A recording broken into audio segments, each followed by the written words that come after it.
I. All right, let's see. We'll do this for last time. Fubar.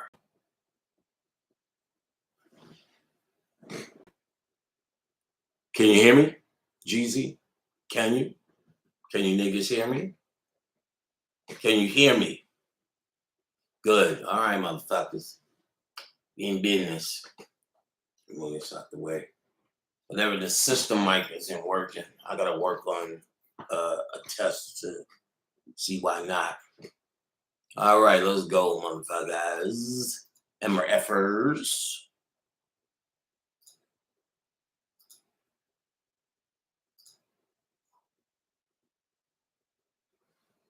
I don't wait till some heads get in the room.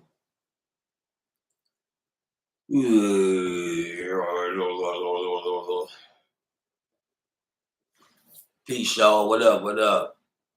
Hey, Nicole. Precious McKenzie, long time no hear from online. You're welcome, Precious McKenzie. Kevin Queens, Little Echo. Little Echo? Let me see if none, make sure nothing else is on. Anybody else hear an echo? We should be goody goody.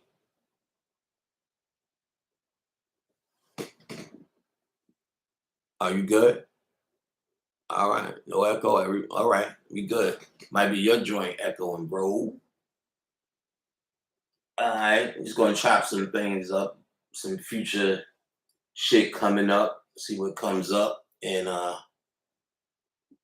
also little channel that came through we deal with.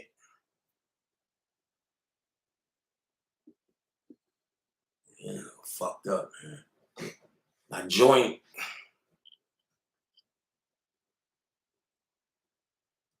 Wandan Panic. I don't know. What's up, Kira? Arsette Lachey. You have made it.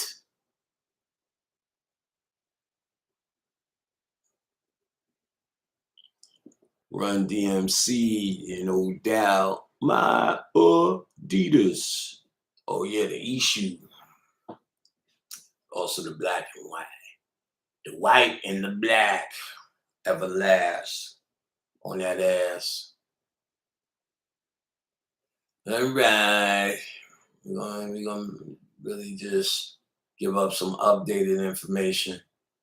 Saturday is hard to get niggas in the room, I see. We're gonna give it some time. Salute DJ Witch Doctor. Young Alchemist. What up? What? Oh, I'm here to help you with your addiction to crack. Well, I'm much obliged. We need to get high later. Stay strong. Stay off that mind control shit, That's what's up, Young Alchemist.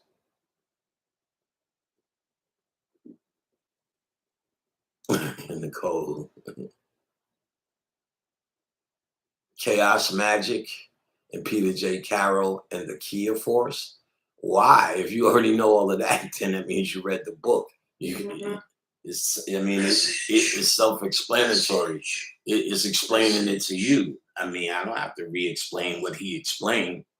If you don't understand that, that's a basic book. That's a book of explanation.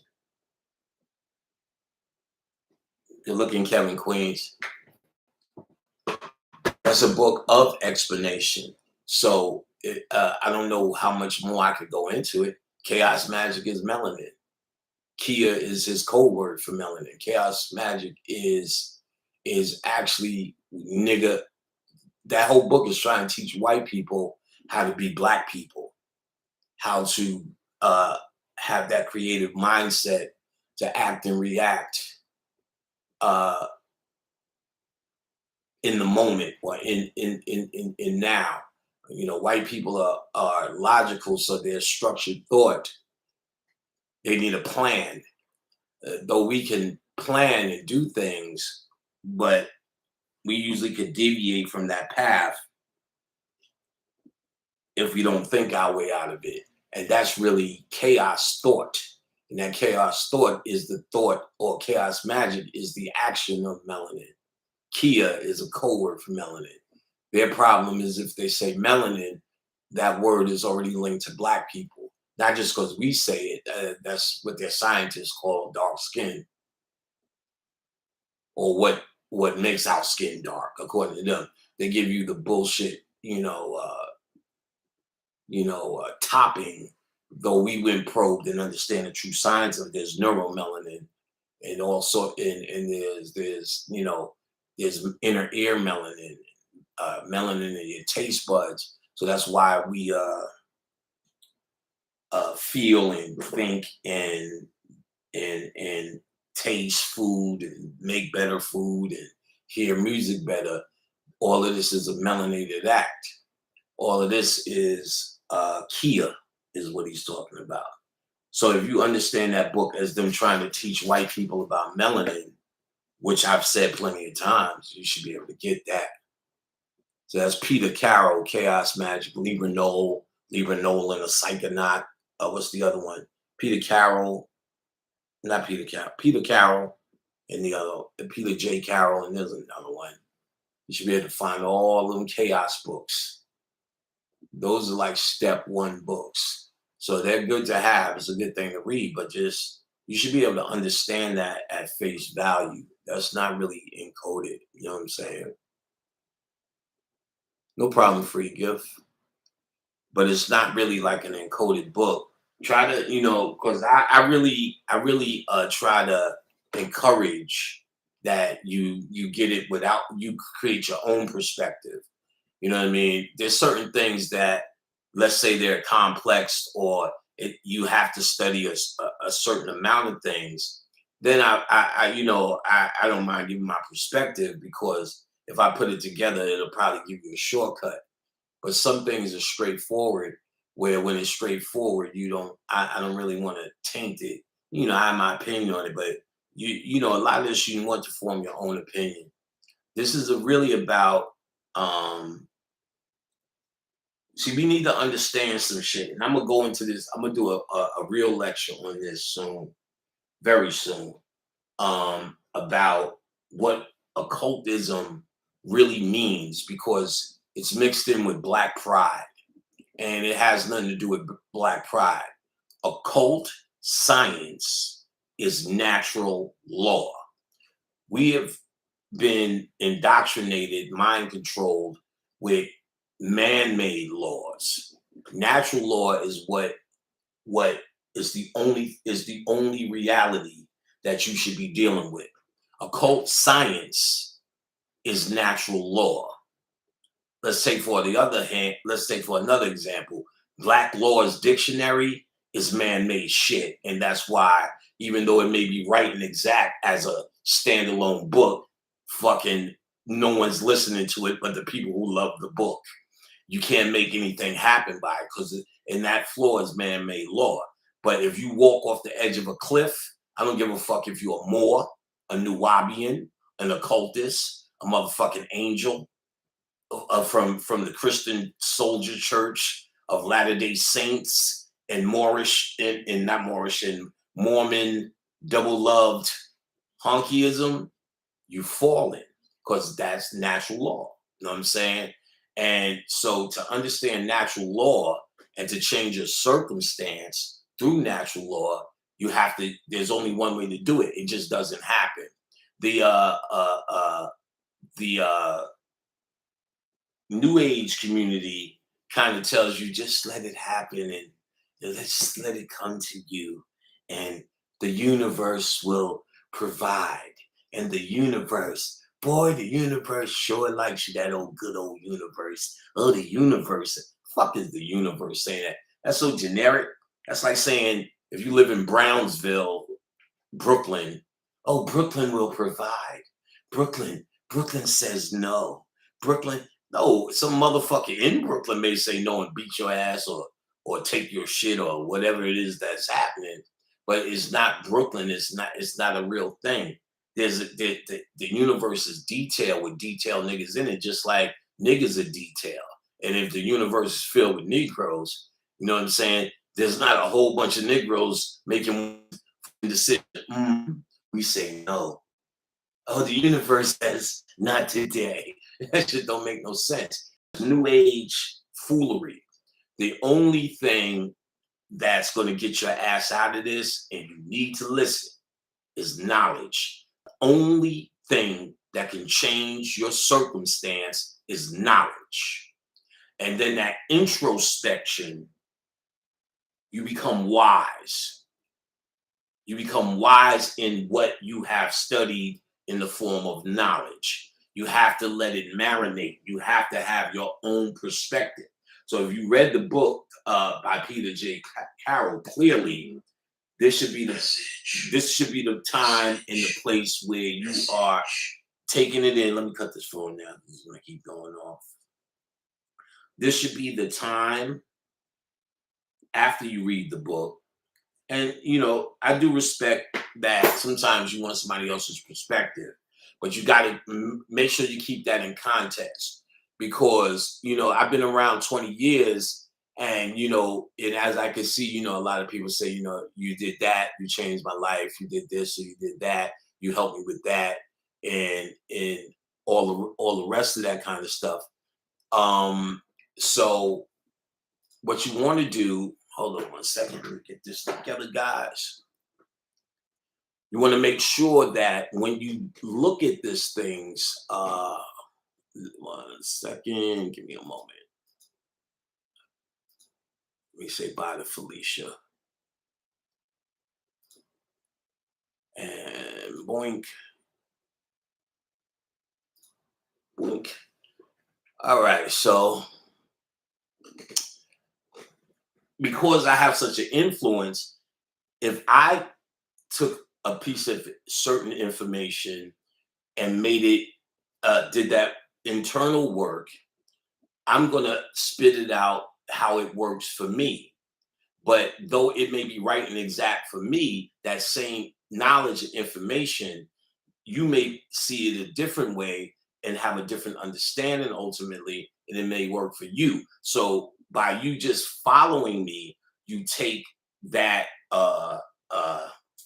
you take what I said as the gospel of it, and then you don't go any further. You never get to the point where you have your own understanding and is really slighting you on the wisdom part. Because the worst thing you can do is believe what I say. You better hear what I say, and then try to find the knowledge, do the wisdom, and then ultimately walk in the reality of the understanding of what you did, so you can in hopes of changing whatever circumstance you're trying to change. So you need to always remember to let me put this away. Try to first come up with your own perspective. You know what I'm saying? Because if I supersede something that may be working, you may have recognized, or your spirit may have told you Kia has another meaning or a different inference on it, or just another meaning, because it's a generalized made up word that he's using to try to describe a situation. I determined that it was melanin. Just for Bobby Hemmett on his own said the same thing, but you may see something else for a very good reason, and it's not right and wrong in the logical sense. It may just be something you needed to see to trigger something in you that takes you way down the road and puts you in the place where you were trying to be beyond me, or beyond Bobby Hemmett, or beyond this scenario. We have this scenario as teachers as the big thing, but it's actually the beginning thing that should trigger you into moving into your own reality, whatever that may be. We are here for different things. We're all not here. Let me put this on buzz. We're not all here, contrary to Negro belief, only given to them by Martin Luther King Jr., to overcome and get to the mountaintop together. That's bullshit. We're here. We all came here to walk our path and on our own mission to get what we came to get. So, though our paths may intertwine and things may line up, but we don't want to fall into the ignorance of religion or religifying this information. Just one guy like me comes on and I'm the preacher, and you just listen word for word and believe word for word. Believing is the worst thing you could do. Listening, paying attention, gathering what you need to gather to further search information. You know what I'm saying? And be clear when you see a guy or someone who's, let's say, in the room, this is bullshit. This is that. This is the other thing. What up, Scorpion Queen? That's the most idiotic person in fucking existence. If it is that, and he is truly on a knowledge path of his own, then he should just ignore me. I would like if it doesn't like it's not like I go to Oprah's page to tell Oprah she's a sellout, she's a coon, she's working with the CIA, she's trafficking kids in South America, she's a mammy, she's gay, Stedman was a fucking beard. I mean, we could go on for days, but imagine me in the chat room doing that. What kind of loser would I have to be? What kind of loser would I have to be? Or stay in the chat room, just keep writing, fuck Oprah, Ricky Lake, fuck Oprah, Jenny Jones, bitch. Like, you have to be a fucking on the level of monkey science to even want that or do that. You're either a government agent, and if it's a government agent and you think that kind of shit works here, it doesn't. I'm 20 years deep, just sitting in here saying somebody name who's trying to get more hits and followers on YouTube to entice me, and just that's so beneath any of this. But why I bring this up is because I want you to understand a mentality that y'all need to have as occultists. Y'all have to put the blinders on. This shit is about you finding and filling the holes inside of you that you need to fill. All that other nigger politics shit is exactly that, nigger politics shit. And you see where it goes. Nowhere. Name the person who is debating who you still respect. Well, and even before we go to respect, name the person who was debating who's still even of interest anywhere. And then after that, name what respect did you get. And then if you watched any of that and got involved in any of that, what did you learn? What debater came in and changed your whole philosophy on reality? You came there to cheerlead what you know. It's all a grand distraction. This is actually how CIA, FBI work. Distraction. As long as they can't get you to realize something, you need to understand. In order for you to never come into the reality of natural law and how to manipulate it, because it's the only law it's the only laws that really exist. You have music, you have, by radio, you have television, video games, Facebook, all social media, TikTok, CNN. All of this shit is to distract you from natural law. None of that shit matters in the end. None of it. None of it will last. It's just another phase of the ongoing reality of stuckness that humanity goes through cycles and cycles of cycles. And it means nothing. And those who cannot interface with natural law, because melanin is the initiator, that's why they make books about like Liber Null and the Psychonaut and Chaos Magic, because they're hoping and trying to train white people to one day become a black person. Now the jury is out if that can happen, but they sure believe it because all the shit they're doing is working towards trying to be niggas. You can look on the Eminem side, but then let's take John Anthony West, for example, which you should read his books.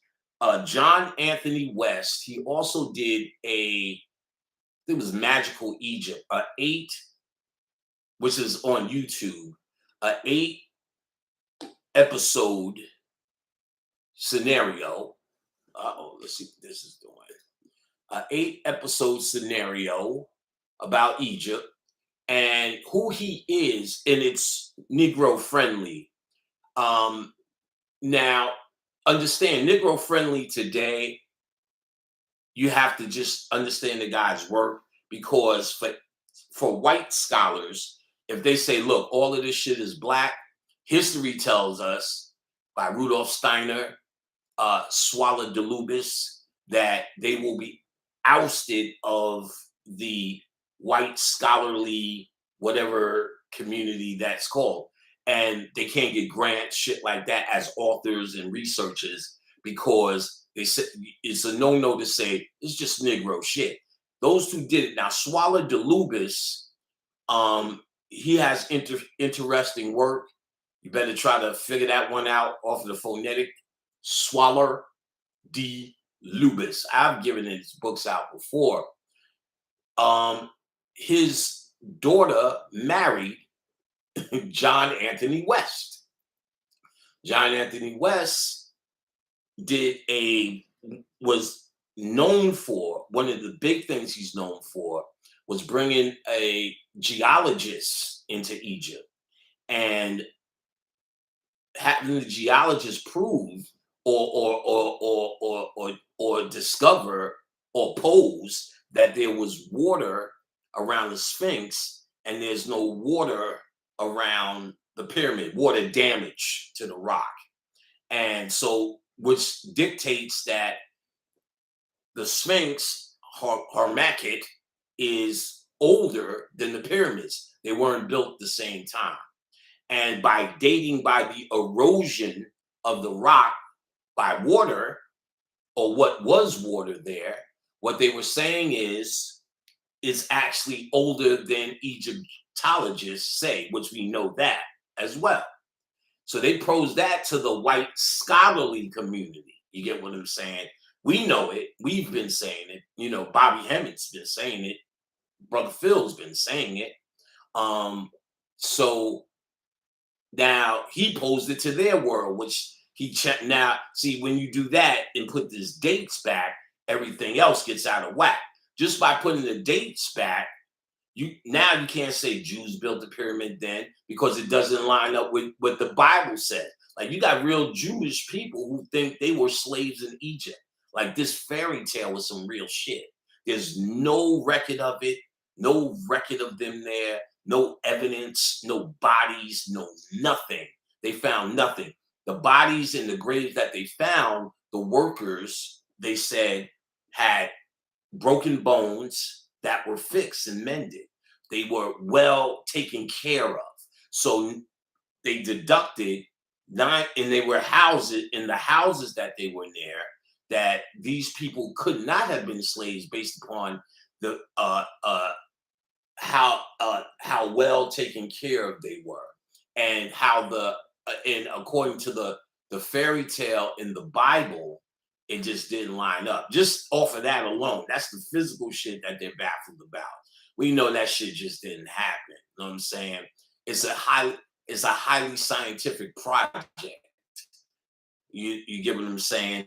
And though they're coming to terms with, one of the things they're proposing now is that they use sound, and they show it now how sound creates frequencies. The Kamites were able to create sound frequencies and levitate shit.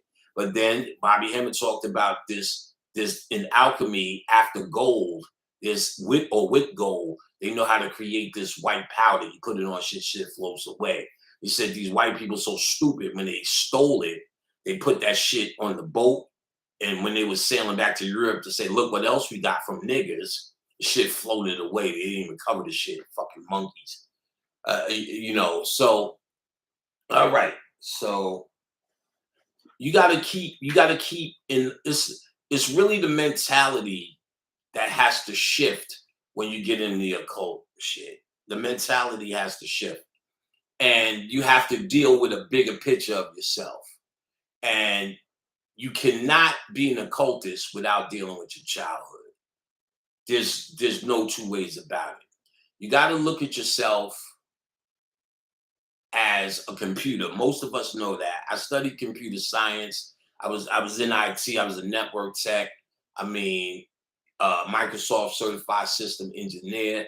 And then soon after, I started speaking. But it was, after doing all that music, I wanted to get something if I ever had to work. And that was in 2000. So the first thing you have to study is for a test. If you at square one, it's called the A plus, and that tells you or teaches you how to deal with a standalone computer.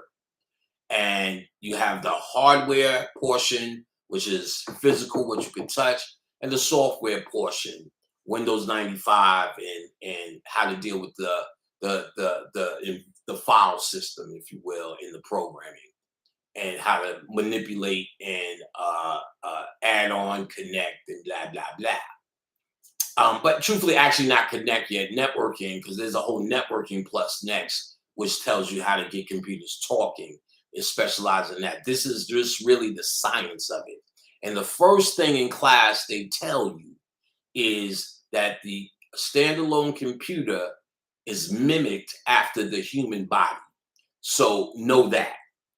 So when you think of yourself, think of yourself as a standalone computer. Now, when you die, well, you can do it here too, but just while we here, ancestors are nothing but the internet. When you politic with a nigga, that's networking. I'm politicking, I'm networking with you. You say that all the time. That means you're connecting. So the Crips are a network, the Bloods are a network, the Democrats are a network, Republicans are a network, niggas are a network, West Coast a network, East Coast a network. The standalone individual is you.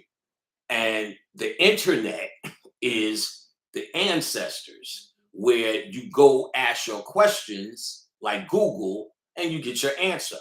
But we tend to think, oh, the ancestors love me. The ancestors are watching me. Oh, the ancestors are looking at us in despair. You fucking idiot. Like, does Google look at you in despair? These people may be gone or back on Earth. You the same ancestors being recycled. That's why I'm fucking here. That's why Bobby's here. And rest of the teachers to get you out of the recyclability of your stuckedness. You understand what I'm saying?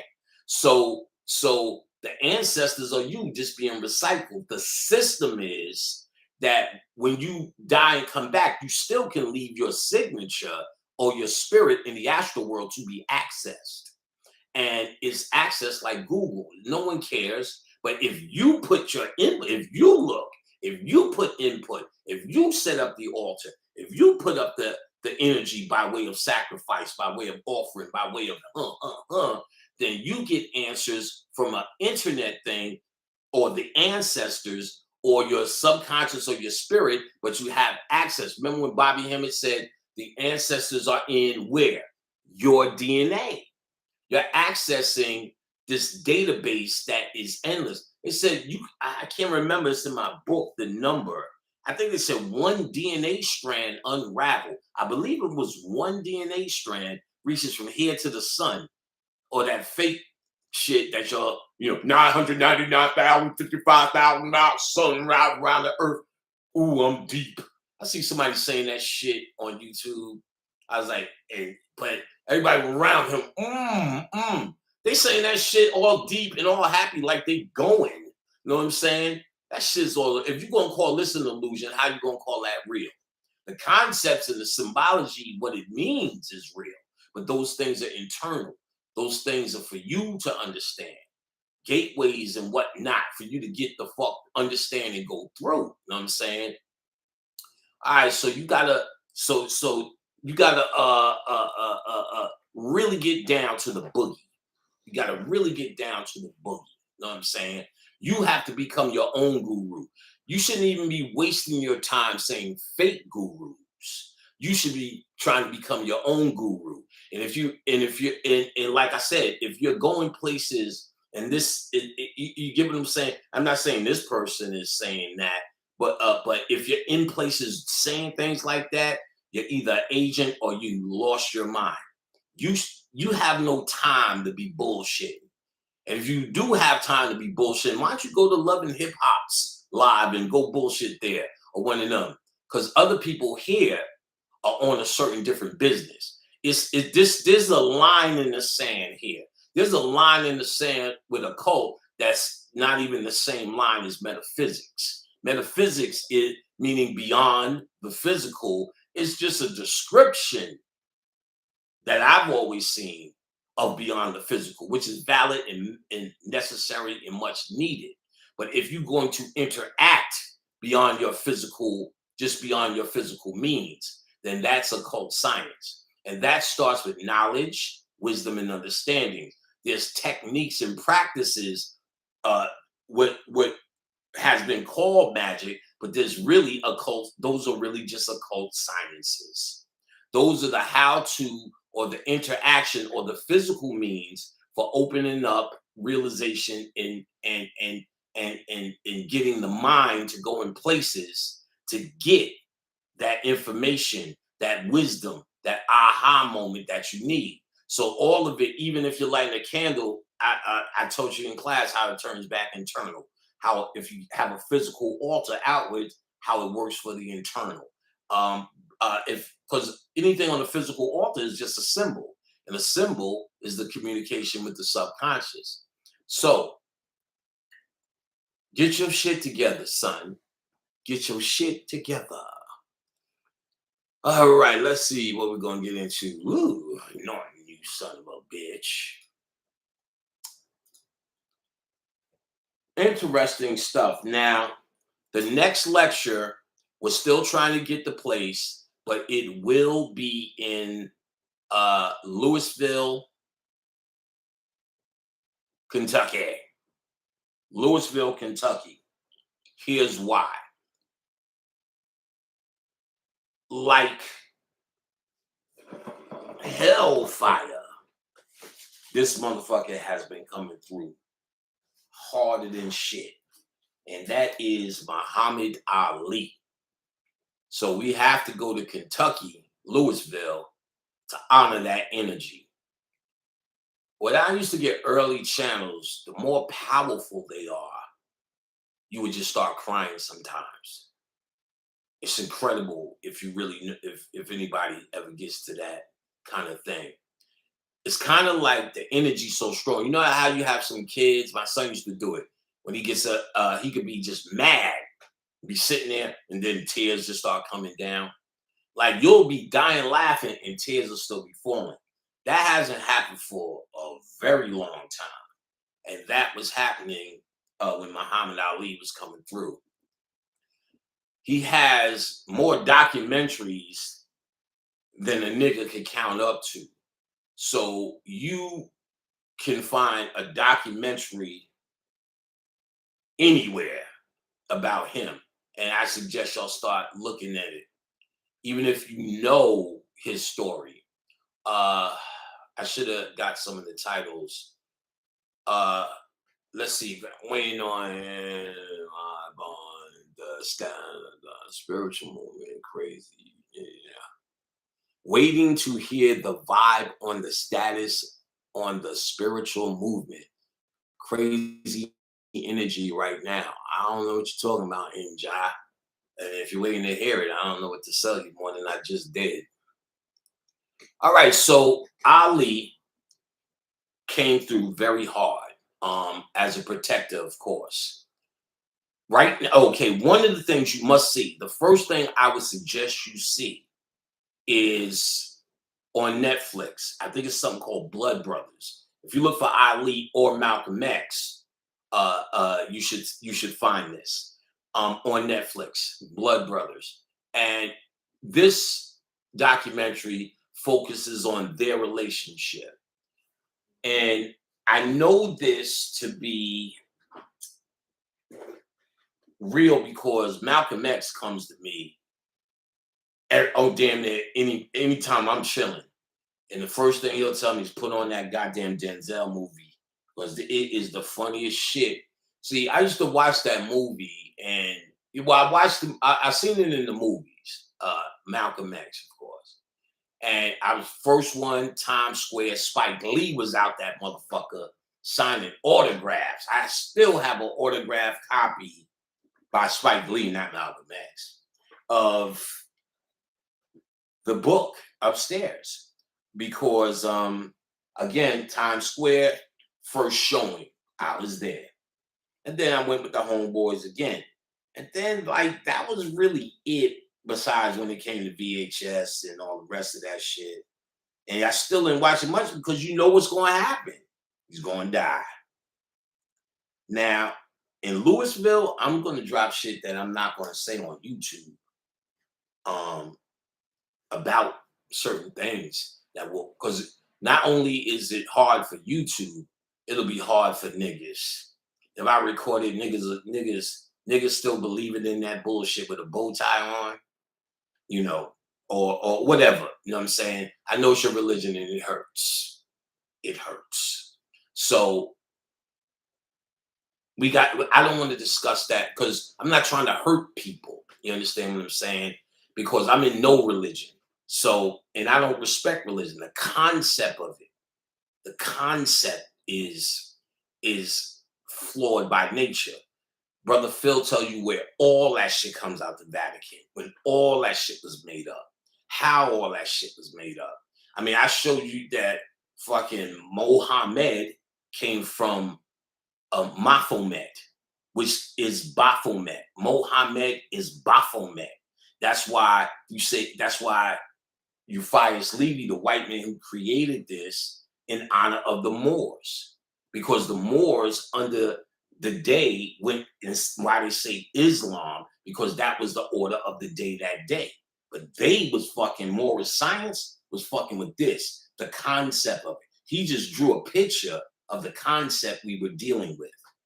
And Baphomet is just a take on Mohammed. Mohammed is Baphomet.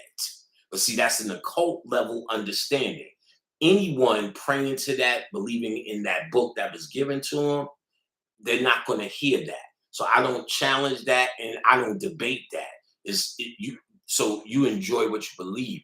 So I still understand they do believe that. Born into it, some folks. So they're already offended by me, so I can't really offend them. But I'm not trying to put a hurting on them because it just hurts just to hear it and people saying that other people want to argue with them and start pointing to my video as the argument. It's unnecessary. So this I'm going to do live. I want to talk about some things, and I want to think about the things I want to say because there's a lot of stuff that came through that's like, whoa. I can show you with the movie Malcolm X, because now that Malcolm X started coming to me and stuff and put it on it, that Spike Lee and them niggas knew what I'm about to tell you because he's playing with it in the movie. I'll give you an example. When he says in the movie, when Malcolm X calls Betty, I'm going to stop saying it's the Nation of Islam alone doing this to me. They have help. And I'm going to leave it there. So we're going to talk about that because Malcolm and Ali, all this time I talked to Malcolm so closely and so let your hair down, Lee, laughingly, it didn't occur to me to start fucking with Ali. But he actually came to me. I was watching some bullshit. There's some shit, I think it's on cable now, where these actors, I think it's a phony story, where Ali talks a guy off a ledge. I'm like, what the fuck is this? Some actors. And I said, oh, I guess they was making some play. I guess this is probably based on a play. You know what I'm saying? But then I felt Ali coming in my fucking heart, like fucking tears coming down. I'm grabbing my eyes like, this nigga coming through? Oh shit. Let me tell you this too, so we clear. We had 666 people in the room. Perfect. It's time to say this. When I was in North Carolina, not the last time, the time before last. So this is before COVID. There was an OG that came to me. You know, he greeted me. He was like, "Pat, let me tell you something. I used to work, or he said he was with Muhammad Ali." I said, "Oh, wow." He said he used to play Bobby Hemmett tapes and my tapes for Muhammad Ali. Blew my mind, really. And he said, "Yeah." He said, "I used to stop him and ask, did he need me to explain them?"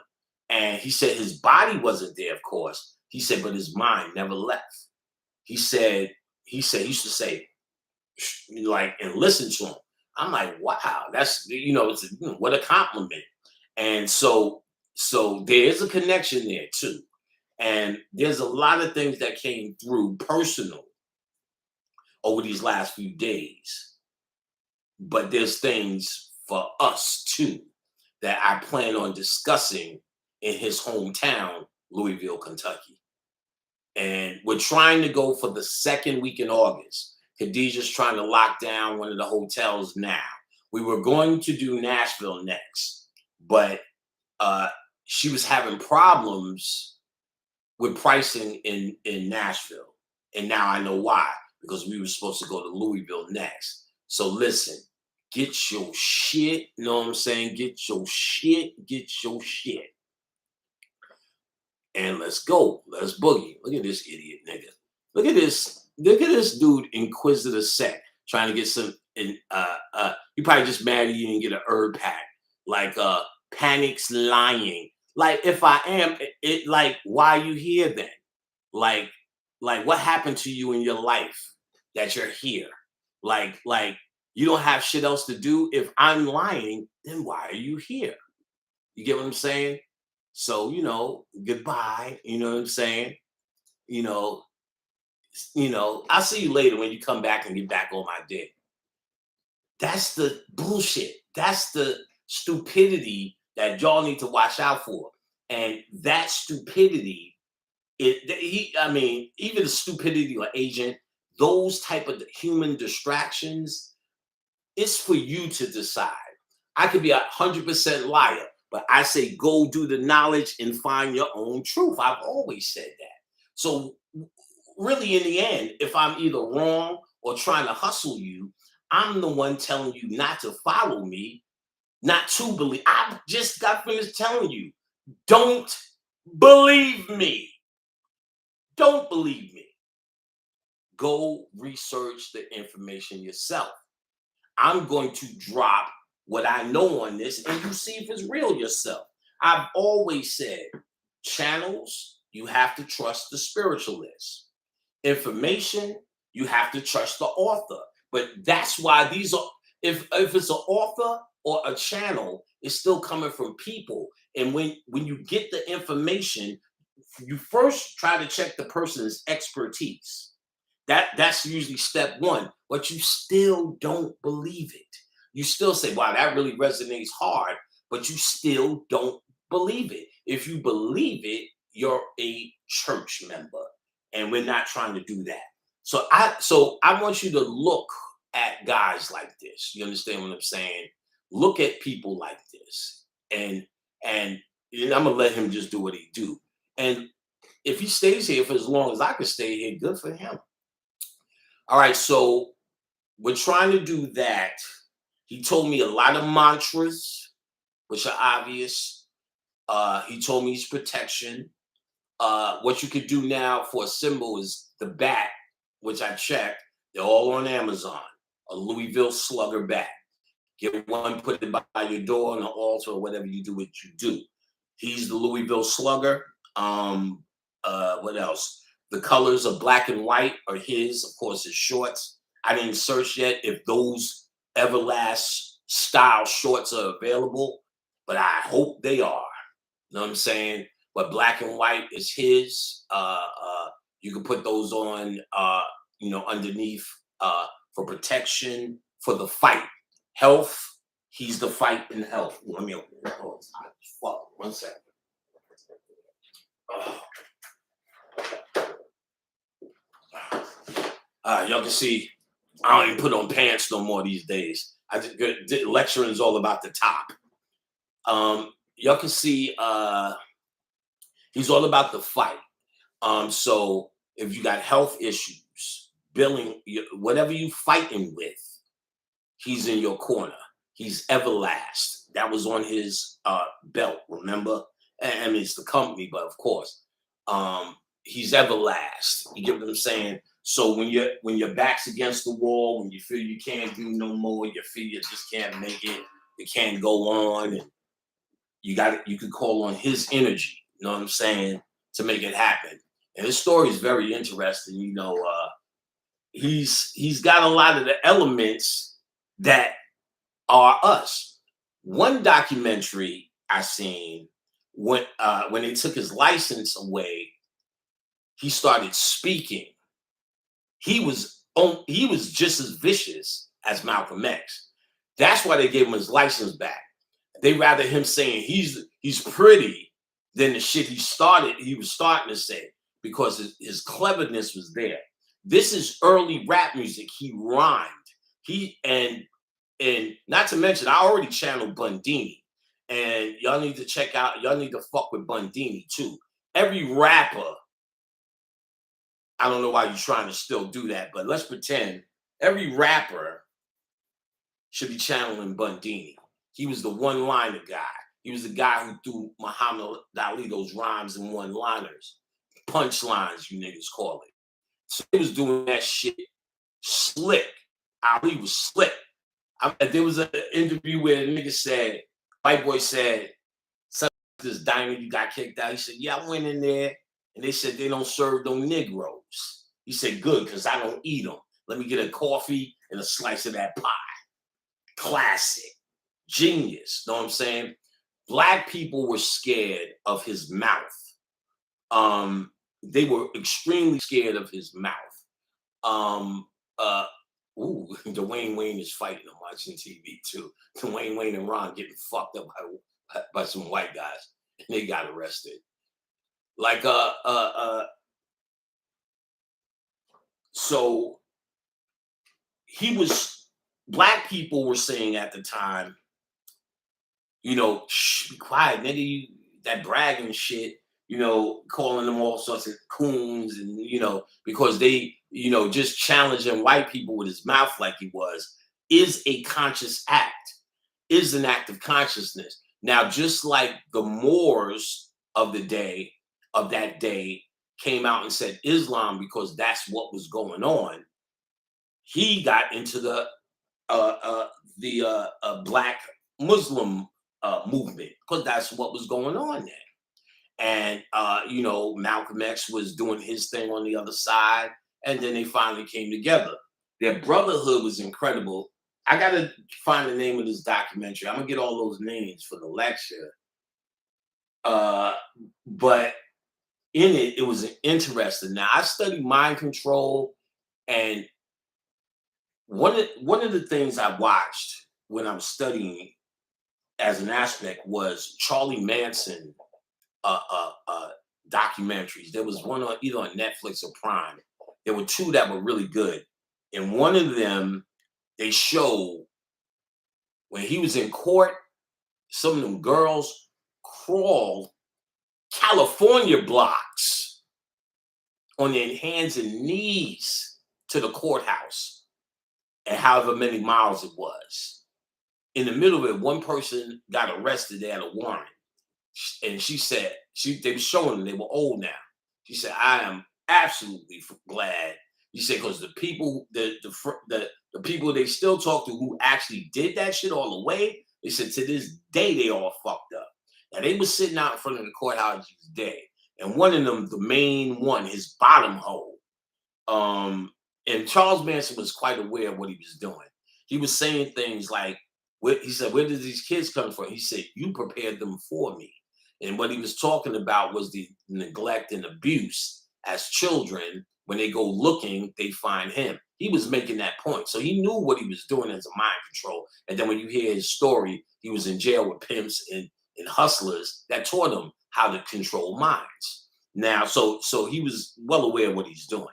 And in the documentary, when the news reporter told one of them crawlers, who was at this point sitting in front of the courthouse every day, that Charles Manson got convicted or whatever, she was da da da da. You see her eyes get big.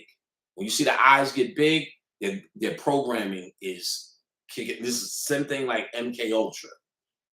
Charlie's a good man. You will see Charlie is this, Charlie's a that.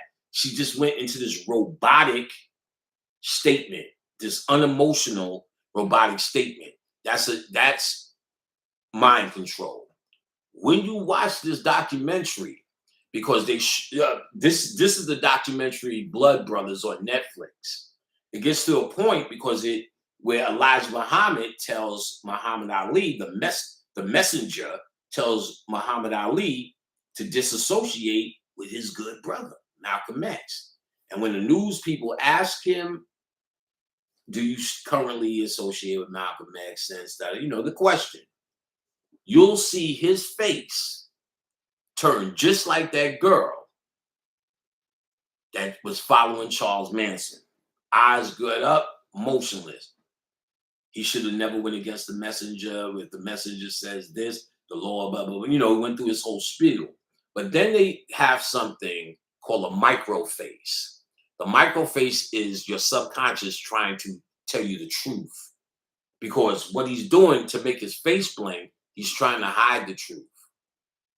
See, the white girl, she went into the spiel about how Charlie's great, Charlie's good, Charlie's the man, Charlie's this. But what's really happening is her man who's great, who's this, is in jail. They just told her he got convicted. That traumatizes her. Eyes open. He's convicted. Eyes open. She's trauma. Then she has to say what she knows. This is her mind control. She's trying to say it, but her emotions are not lined up with what's in her mind. You're following? Her emotions are not lined up with her mind. So she's showing you no emotion. She's trying to hold her emotions in from crying or sad or revealing that she's affected by it. Charlie's the man, Charlie's Superman, Charlie, they will know, and one day you stupid people will understand. So you see, watch for yourself tonight on Netflix. You'll see Muhammad Ali go into the same, eyes turn wide, the pupils dilate. And he's like, you see him saying what he doesn't believe. He disassociated from Messi. He's no longer good. He's no longer this. I no longer associate. He's no longer, he felt great. He should have never did that. He doesn't believe that. Then for a slight second, you're going to see him go, a face of pain. That's called a micro flash. I told you you can save yourself some time reading because they discuss it in a TV show called Lie to Me on Prime. Try to get that into your system where they tell you and deal with faces and how your subconscious mind reveals truth constantly. It can't lie.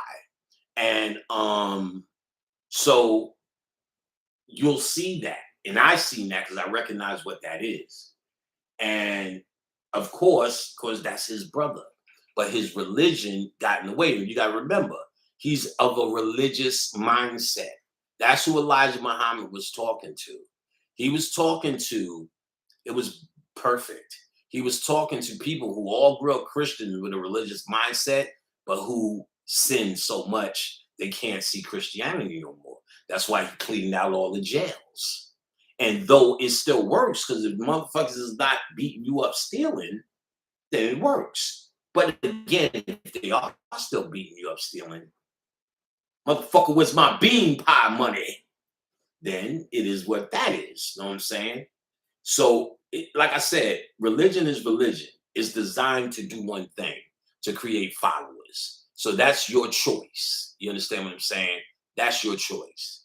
Religion is religion. It's designed to create followers. So whether you're following something that works for you or not, good for you. I'm not really trying to shit on your religion, but this is not a religion. I'm not a religious person. and the people who listen to me shouldn't be either and aren't either. So it's not a challenge to you. You enjoy what you have, but it is what it is. Okay, guys, you know how it goes. If you got a little bit, bring on nigga off some Cash App, brother, $ brother Pan. Always appreciate it. But I really want to see if you guys can make it to Louisiana. Of course, you ain't got to email anybody. You'll have a flyer. I'm gonna do. I told you I'm putting together a full blown lecture soon, so I'm gonna drop some shit about what I started talking about, how your mind is like a computer, because we say it all the time. The word format. When we format a hard drive, we format it for whatever use is going to be. And everything that goes on that drive is for that use. So there's a Mac and there's a PC. You can format a let's say this hard drive. Let's take this hard drive right here. Is a blank drive. It needs to be formatted. Nowadays, these already come pre-formatted with, I think it's MS DOS, if I remember, and that's an old file system. But I believe it's DOS. It may not be DOS. It may be some other shit. Yeah, because DOS was, I don't know if it was just Microsoft for standard. I know Microsoft used DOS all the way until Windows 95. Windows 2000, they started using NTF or some shit, New Technology File System, NTFS. They started using NTFS during 2000. But I think MS-DOS, I think it was just a universal language. All of that to say, they now format these where they can either interact with a Mac if you have one, or a PC, so you don't really have to worry about formatting anymore. There was a time when you bought a new hard drive, what you had to do is say it's a Mac, you had to format it for a Mac. You used to have formatting programs built on the machines or formatted for a PC. Now, and you can reformat a disk as well. Now, what formatting did was prepare the file system on the actual drive, and everything that goes on it is for that. For instance, this iPod, probably haven't seen one in a while, is formatted, has a hard drive in it. That's what stores, but it's formatted for the iPod. What file system? I don't know. Formatted for the iPod. There was a time when you had the big iPods, the first editions. You had, if I remember right, you had to either format it for a PC or format it for a Windows. They didn't interact. Now I believe I can plug this in either one. It's just usually I just use it in headphones. I don't really interact. But I have music on it. I have so much music backed up. I didn't really even have to download shit no more.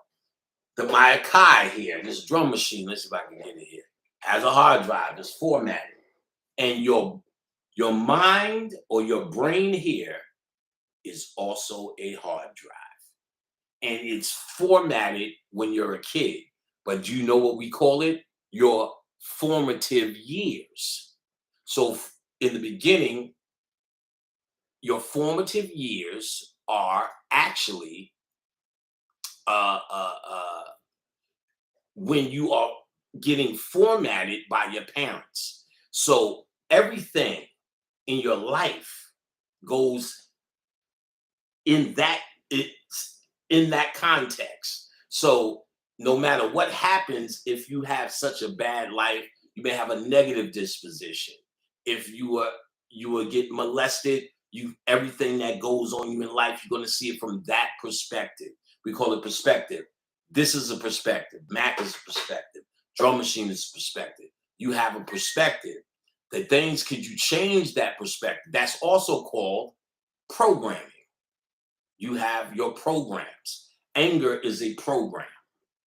You access anger because you've been formatted with anger. You've been formatted with the hardship, your reaction, or the app that you use to deal with your format, or laid on top of your format, was anger, or self-doubt, or overconfidence, aggression, timid, shy.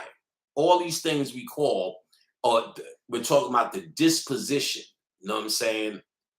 We're talking about the disposition uh, uh, that you have, and is actually your format.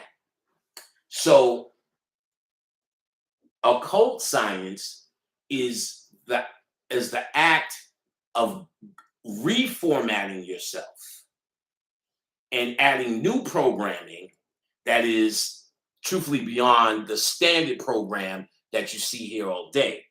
What you've been duped in by your enemy, your loss, you're in an active war. And in that active war, your formatting changed. Things like slavery and civil rights movements and all that shit is to help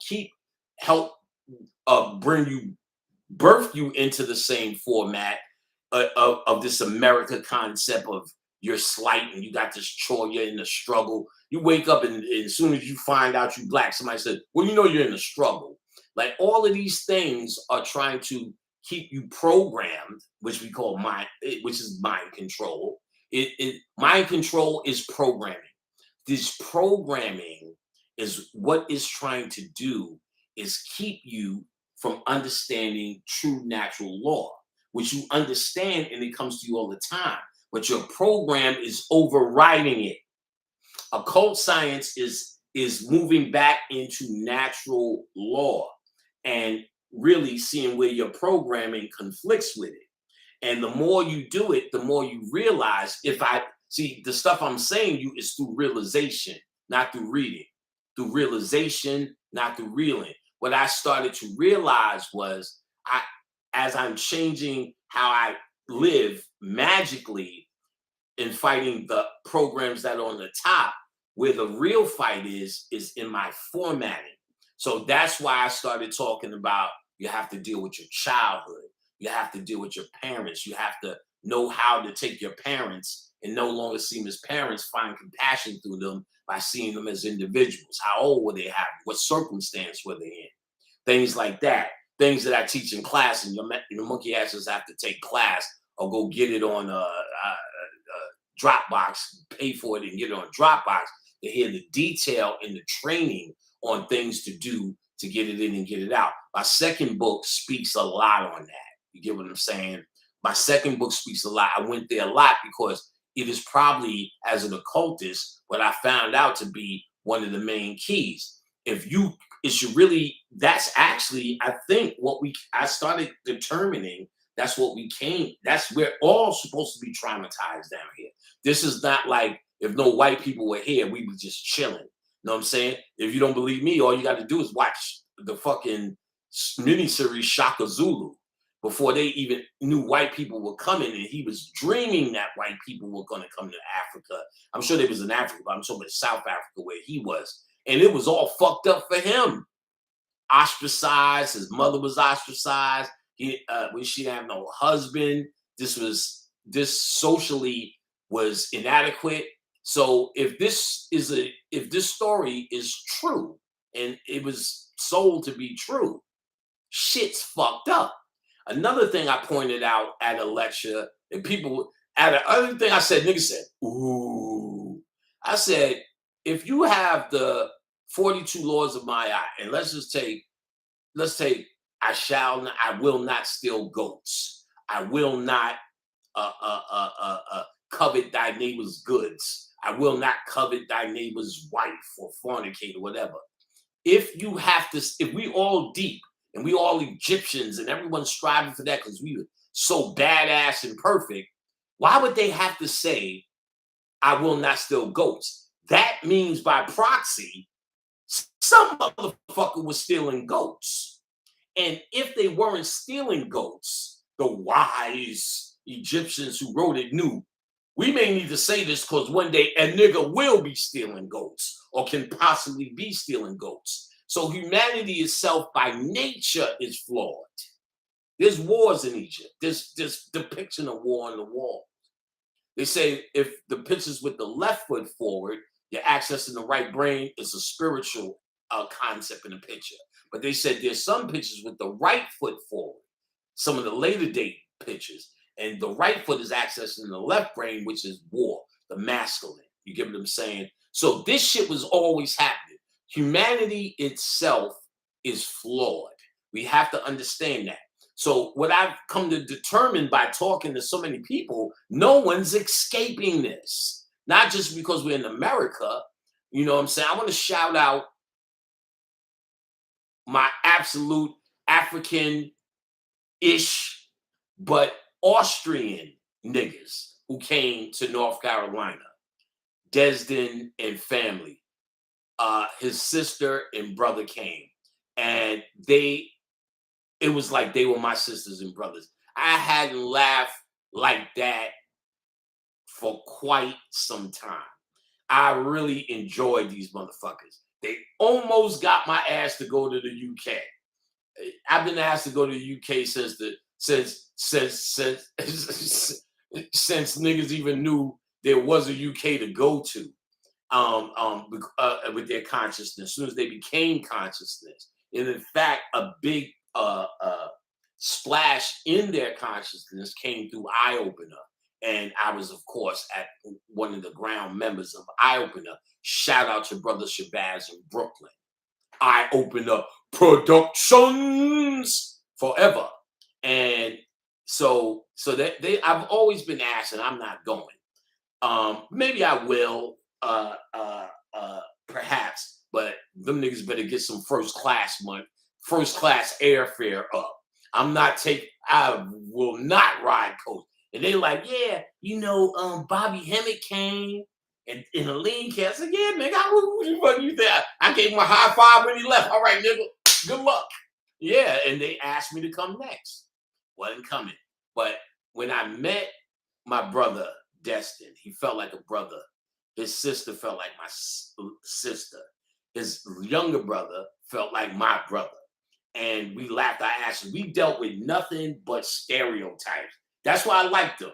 Like when we did the lecture Sunday, sometimes we'll stay an extra day and people from the lecture choose to get a live consultation from us. So we'll invite them. They'll either come to wherever we're staying, or we'll get another a hotel room for the day and just knock out consultations. So they missed the list. They came from Austria. We did a consultation with them over Zoom. So I met them through Zoom before. And we did a consultation there. So when they came, I met them live. They was all the way to North Carolina. And, from Austria. This is where Arnold Schwarzenegger was. So I was like, they're the real Schwarzeneggers. So long and short, they missed the list. So when I found out we doing the list, Khadijah was like, yeah, they missed the list. They was upset. I was like, what? I was like, fuck that. Let's just get these motherfuckers. When the fuck are you going to meet some niggas from Austria? Know what I'm saying? You got to find out all about that shit. So they were still in town. We called them. I said, yo, after we finish that, we'll meet up. And we did. They came. So we had to rent a big ass truck, the 3-seater crap. That's always been ridiculous. I'm not a driver. That's always stupid to me. But it's most necessary carrying books. And then with my back not being 100, I had to lay, I want to be able to say, fuck it, we on the road. I want to be the option of laying in the back, if necessary. So we're driving around with this shit. So we meet them, they get in. He's panic. I have to tell you, all the stereotypes we ever heard of America about these big goddamn cars. Goddamn! I said, oh, nah, nigga. This ain't my shit, nigga. He said, our shit is so small. He was saying the stereotypes because we was in some Airbnb. So when you walk in, you walk outside right into the living room. He said, what the fuck is that? I was like, dog, this ain't our house. We got corridors and hallways and before you walk. So I knew what he was saying. But I don't even remember. I was so fucking high. But all I remember was Khadijah, drunk chick. We met a new brother, Mr. J. I don't know if he wants his name said yet. He was hanging with us. And my son was actually hanging with a lot of people who took Khadijah's class, they was just chilling. So we laughed and laughed, and Khadijah and them just left us. They wasn't even in the conversation. That's how much of a zone we got in. And so I knew I was dealing with brothers. So we have brothers all over this planet, true ones. You know what I'm saying? And we need to understand that. We need to get Devin McClain. That nigga sound like a spy. Hi, I'm Devin McClain. Like, so we need to understand, you know what I'm saying, how how we need to understand how we all connected. Like the barrier didn't exist. It was like I knew him forever. So this African versus this one, that's all imaginary.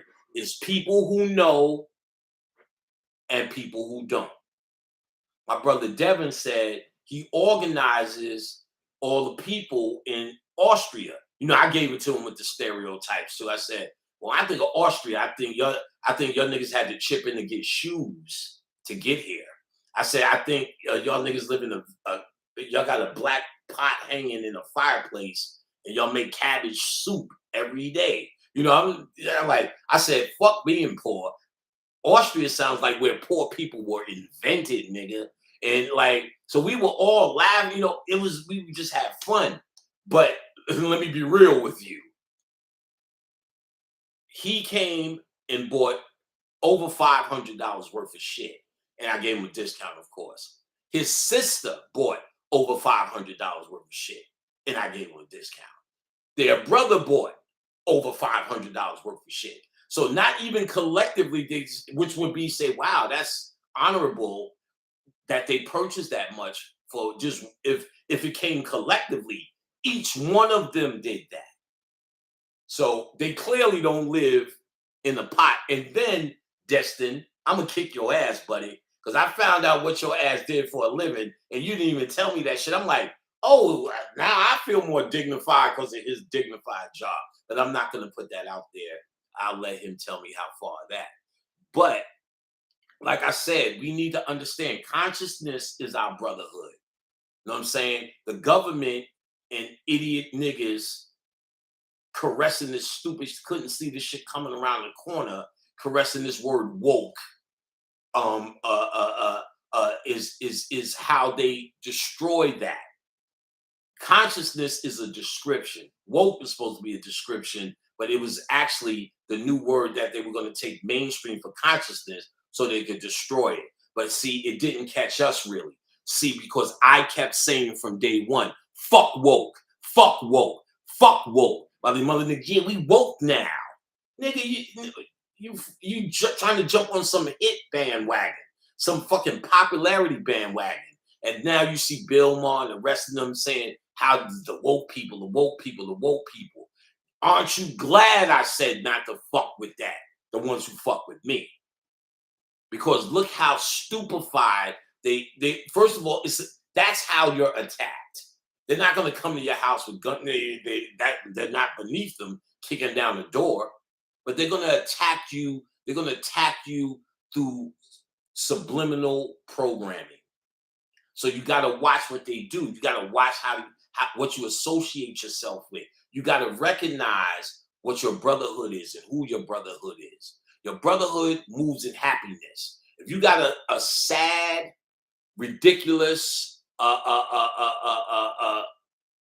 if you got a sad, ridiculous kinship with someone, you know what I'm saying, white people are saying, y'all just commiserating together. When you find a true conscious brother, y'all won't be able to stop laughing. And that's how it was. That's when I knew I found someone I knew either in another lifetime or we come from the same, whatever you want to. We didn't go that far with it, but you know this is not this lifetime. And so Destin, because he's probably going to hear this, get at me because I'm still not coming to goddamn Austria.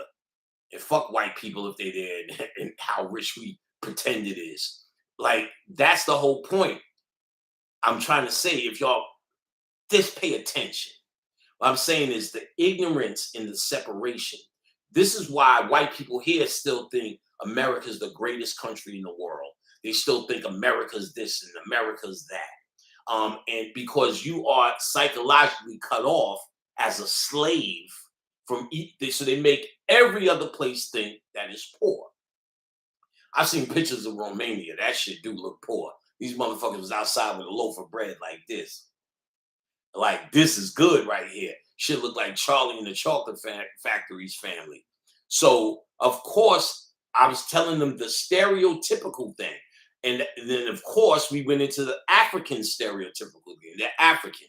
Like, I said, I don't want to go to your village. I said, I don't want to go to your Austrian village because they're going to make me eat peanut stew with my fingers and tell me how stupid I am. You know what I'm saying? For wearing Adidas, and he's dying laughing at the stereotypes. What we were doing is talking about the stereotypes, and through bringing this to the forefront, as we were laughing at it, we were actually teaching each other, all that shit is bullshit. He said, because he said, that's another thing. I said, see what I told him after he said, you never come into a house and the living room is right, feng shui wise. I said, oh no, this ain't our fucking house. You think we don't even live in this fucking state? But of course they may not know what states are. I said, no.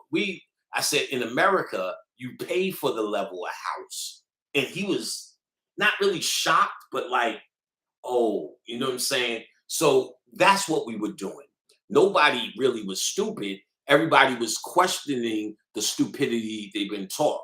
And through that, the laughter was immense. You know what I'm saying? No one was even funny. It got late, so they was ready. They was about to hit the hotel. So he's trying to call a cab. And this was funny. So I'm still talking to his brother and sister, Destin's brother and sister. He's trying to call a cab. And I'm not really noticing he's having trouble. So I started seeing worry in his sister's face for the first time. All she did was smile. In fact, that's what we made the joke about. And she's like, Panic, we're having a hard time getting a cab. And I said, a fucking cab? I said, we use Ubers. Ain't that word from your country? Uber, motherfucker, Uber. And that was the crown on the night. I said, let me call the Uber. They'll be here in 3 minutes. And Uber, when you go back home, tell them Africans, it means car, nigga. And so it was just a funny night. Got him an Uber and they went home. I really enjoyed that night. It made me feel absolutely young again. So I want Destin you to reach out. Khadijah was trying to get to you because I'll set up a Zoom and you set up a meeting because he told me there's much more people that are really gonna really enjoy the story that they got to hang out because it's so far away and they follow the work. So we'll talk, brother. But you can organize a meeting. We'll set up a Zoom. We'll talk. So shout out to Destin and them. I really enjoyed that night with them. All right. So to be an occultist, your formative years have to be dealt with. And it's key because this is what you're here to do. Like I said, I'm starting to realize through consultations that no one's really escaping some form of trauma, not just in America, all over the world. Black people, trauma. Who's really got it good? And let's say, well, the black people got money, Jay-Z, living in a fantasy. That let's say Jay-Z, we know his path, but people with money like Jay-Z are close to it that we don't never know. The bourgeoisie of black. They still complain that they get pulled over.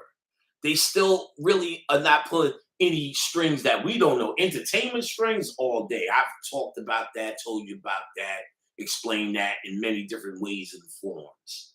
But ultimately, understand that it's still a fantasy of riches. Just if you're using their currency, their system, that what they giveth, they can take it away. Oh, gold is the real standard and we can use gold and stock gold. White men put value on gold. If a white man said gold is not valuable, it wouldn't be. It's a rare gem that we valued for spiritual reasons. That was our value. They put a price on it. Think about that. Diamonds, they put prices on it. So if you say, well, we don't want to use that fiat money, we need gold for gold standard. He put a price on it. He's running this shit. And until you take the wheel, it ain't gonna happen. It ain't gonna happen like that. Now, understand this: have shifted into a golden age, and you will be running this shit. It takes a while to do that. I'm not gonna be here that long for that, and I don't want to be here that long for that. Occultism and understanding natural law is you now taking control and choosing to have that inner peace, because you're not going to find it outwardly. You're not going to find it with money. You're not going to find it with a rap, with your new mixtape. You're not going to find it with a new job. And you're not going to find it in the college system. You may find those things help you function and maintain your physical. And I think you should indulge, do it. And whenever there's a way to score, then you damn sure take the layup. But you better put your mind on something bigger as an occultist. If you're not an occultist, then this shouldn't bother you. I don't give a fuck how much health shit you want to deal with. You'll just be a healthy slave. You understand what I'm saying? So we in a big way. So now let's talk about some. So you're gonna have to deal with that, and I'm gonna go in hard on the next lecture on a little bit more detail on that. You know what I'm saying? You said you think Muhammad and Baphomet is one hell of a stretch. Well, then don't fuck with it. You feel what I'm saying? That's my exact point. See, you have a human mindset where you feel like it's an argument, and I guess you make the statement, and it's still something to say. But you got to understand the occultist thinks differently. If I come across that and I can make that, the question only becomes PAX 3, can I make it work for me? So if it's a hell of a stretch for you, then you can't make it work for you. Why would that matter to me or to anybody? That's what this is, all an internal thing. So if there's someone who can teach it in front of you teaching it, like I said, you're supposed to do that. So I take my hat off to PAX 3. You understand what I'm saying? I don't feel, what? You don't believe me? I don't care. You know what I'm saying? I believe me. So he is supposed to say that. That's what I actually encourage. You get what I'm saying? Like just saying Panic's lying and Panic's this, that's just stupid. You're just inciting something. I'm telling my truth. I'm telling my reality. And it is really, if it just have I said enough that resonates with you? You get what I'm saying? But listen, what you need to search is Baphomet first, like I said. Baphomet became Mohammed, and Mohammed became Baphomet. It's a take on it. I'm telling you, where they were doing it as code for a reason. It's not like what Muhammad is and what Baphomet is the same thing. What Muhammad is as the messenger is a concept, because there was no man named Muhammad. And Baphomet is nothing but an image or a symbol that represents something, the same thing. So when the Moors were saying Islam and teaching the masses the Moorish ways, Moorish science was occult science. And what they worship was conceptualized in that image called Baphomet. So Baphomet and Baphomet are the same concepts, but different applications. It's a little bit more complex than you think. Muhammad was just this nigga. I'm Baphomet. Here's a book. That's made up. You know what I'm saying? It's a made up thing. So you should just look up Egyptian Baphomet. Something, you'll find them. It's easy. It's not that hard. If you have to look that hard, then you shouldn't even be here. You know what I'm saying? Baphomet, just look up Baphomet Egyptian. It'll correct you. He's an Egyptian deity. And look how he looks. Baphomet. Mohammed. That's old news, though. I mean, I went through that thoroughly in lectures. But it's up to you. It's up to you. That's the beauty of this shit. See, y'all been in church so long and in public school so long, you think the person in front of you, you're supposed to take what he says as the law. It's not. It's never been. It's up to you to take the information and do it as you will. That's why when it first started, that was how lectures started up. I remember there was a lecturer broke all the shit down about the cell phone. Don't put it to your ear. If you have to use it, use one of one of the headphones or the Bluetooth thing, and da da da da. And they do this and they do that and do that. And they do this to the melanin and da da da da. So now you had at the lecture, Shabazz was telling me this story. Shabazz is like, the dude is standing there while Shabazz is on the phone, giving him the church business about it, repeating everything the lecturer said word for word, which was true. And then the lecturer came up on the phone like this, the one who said it.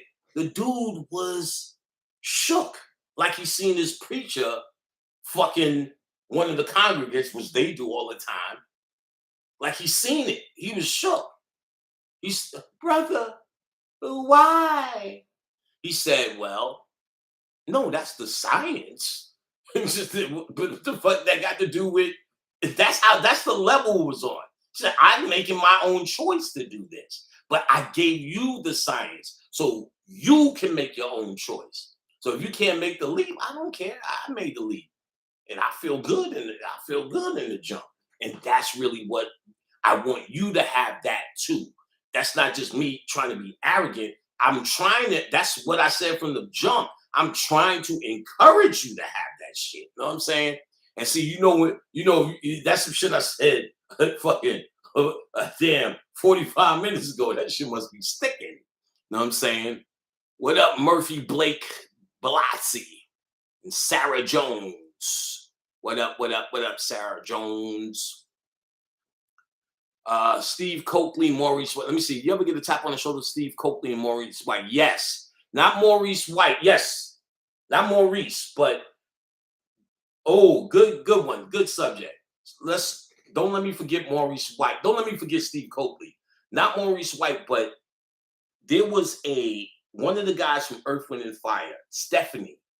Stephanie, I think. He came through. And fuck, okay, let me think. This channel was like fucking 20 years ago. Earth, Wind, and Fire. What did he say? It was someone, and Bob, I was telling Bobby, and Bobby loved it. Bobby talked, I wasn't even speaking yet. But it definitely was his energy. When he died, they went over the top. But something about the elements, I can't remember. If it comes to me, I'm sorry. Steve Coakley came through and told me about Black people still running the world. I went through a whole lecture that when Spike Lee's movie Good and Bad Hair was the bourgeoisie, the Black bourgeoisie, showing you what they actually deal with. Your jigaboo versus wannabe. They're dealing with niggas versus the upward mobile nigga. So this is boule shit. Bill Cosby creating this fake lifestyle, Theo, and all of these, and showing Black people how they need to act, and white people that we're okay and we're regular people just like you. And then different world that more Black people in the history of histories went to college, because from college is where they, in the fraternities, where they showed in Spike Lee's movie, is where they recruit to the boule, where they recruit the mayors, they recruit the Obamas, they recruit these niggas that you look at and you're like, God damn. I remember there was a mayor of Washington, a Black woman. I don't know who, the light-skinned lady. And it was on CNN one time. I was a young guy, and Sister Soldier was tearing this lady's ass up and started crying. The same shit I was telling you. There was so much power. The spirit was coming through Sister Soldier, and tears started coming through. The same thing I told you earlier. She started coming down, but she's getting on this mayor. You call the National Guard on Black people, bop, bop, bop, bop. Called her out for the sellout she was. I just never forgot that. Then now you fast forward about 10 years. I was working at Universal. Dino DeValier, him and my sister were together. They broke up. It was a good breakup, and he was moving in with a new roommate. So I helped them. You know, it was all friendly. My man Garnett was there. Rest in peace. Rest in power. Get in the cusp. Get past the cusp. He was there, and this girl named Drew came down. Since Dino was at Universal, he knew Drew from Def Jam. She worked at Def Jam. Okay. When she came down, she gave such a disgusting look to me. We were eating curry. Y'all need to put that curry at the bottom of the garbage because the curry be stinking. But you know it was this look of disgust. This like how white people look at you. And then our mother came down and boom, it was that fucking mayor that Sister Soldier was going at of Washington. I remember this shit. That's that lady. And her look was even more disgusting than that.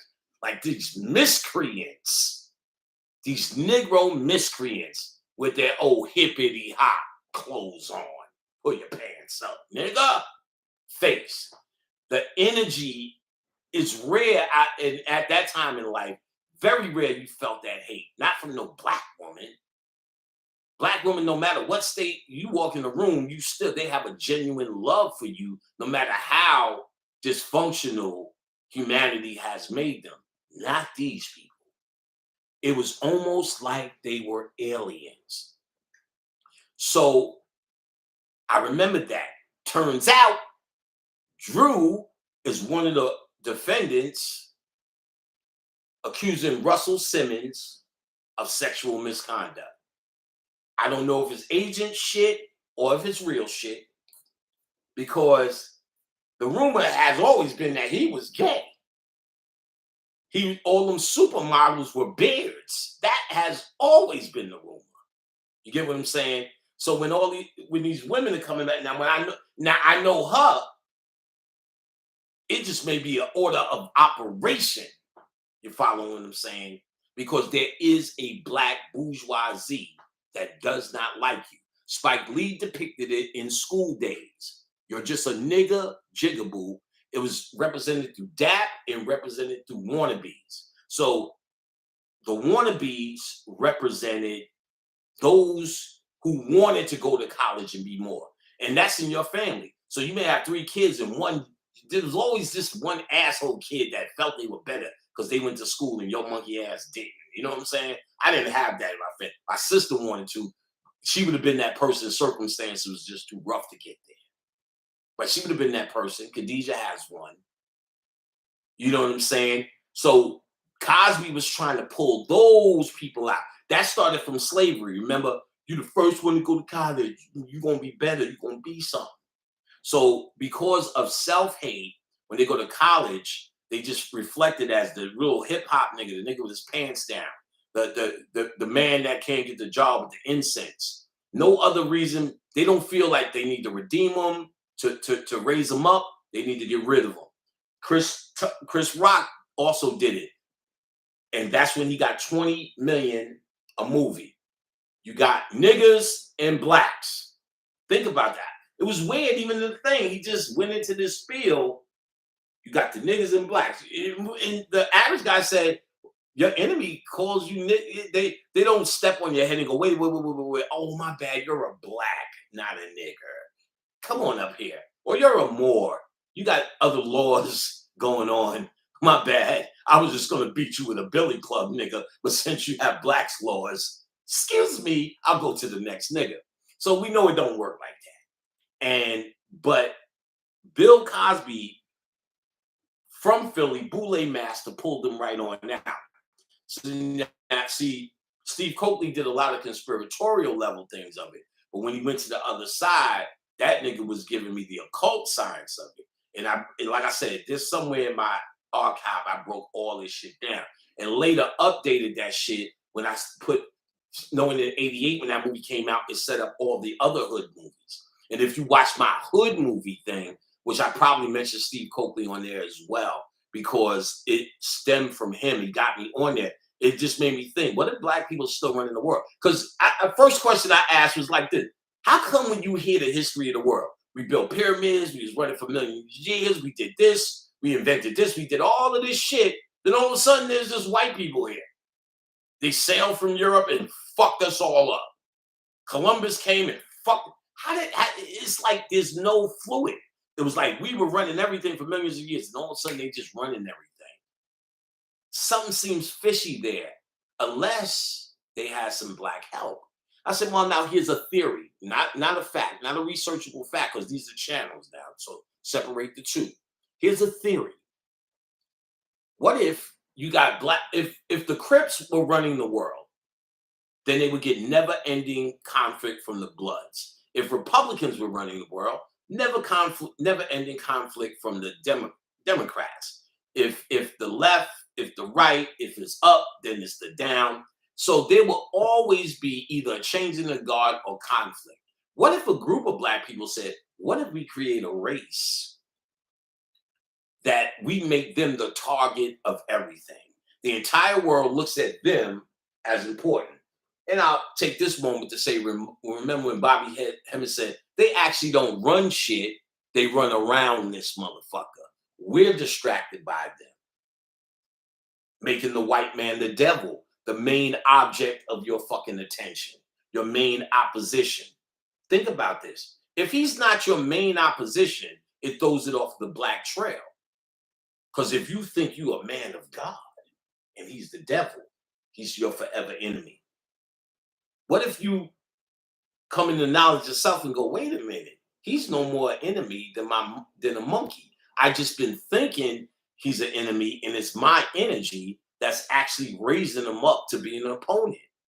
For instance, there's plenty of people who would want to fight Tyson in their heyday. You think he entertained all that shit? If Tyson entertained the fight, it's just an indirect way of saying you're worthy of a fight with Tyson. And if the black race is Tyson, and you made this white man your opposition, no, he's just a lower version of you because you have no opposition. The opposition is in the polarity in your own mind. The opposition is your lower self and higher self. The white man is just a representation of your lower self, but your lower self, he's not a standalone being outside of you with a whole reality that's attacking you. He's a lower version of you. He is what you degraded into, bruh. And it's up to you to, once you start dealing with the higher principles, he becomes irrelevant. True occultists don't even they bring up white people, and I bring up white people as references to shit. At home, you think I worry about them? Hey, what's up, buddy? How you doing? Dude. Shit, even dude was ours. Quincy Jones is check out the dude. He's a cool dude. Then they just started saying, dude. But dude was ours. They have nothing. Created nothing. Show me what they created. Nothing. Because they don't have what you have, because they're the degraded versions of you. If you took a cat and kept degrading it, it becomes hairless. And if you kept going down, it becomes a rat. If you keep going up, it becomes a lynx or some shit like that. It's degradation that you're worried about. But they're not your opposite. So if somebody says, now two things can be true here. If there's a boule black agenda or there's some agenda, then you would always have to keep the white man as the opposition because it's distraction. So the devil. When conscious people knows, it's played out to call him the devil. So occultists, once Bobby came and he dropped a study of the devil, right? You know, what it really was, what it really meant, dropped books by Percy Gray's biography of the devil or whatever it was, biography of the devil, I think he did. But so many, the pact with the devil, this, that, what the devil as a concept meant, right? As the fallen angle of light. You are that fallen angle of light. You are down with energy, i.e. Baphomet in the back. You are down with energy. Baphomet represents your current situation, just like the devil represents your current situation. You are in hell. You are in the boom, red frequency player. That's the root chakra. You are in hell. You understand what I'm saying? But see, knowing where you are is the only way you could get out. Knowing what and who you are is how you get out. The same way when you go to a meeting of Alcoholics Anonymous, the first thing you must say is, "Hi, my name is Panic, and I'm an alcoholic." That's what's that ISIS. Hey, I'm Panic, and I am Satan. You understand what I'm saying?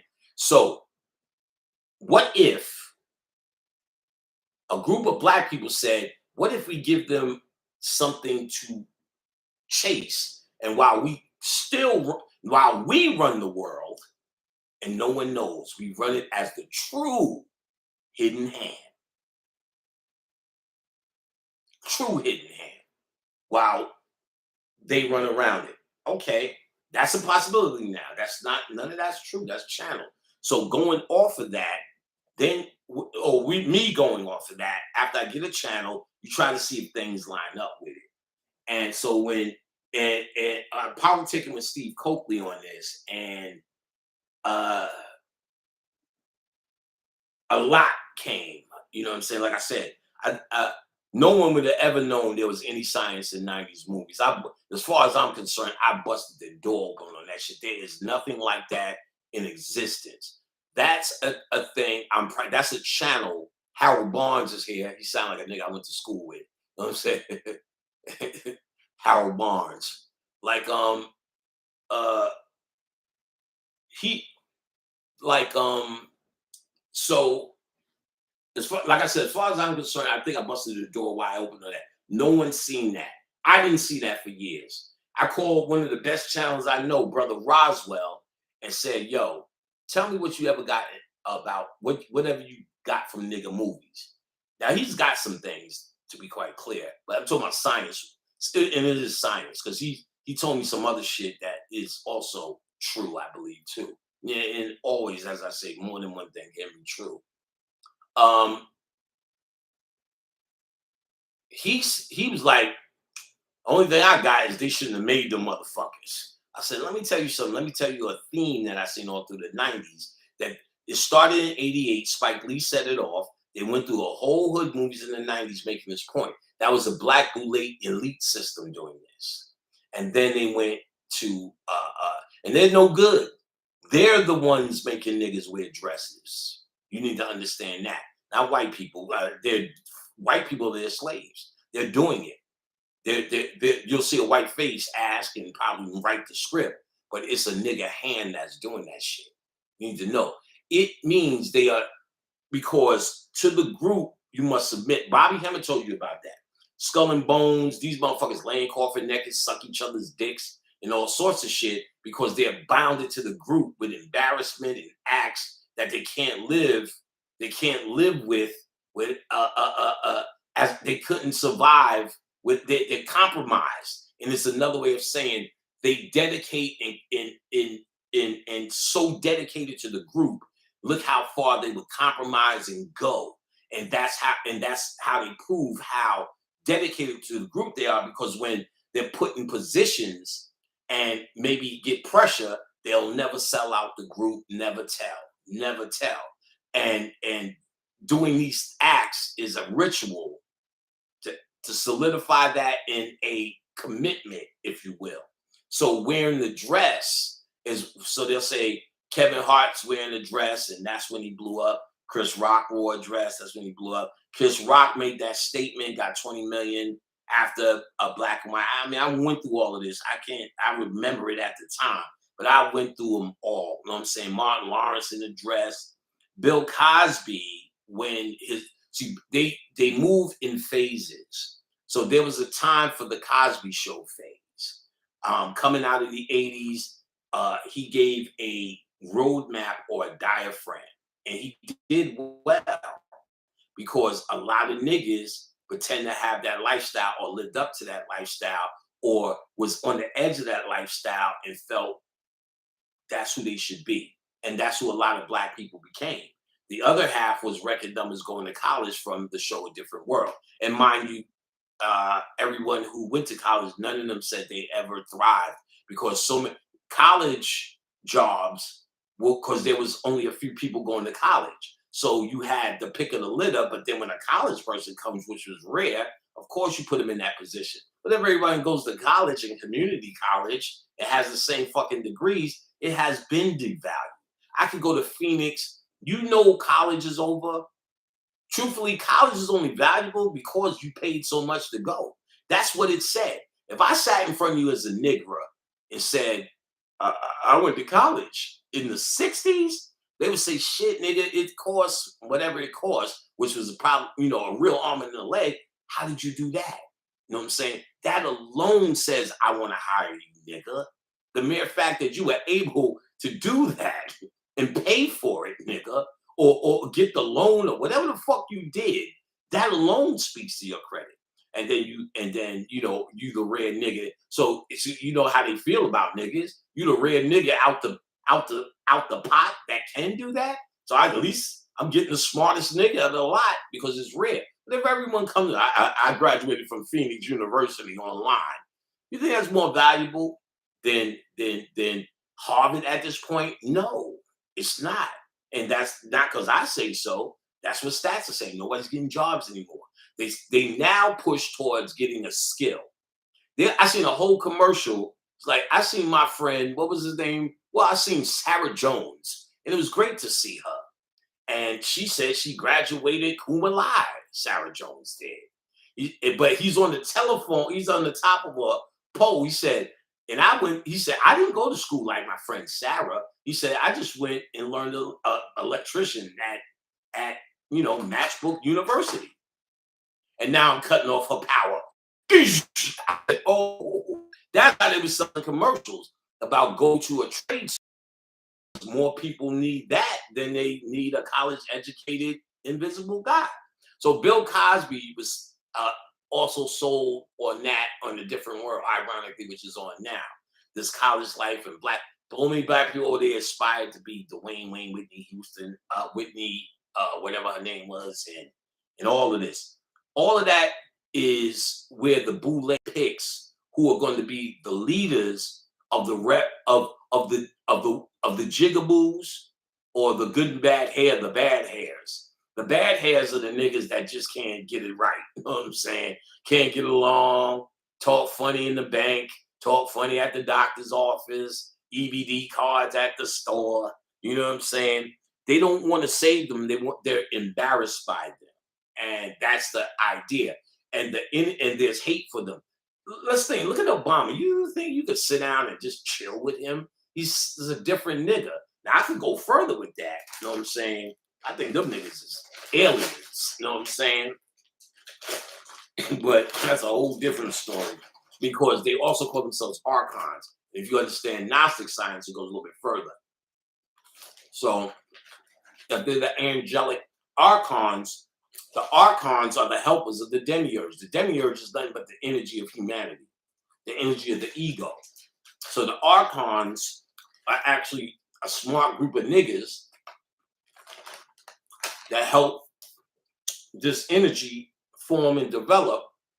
And each time I used to read Gnostic science, you always think of the archons as, and they say angelic forces or angels. And if we're angels of light that are Satan or Lucifer, these archons have angels of light too. That means they manifest here too. And they manifest as that bourgeoisie, we call it. But the ones who hate you like that lady. Like Obama lost it once. Not like a nigga though. They asked him something about Kanye West around the time he jumped on stage and said Beyonce should have won that era. He said, fucking idiot. Boom. I said, oh, really, nigga. Try to find that response he said to Kanye West during that time. Fucking idiot.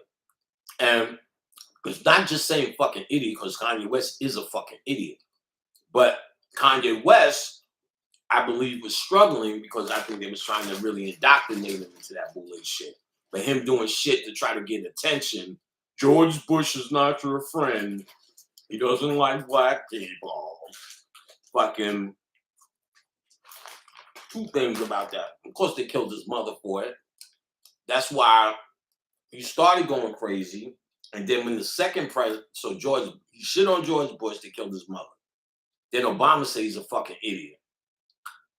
He's so psychologically beat up, he's standing there, Trump trying to redeem himself. He's standing there, Trump saying that because he's trying to redeem himself for that first fucked up statement he said to George Bush. They are getting him. I don't know him. I don't know his work. I don't know who he was before. I don't really give a fuck. I don't know if he was our brother going wrong or just an asshole who got asshole work done. But when he's chilling with Trump as president, it's because subconsciously he's trying to redeem that statement he made that he felt got his mother killed. He said it at one point, the government killed his mother or whatever. Okay. So the bourgeoisie are also angles of light that fell. Archons. Study archons in Gnosticism. The Boule called themselves archons. And there's two meanings. There's the Gnostic meaning, and there's like helper of the king, or helpers to the king, which most black people, Steve Coakley included, use what we know in our mind control. You know, as soon as black people kiss white people's ass. So instead, help of the king and the Boule and the secret society, they're kissing white people's ass. No one looked at the other one. I did because I studied Gnosticism. Not like I'm better or something. I just decided because I was taking it for what it meant when Steve Coakley said it. Because I hate, I'm saying the same shit too. But then it occurred to me years later, I said, wait a minute, they call themselves archons. So when I seen the good and bad hair, and then the archon things, like I said, you start looking for facts that kind of back up the channel. And like I said, it's not to be proven. Like I'm gonna do a lecture just for myself. And so that makes some sense. And then the feeling I had with that mayor started to, it was like I felt then, even, it was 1998, 1997 to 8. So I was coming 28, 29. And I felt then these weren't black people. The way even the girl was looking at me was like, you don't feel that from black women, even if they ain't trying to fuck. And then when the mother came down, it looked like that's where she was trained well. Light skin, green eyes. You look at the girl, Drew, I forgot her last name, from Def Jam, and she's now one of the complainants against Rush, which doesn't surprise me. So look at how they look. I can't remember this mayor's name. Just look at she was a female, all the female mayors of Washington, D.C. Look in towards the 80s or maybe early 90s, early to mid 90s, definitely. Because I was still living with my grandmother. So okay. Now I can't remember the Earth, Wind, and Channel Fire. Earth, Wind, and Fire. Oh fuck. Totally out my head. I didn't get Maurice White, but we gotta remember they were conscious. Khadijah's uncle in Denver, he was like Uncle Hank. Khadijah, that's why Khadijah liked Uncle Hank, because he reminded her of her actual uncle. And he used to craft shit. Upstairs now we have a copper pyramid that you could actually sit under. You could disassemble and sit under that he made. And he used to make those for Earth, Wind, and Fire.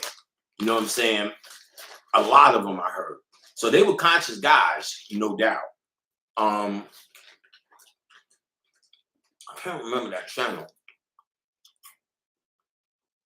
Usually if I had a clue, it'll just trigger him. But I never really went to do that. But I'll channel anybody. We can get him now. I'll go get him. But you probably won't get him through his music. The average guy can get him through his music. I'm just gonna drink. 1 second.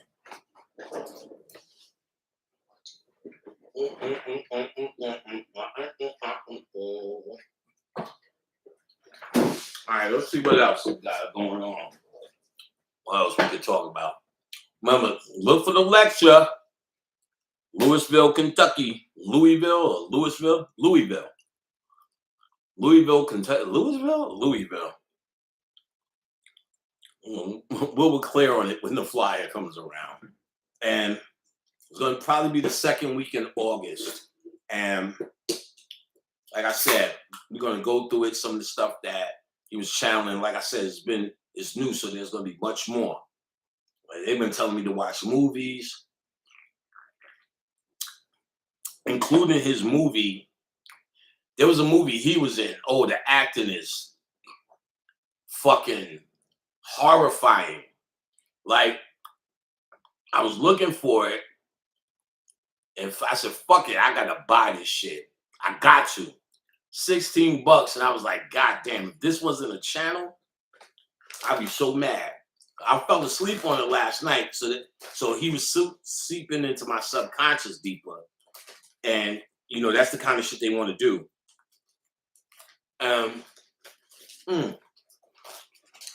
The acting was ghastly. It's called The Greatest. Like I said, what you definitely want to watch is a documentary. Any documentary you can find.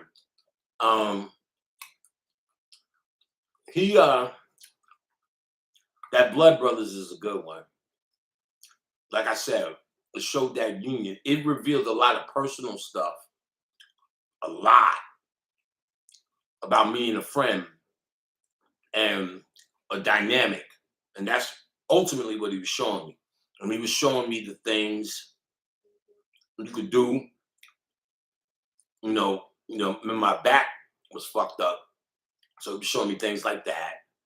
You could do it, explain you could do it. Put that bat by the door.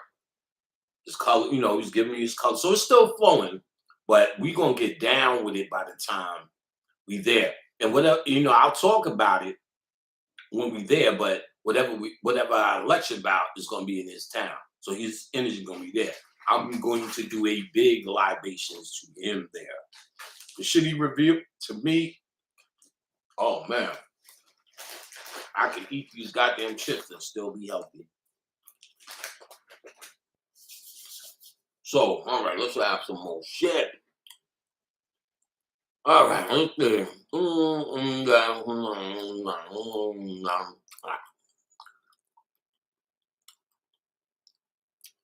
Was it cold in the conference room in Charlotte? You should have said something, y'all Lotus. We just turned down the fucking AC. Poor niggas. Decode Lovecraft Country. I'll talk about Lovecraft Country. There's not too much to decode because Lovecraft Country comes from H.P. Lovecraft's writing. So there's nothing to decode. Go read H.P. Lovecraft's writing. The real question, I guess, if you know the writing of the Necronomicon or really the Cthulhu mythos, did they do it justice? That would be the question. I think they did a good job. What was more damaging and why you're never going to see it ever come out another season of it is because they show black men doing ritual. They show black men actually using natural law, even though they did it in a horrifying setting, because that's what white people think of our natural law. That's what they think of voodoo. Well, that's like natural law. We use natural objects to create an effect. Natural law. So we use nature. And Pepsi is the best fucking chemical going. So natural law, and we use nature. So they think of it as scary. Now, H.P. Lovecraft, who penned the Cthulhu mythos, was just writing short stories. Here's the ironic shit.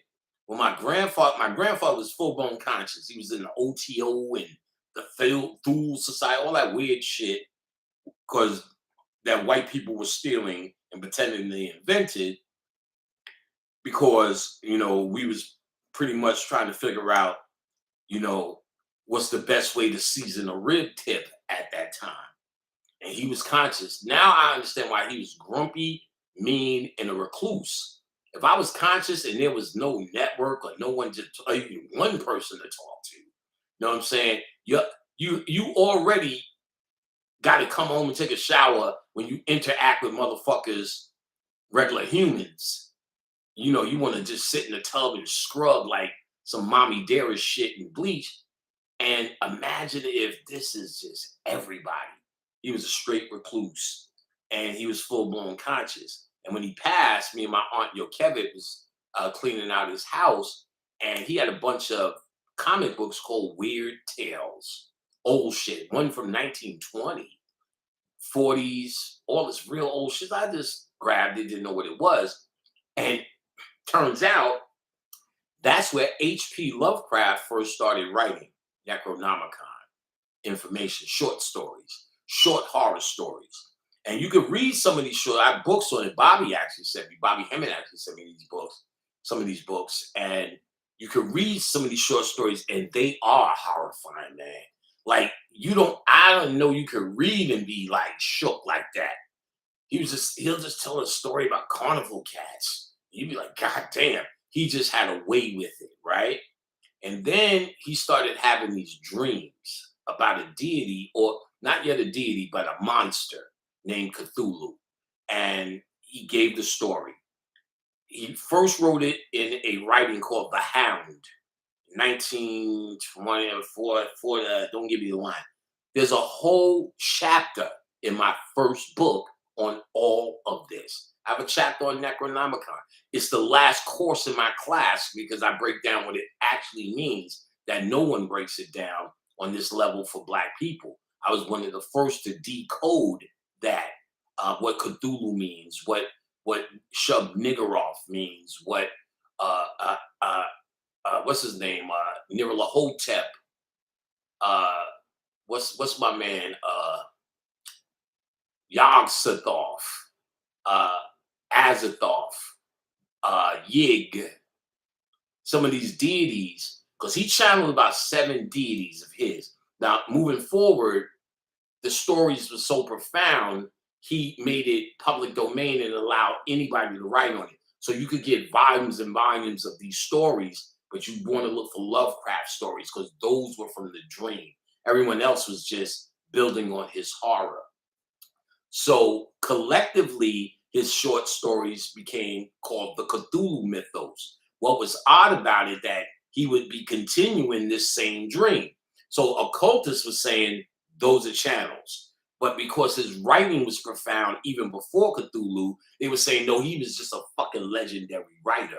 So his impact ultimately became in writing, movies, and the occult world. I think I got it right. There's a book called Necronomicon Files. What's the dude's name? There's 2 guys, Hines, Daniel something Hines, and maybe Philip something. Either way, you can find it just by the title, Necronomicon Files, and they tell you about his impact in those 3 areas. I wish I had this, I wish I was upstairs. There's a book that really gives you everything you need to know about him. But it's in a book about witches, werewolves, and such. It's a blue book. The author's name is not coming. If I was there, I'd know exactly where it is. Either way, Necronomicon Files or anything by Donald Tyson is pretty good. But you still can get Lovecraft's work because he did make it public domain. I can print out his work word for word and sell it if it was to sell, and sell it, and nobody would come for me.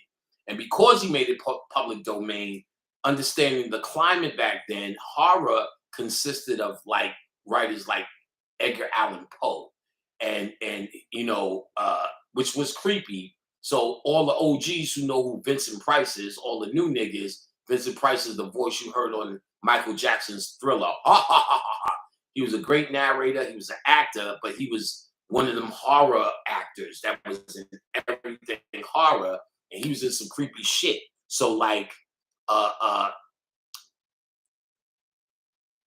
that was the standard. Scary movies were The Mummy, Frankenstein, Dracula. The Mummy, Frankenstein, Dracula. When they started incorporating Lovecraft concepts of horror in the movies. That's when you started getting movies like The Blob and Creature from the Black Lagoon. Now, the two concepts, The Blob was from outer space because Cthulhu was from outer space. They also, listen closely, called Lovecraft's work cosmic horror. And so Roswell, the same decoder, said, if they don't do no cosmic horror in this series, I'm throwing it away because niggas are really fan of the Necronomicon, the Lovecraft work. But they did. If you remember, they went out of space in like episode 8 or 9. So I call Roswell. They tapped into the cosmic horror. So I'm gonna fuck with it. That one episode with them two little girls, the best thing I've ever seen on television. Well acted. Now you gotta remember, they're now destroying that guy in the media with some domestic abuse shit. If he did it, good for his ass. I'm sure he did something, but let's talk about their work. In our standard, good motherfucker. You're not supposed to be putting your hands on no goddamn woman.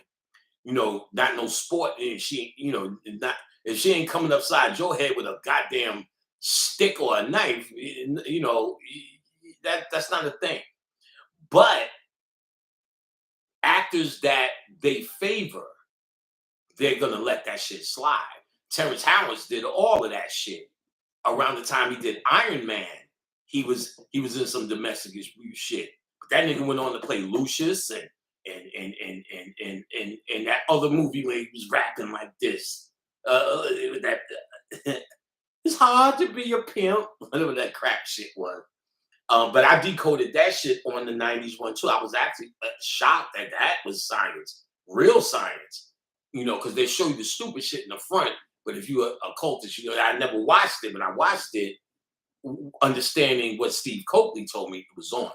So they did a good job on it, but now they're destroying this kid because they have to. Because if he does this, this was his first showing that we really recognized him in the Necronomicon. Then he goes on to play this occult deity, this all-knowing deity, which was actually Demiurge, deity that's from the quantum world and all the shit. He's stuck in the quantum and trying to get whatever. Just where he was in, they showed them a little bit more powerful in. They introduced the character in the Loki series. Now, him playing this shit, this little twisted face ass nigga, they also did the same shit to the nigga who played Nat Turner. These symbols, they can't. First of all, he didn't even play the symbol. The whole thing, he wakes up, sees the Bible inspires him to do this shit. Like they still, at the end of the day, if you want Nat Turner to be a hero, it's because he was a Christian. So they really shit on it anyway. But then they shit on him, bring up some old charges. You ain't seen that nigga since. And you probably won't see this dude because that's the war. You think they worried about him being Rocky or beating up some black woman anywhere? No, they're worried about he showed the other dude is dead off of fentanyl. They were doing some dangerous shit. That Jordan Peele, I know he watches somebody in the conscious world. If it's not me, it's somebody. And black people actually did break through on suspenseful horror with him, with Us, and Get Out. That was a breakthrough, especially for a nigga who was being an idiot. And I'm sure had on dresses on that Jordan Peele shit. He took an absolute turn. Serious Twilight Zone host, which he looks stupid. Welcome to the Twilight Zone. Like, nigga, shut up. That's corny. He's trying to play it like Rod Sterling. Just play it like yourself. But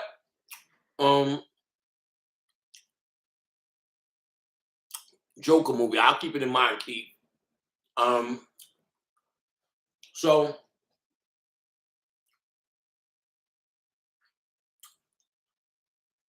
guys, know this. Y'all can do this too. Please. Look for Easter eggs. That's what white people calls decoding movies. Easter eggs. So go and look for Joker Easter eggs, Lovecraft Crunchy Easter eggs, blah, blah, blah Easter eggs. Really profound decoding, real profound, not bullshit at all, because they're very logical. So there's some shit I watch, I'm like, damn, I didn't see that. And it's absolutely true. Shit with the Joker, like when he was becoming the Joker, his misery of walking up the steps. But when he became the Joker, how he flew down the steps. Like and they'll show you the psychological aspect, and it can't be denied. They're really good with that. Easter eggs are what they call. So look for that. All right. So now H.P. Lovecraft, like I said, he himself said he was not an occultist. This Cthulhu thing went crazy. If you could get it, there's a book series called GURPS. It's an acronym. What? I can't remember. GURP. G period, U period. So they have Voodoo GURPS, where they was dealing. I had that. I may still have that, where they have Papa Midnight in them, and they play like a game, and they have a Necronomicon one. There's also a book series called Call of Cthulhu, like a game. But those have more of the deities that Robert Bloch and August Derleth wrote. Those were the second string of writers that Lovecraft himself embraced and put his arm around. I said, y'all want to go with it, run with it. So I was at the movies. So, okay, so after, when Lovecraft-esque movies started came in, Creature from the Black Lagoon, The Blob. Now, Creature from the Black Lagoon was the other Lovecraft concept that you've seen many times over.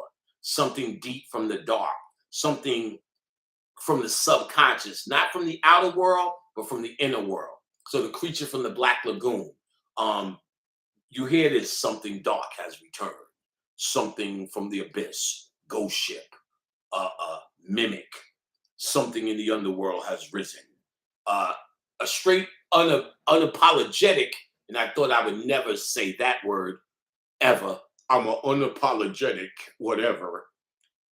Unapologetically was the Evil Dead series. Sam Raimi was a college kid. Most college kids get in the Necronomicon reading.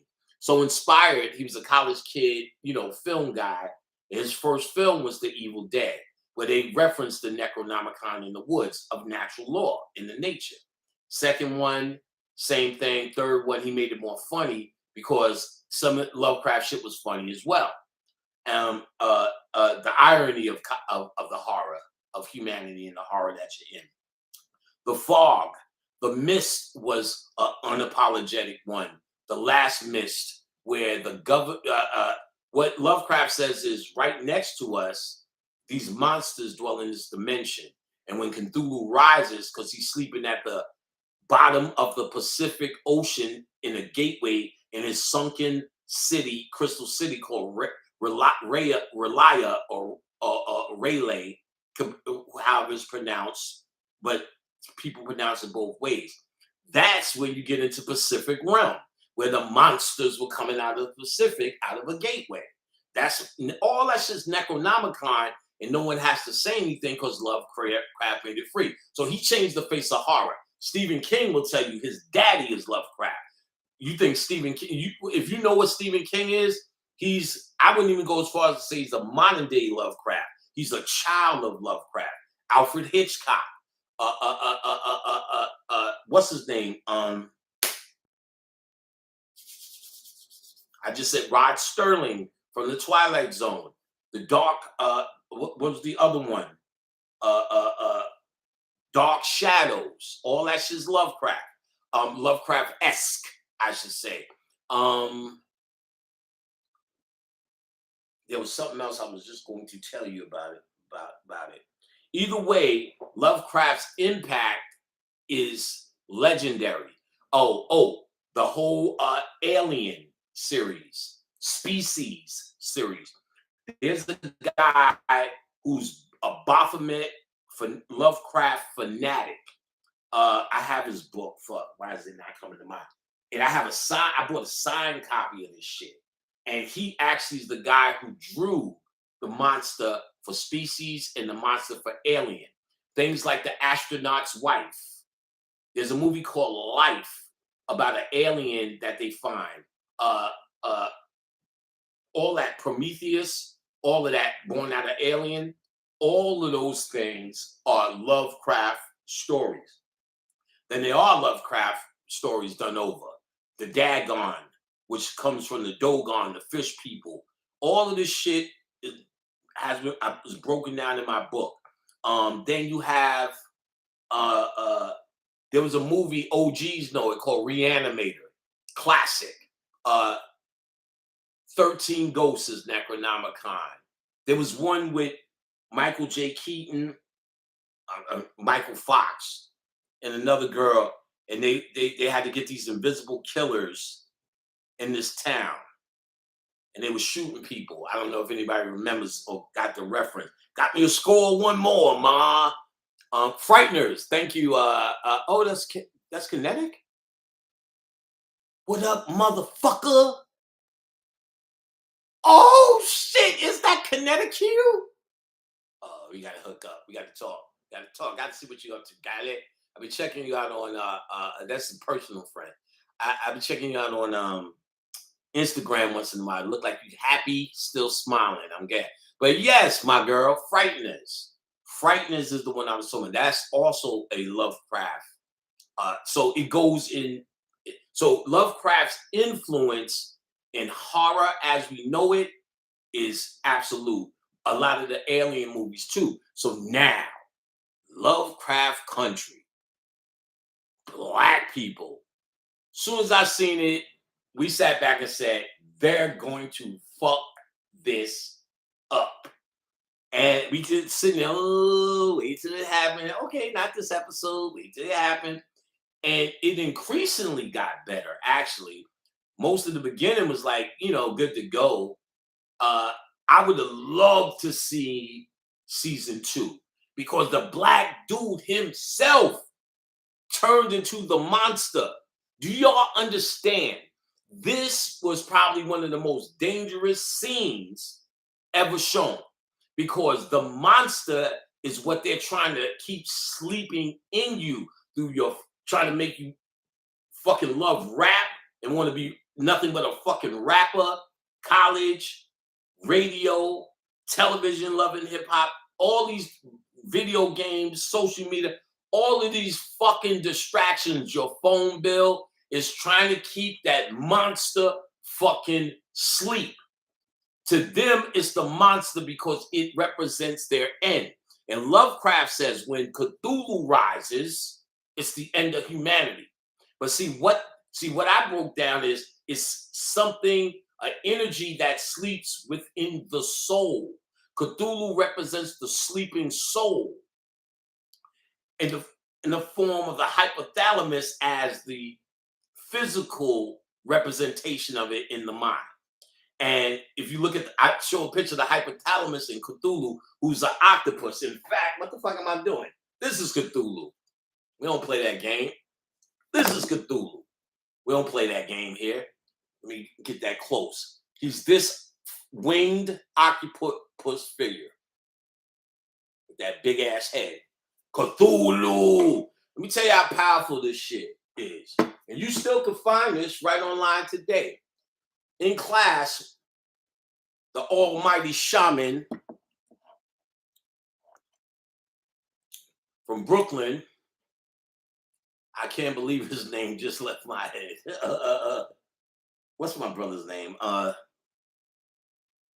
He always called me a punk motherfucker. He said, your name is Hispanic. And this nigga's a badass shaman. Oh, fuck, why is his name like? But he just decided to take my class. Well, he had to do that shit, nigga. It's like he just wanted to, and he wanted to bring his son. All right, so we chilling. But me and him can't make no sense all through the class. So we just kept going, Cthulhu. And we was making up a language. Cthulhu. Yo, we did this shit. We was doing it all through class, but there was a step we did that shit for 5 fucking minutes. So much so I took that 5 minutes and just put it up. Call to Cthulhu. This shit is wow. And this is my word. The next class, I had to tell these niggas, I had a short, straight dead fish in my fish tank. We kept saying, after that day, that fish was swimming the fuck around again. One of them fish that sucked the bottom of the floor, one of them black motherfuckers that clean the tank fish.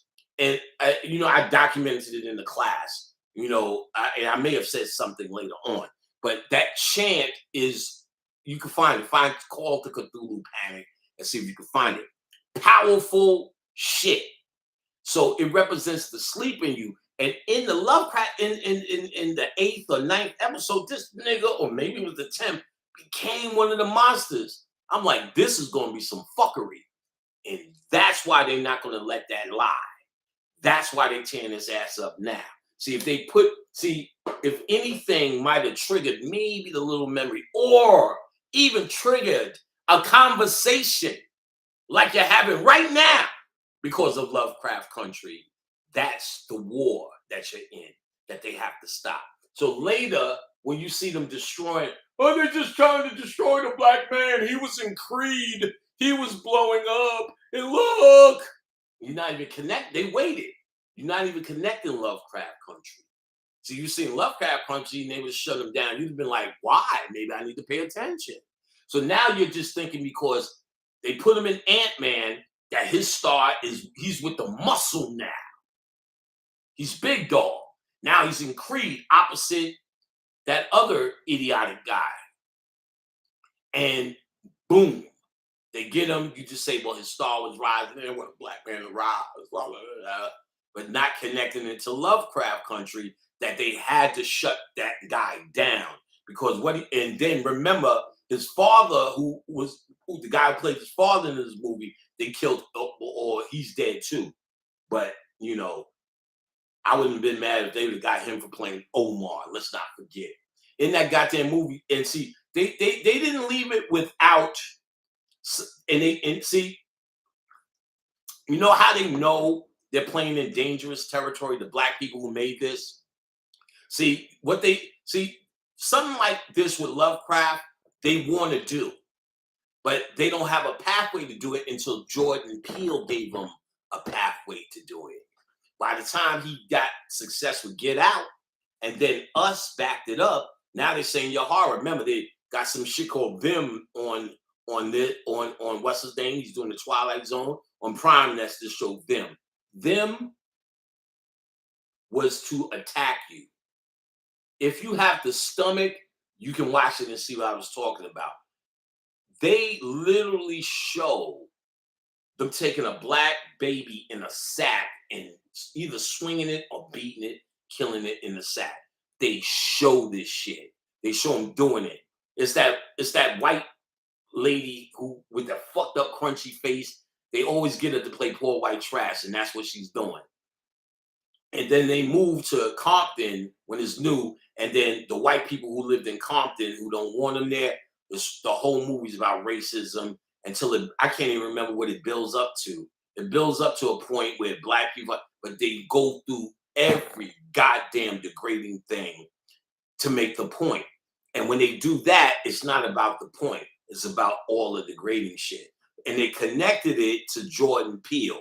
I think he's the executive producer of some sort, but they connected it to him because they're trying to shut down the mode where he's going. We're now opening up another doorway, or Jordan Peele is at least, whether he's doing it out of consciousness or he's think it's more money, it's a potential doorway that did bring Lovecraft Country. That's the attack.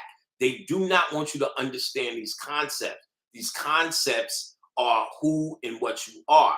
That's why they go so hard at making you not understand the word occult. Occult just means hidden culture. It just means spirit, what you can't see, how the functionality of you, your mind, your spirit, your being. That's the invisible portion of you. How it works as a cultural system. How you interface with it. How you get things out. How you make changes, how you reformat, how you reprogram. All of these things are what they're trying to get you not to do in any way, because all of the answers are actually in you. See, I don't bullshit you. That's what I've been saying. Is that you gotta find this in you. You're not gonna find it in me. So that's why they're not really scared of people who they keep an eye on them, but they're not really scared of people who stand in front of you and talk to you and tell you truth because you interpret it through your mind control and your religious upbringing. And if you have a religion is about conformity and mind control. It is not your story. A religion means to bind back. So you have to have something original first to bind back to. You're the original. Christianity comes out of Gnosticism. Gnosticism is the original Gospels. And Christianity is supposed to be binding you back to the original word. God, the Gnostic Bible is about this with many. The book of Mary, the book of Seth, and more than just Peter, Paul, and John, or whatever the fuck. This is book of the book of the book of the book of Gnosticism. They were the Dead Sea Scroll or the Nag Hammadi Library, the Book of Thomas. That's the first one they released and tried to doctor it. People said, fuck that when it was discovered. Give it to us now. And they couldn't hide it. It's a very different story about what they think of God. Now, as there's the Most High God, and I hate to say that because niggas say that stupid shit too and think it's something. But there's the true, which is us, pure, and then there's 8 levels underneath. And I'm not gonna go through that whole story, but ultimately there's a false God or the creator God, the one that you call one when the creator does this and the creator does it. The creator, if the creator created this, he's either really fucking mean to put you down here or really fucking incompetent. Take your pick. So the creator shit ain't your friend, and that's what Gnosticism teaches you. You get what I'm saying? So you got to understand. That's why you hear like, "I am a jealous God."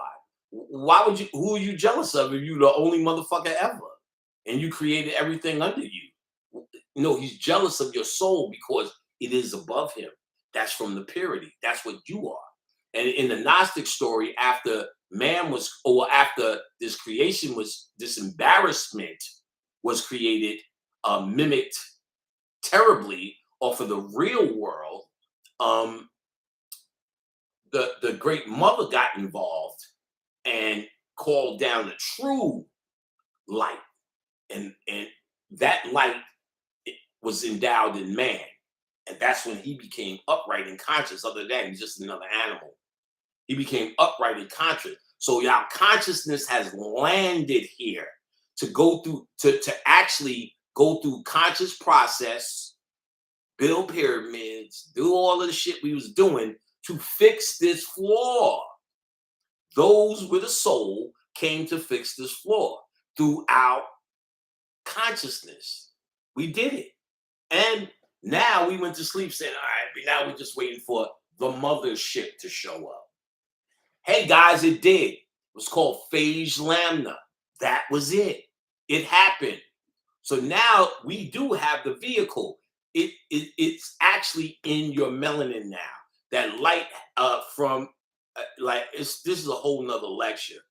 That light that I talked about, the Phage Lambda, is a bacteria form during the COVID. So they had you in the house, had you social distance, washing it off. They was trying to do everything they could do because that light was the mothership. That was the swing down sweet chariot coming forth to carry me home. But you thought it was somebody going to just come in and open the door? Come on, niggas, we've been waiting. Good job. No, no. It's a light thing. And you can, so now, before we had to wait through the process of knowledge and death, now you're going to have the choice to go, or maybe it's just time for all of us to go. But this is what niggas have been subconsciously calling out for. Jesus has returned. You understand? Those concepts that we calling out that we think are going to be physical was this event. Beetlejuice. You understand? So, and like I said, How to Die and Not Come Back, you can get more on that there. Or Judy K. King, who did a lot of decoding of the pyramid text, also wrote a book called Balls of Fire, but she did an hour lecture on YouTube, the only one I've seen, unless she's done more since I've looked, on that book, Balls of Fire, where you can hear about Phage Lambda directly from her, and if you hear from both of us, you'll get a more broader understanding of where she's coming from, and then you can make your own decisions. So Lovecraft Country is that motherfucking joint, I believe. I believe it is that joint. Like I said, that one with the twins was fucking incredible. I actually was gonna watch it again recently. I'm glad somebody brought that up. The one with the woman, the mother. That's when they showed her in space, and they said you could do in oh, that's what it was. Yeah, I talked about it at the time.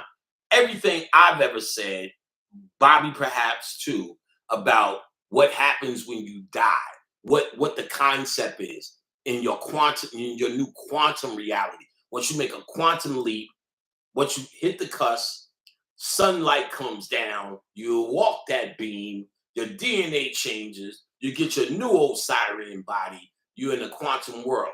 You're like in a blank slate, just a square. And anybody played any building games know. You put your house here, you did. You are making whatever reality with your mind, and that's what they said. So you can go anywhere, do anything with your fucking mind. I said, if this bitch says no, then I'ma say that's where they fucked it. I was up to like episode 9. They're gonna fuck this up. They're gonna fuck this up. But they did, because why did they have to make the father gay and kiss the other dude? Unnecessary shit. You understand what I'm saying? But see, they do that because they feel that I thought they might have felt they would have get ostracized or get some attention that they didn't want. So they give you the status quo agenda, the gay agenda. Make a nigga kiss a nigga no matter what. No matter what show you watching now, some nigga gotta kiss a nigga, some chick gotta kiss a chick. Whatever, man. Like, okay, I don't really care. Like I don't care what men do with men or women do with women no more than I actually care what a man does with a woman that ain't got none of this shit got nothing to do with me. I don't care, live and let live. But when you're watching TV, you're saying these things are coming into your house, and it could be whatever. But and no matter what you watch, this is coming into your house. It's not like I say, fuck it, let's turn on RuPaul in that fucking drag queen show. That's bringing it into your house. I don't care that they do that shit, but I'm not gonna see it. It's fucked up though. I had a cousin I ain't talked to for years. You know what I'm saying? And I'm talking about like 25 years. He's out on the West Coast, so we chopping it up, and it was good because he's really an older cousin, and my back went out. He was calling me every day. He was catching up, and support, and it was cool. But then nigga just started talking, and he must have took a Xan or some shit and started talking about how great this transvestite show was that he went to with his wife. Okay, I was hoping to get past that. And, the pageantry. I'm like, the pageantry. I said, yo, man, listen, man. I don't really care, what they do, but there's no fucking way Khadijah's taking me to any fucking transvestite show. Not, let's even say if I was like, I want to go, she would say, nigga, then you go. And when you go, take your fucking clothes and all the rest of that shit with you, nigga. She wouldn't even want her man sitting there. So I'm trying to, not be judgmental. He just kept going on, And sorry to say, it'll probably be another 25 years before we talk again. Like I said, I'm real free, live and let live. But it's but so much of that you can take and tolerate. I'm from New York City. If you didn't learn to tolerate it, you would lose your mind. So you learn to tolerate it, but now you can see they're overdoing it. And they're doing it because they're trying to, just like they did with conscious people and was trying to make them woke so they can control them. These silly gay people are doing the same thing. Fighting with these rights and these civil rights. All they did become was Democrat, Republican, da da da da. LBGTCV NMNOP community.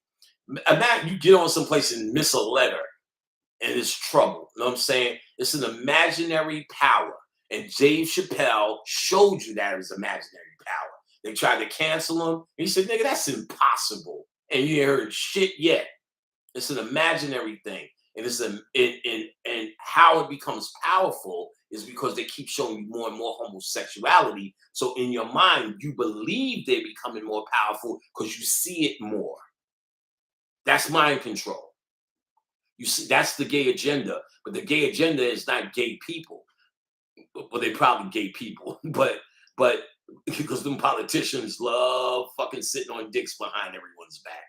So now, but the gay agenda is to implant them as a power base. So if you were watching 10% of gay people kissing on TV, now it's up to 30, 40%. Every show you power. They got niggas making love. Fuck a kissing, holding hands. Niggas, I gotta forward that shit, to be quite honest. Niggas all chest, all rubbing, no Noxzema or nothing. That shit is not the hotness. And it's not really, I see, and I know it's not homophobia because I don't care. I literally don't. For years, I don't care. I'm one of the first guys that tells gay people that spiritually nothing's wrong. And I'll say it right now. Spiritually, everything I've seen, you're not a man or woman when you die. You have no penis or genitals. Down here, socially, they got to deal with whatever they deal with. I think when I look at it, it's icky. You know what I'm saying? It's fucking icky. Women aside, unless they, like everybody else, two sexy women. Ooh, you know what I'm saying? Other than, and I went through all of that. I did all of that shit already. I don't even do that now. Khadijah's my ooh. So if Khadijah's my ooh, I don't really care. I literally just don't care. And since it doesn't offend me spiritually, I really don't care. And I'll tell that truth because it's what I see. You know what I'm saying? Is I've talked to many spirits over the years, easy. And I seen Leroy. I talked to Leroy from Fame, Willie Ninja, and Sylvester in detail. And I had a gay cousin who told me a lot. You know what I'm saying? They sit at gateways the same way they stand in front of the club and go, you can get in, but you can't get in. They do this. I've seen, so they got power because androgyny is what we ultimately all are. Down here, we are in separation. So when they come together, it may bump heads, but we are actually one unit, male and female. So if they come out down here on some switching back and forth, they may have a bigger spiritual agenda that I don't understand or even care to understand.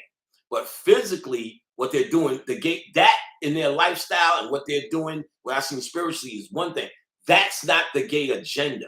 The gay agenda is the power that be forcing them as another group because make them another group that is reacting or acting politics, then they can control them.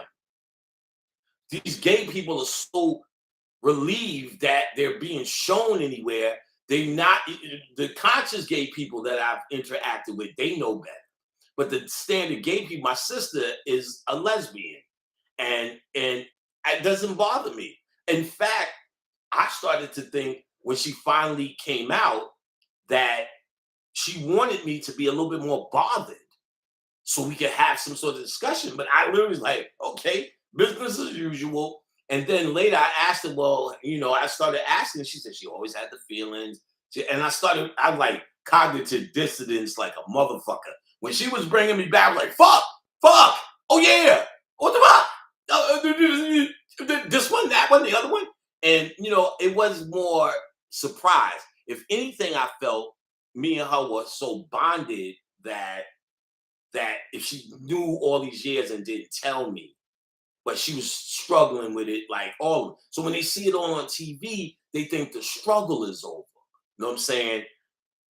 I hate to say it. I think I'm not going to judge my sister, but I think she'll accept the gay agenda more because they feel like it's progress. They're freeing themselves, and that's what it's designed to look like. But it's actually trying to get straight people to see more and more of it, discuss and complain about it.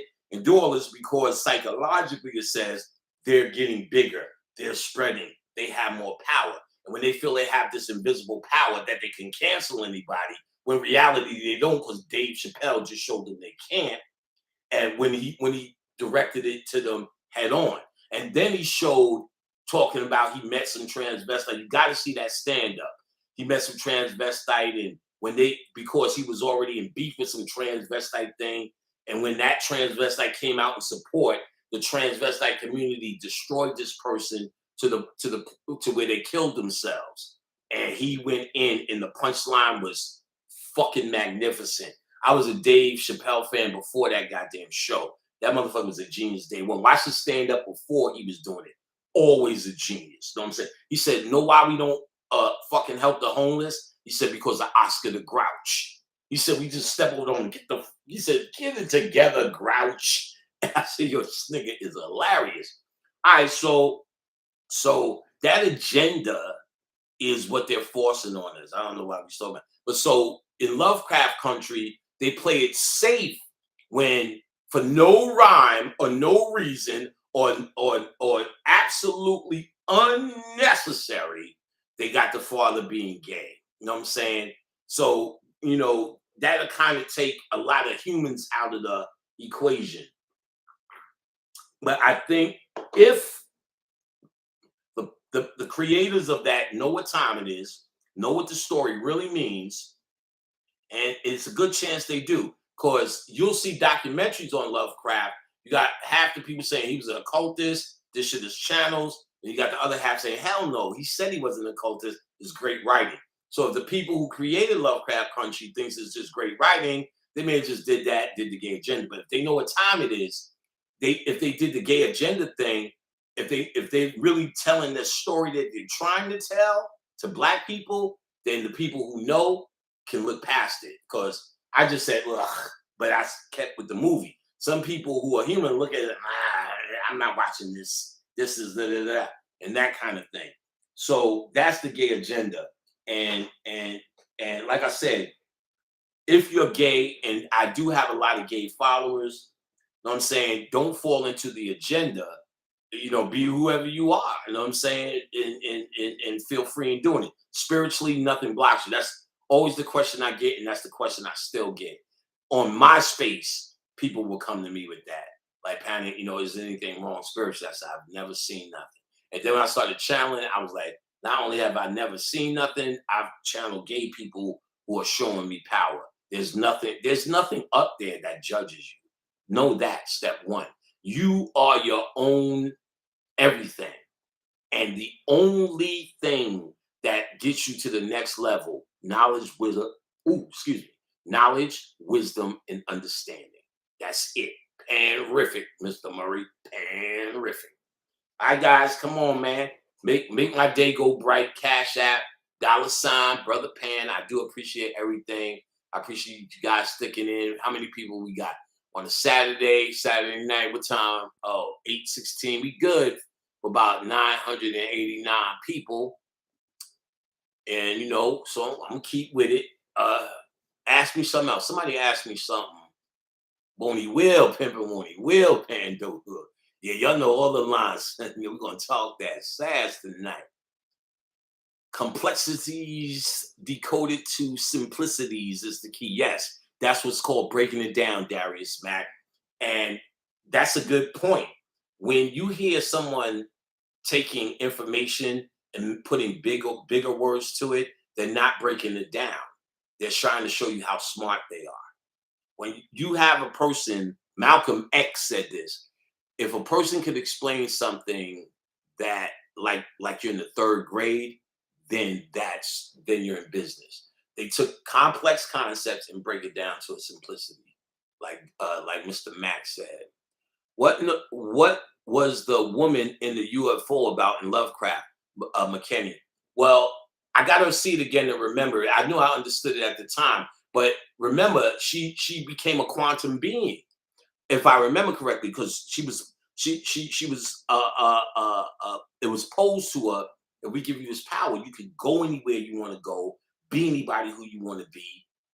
That's what you are. That's what you are, but you're stuck down here. You're stuck down here because humanity is a trap. There's a book by Alan Kernak, The Spirits Book. A lot of Ifa people. There's a whole book about channels, and in it, he gets a channel where these young gods are talking to these older gods, and the younger gods are talking about going to Earth to tear this, get some pussy and tear this motherfucker up. And the older gods say, whoa, whoa, whoa, whoa, don't go down to Earth. It's deadly. You may not make it back too quick. What you talking about? We gods. What the fuck?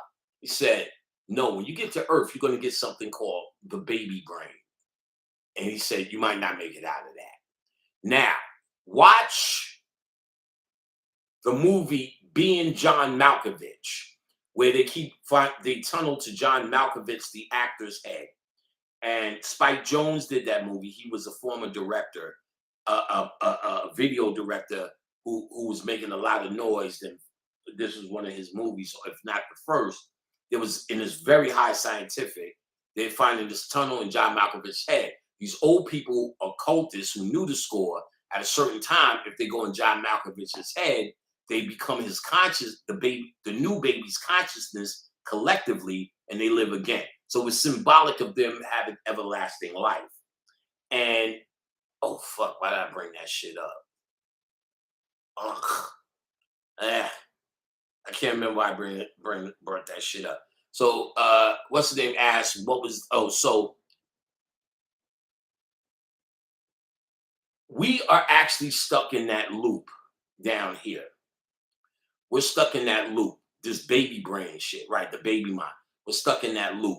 And it takes all of this work to get back to your right mind. You understand what I'm saying? Now, I know why. So why panic could you speak in this manner? And I had no idea at the time. This is in 2003. I was at this point, I was just studying metaphysics, and I was in school for computers, and I remember there was this chick. Dick was kind of in the sand because I was really going hard to get this computer shit right, and I said, "Fuck that shit." I baked a cake, brought a slice of cake. Said, "Sweet, you want some cake?" Turned out her grandfather used to bake a cake. Bingo! So we ride the train back to Brooklyn, and I'm just talking regular metaphysics shit I was reading, just having a conversation. So you sound like my stepfather. I said, oh, he's into this shit. Turns out she's full blown Orisha House. You know what I'm saying? Which I didn't know about then. Her father was Baba Ade. Big deal. A channeler like I've never fucking met. This motherfucker was bad and known for it. Old used to come sit on the couch, was cool dude. I can tell you adventures of that, but I eventually got a Ifa reading from him. And this is different from a regular reading. An Ifa reading, they read what they call your Ori, or the reason you came down, what's on your crown. And that's called the caste system in other places. Why you came to Earth. Now, mind you, I had no spiritual agenda at this time. And the stuff he was telling me, first thing he said was, you came from a very high realm. He said, actually, you were chilling and you didn't want to come here. Someone asked you to come here. Now, I found out later it was Bobby Hemmett. Then he also said, you came to teach and you will teach thousands. Teach them what? IT? Because I was thinking about now that I was getting these certifications that I just teach it. Because I was always a teacher. And we threw frisbee. I just knew how to do it. You know what I'm saying? I remember somebody asked me, yo, what about this on the train? I said, how the fuck would I know? He said, shit, nigga, you just be knowing shit.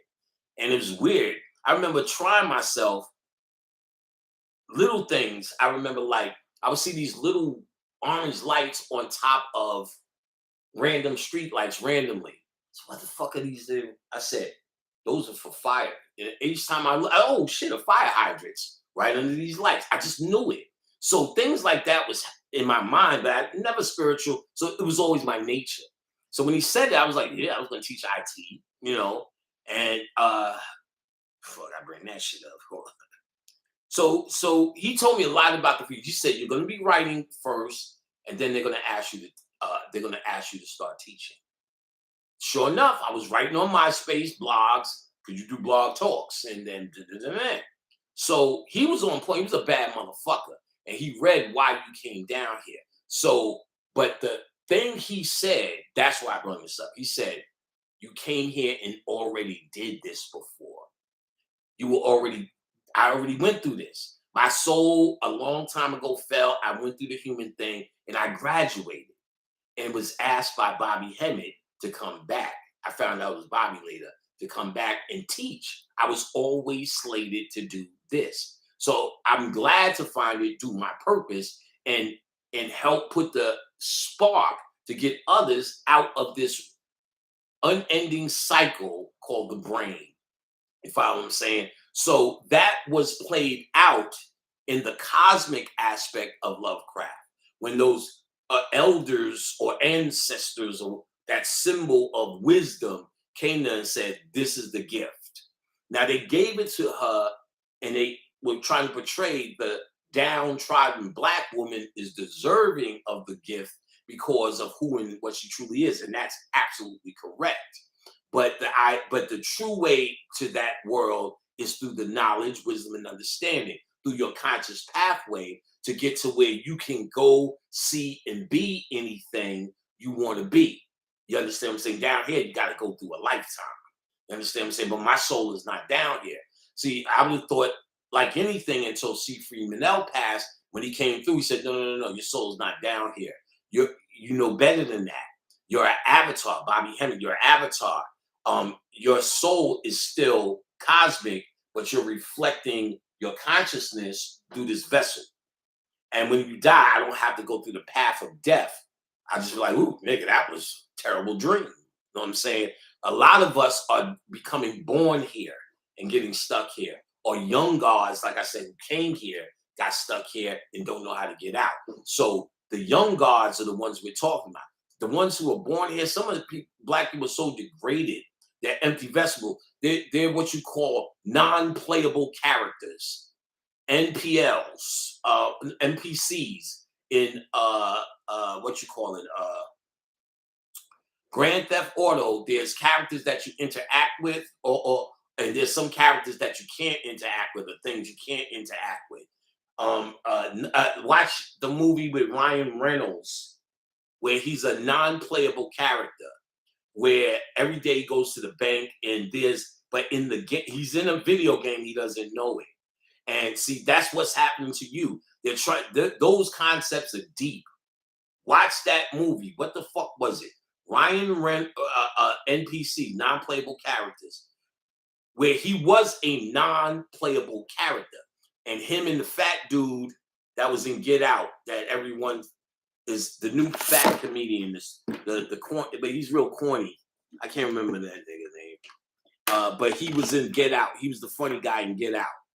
And that's where he started. Little Ren or Little Rel. He's in it. Where they become conscious because he notices he's doing his routine every day, because he's a non-playable character. But every day somebody comes in the bank and robs it.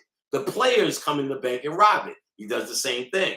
So he says, the boys who come, they always have these glasses. The glasses were the actual people playing the game. And he got the glasses, he was able to see behind the veil. That could represent consciousness, melanin. It was symbolic of him being able to see the same symbol they used in They Lived. And then it's about a non-playable character becoming conscious and trying to get to the outside of his prison world. That's our story. That's the story of humanity, really. You understand what I'm saying? So they bullshit with you. Free Guy. Thank you. Free Guy. Free Guy. Thank you, Junkyard Jedi. Ghetto Gods. Free Guy is the name of that movie. Thank you for that. Free Guy. Watch that movie. It's either on Netflix Prime or one of them. And when you watch it, it's really telling commentary on your scenario. Over and over, it's the same scenario. You are in a prison. This is not something that needs to be turned into paradise. This is something that needs to be escaped. And why only few people hear that message? Because I only came to get a few. Most of them are NPCs, non-playable characters. So this idea was also an agenda. The civil rights, just like the gay agenda, there's a civil rights agenda. A civil rights agenda, starting with Martin Luther King telling you that we shall overcome. We're getting to the mountain. No, your ass need to overcome. You need to overcome your own pain, your own suffering, your own ignorance, your own neglect, your own abuse, your own self-doubt, your own contemplation, your own lower nature. You need to overcome that to get to the mountaintop. You trying to figure out what some old dumbass nigga each time something happens, oh Jesus, oh Jesus. You ever see a fucking a lady get on the bus, take 2 steps, as soon as she get up to the, oh, thank you, Jesus. Pay her money, sit down, whoo, thank you, Jesus. Just from sitting on the bus. Like, you think that person is gonna get out of here? You think that person is gonna wake up? You think that person's supposed to wake up? It's your compassion that you're being manipulated by, but it's not real. Real, as I said, is Negroes from Austria. When you meet, it's like brothers. See, I went to Austria. See, that's Destin said, he said he was going to organize a meeting. He said niggas was all in. He said, we're going to work. Niggas was all in. He said, we're going to do inner work. Nobody showed up. You understand what I'm saying? Same problem, same jokes we were laughing at. When you see that unison, you're talking to brothers. That everybody down here is a Negro with the same agenda. So you got to recognize who synchronizes with you. Those are your brothers. You know what I'm saying? And they don't come cheap and easy sometimes, especially when they become deep and personal. Over the last few years, you heard me talk about B.O.B. But I'm gonna be honest, I don't give a fuck about his records. In fact, when I did a consultation for him, that's where we started. And me and him just got along. It was a regular consultation, but we just talked regular shit for like hours. We was on it, I can't remember. I think it was even longer than 5 hours. We just got along. And then we hung out, and we hung out for a year before we even, he didn't even know I did music in my life. It wasn't about that.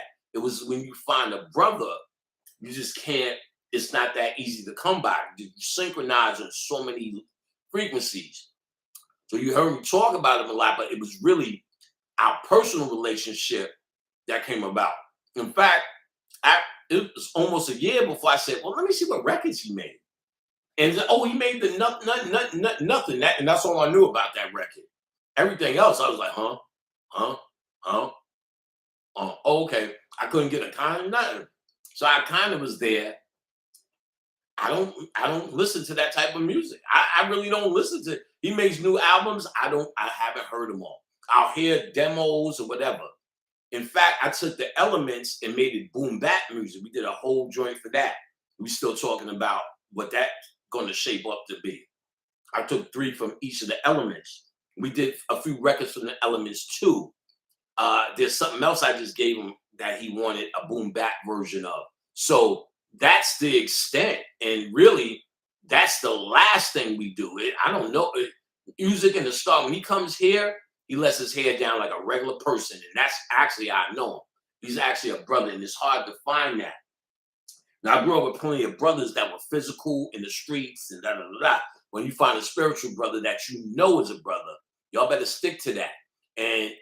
Or spiritual kin. And like I said, Destin felt like that. So when he asked, would I come? I was like, hell to the no, nigga. But at the very least, I am going to do, of course, no charge.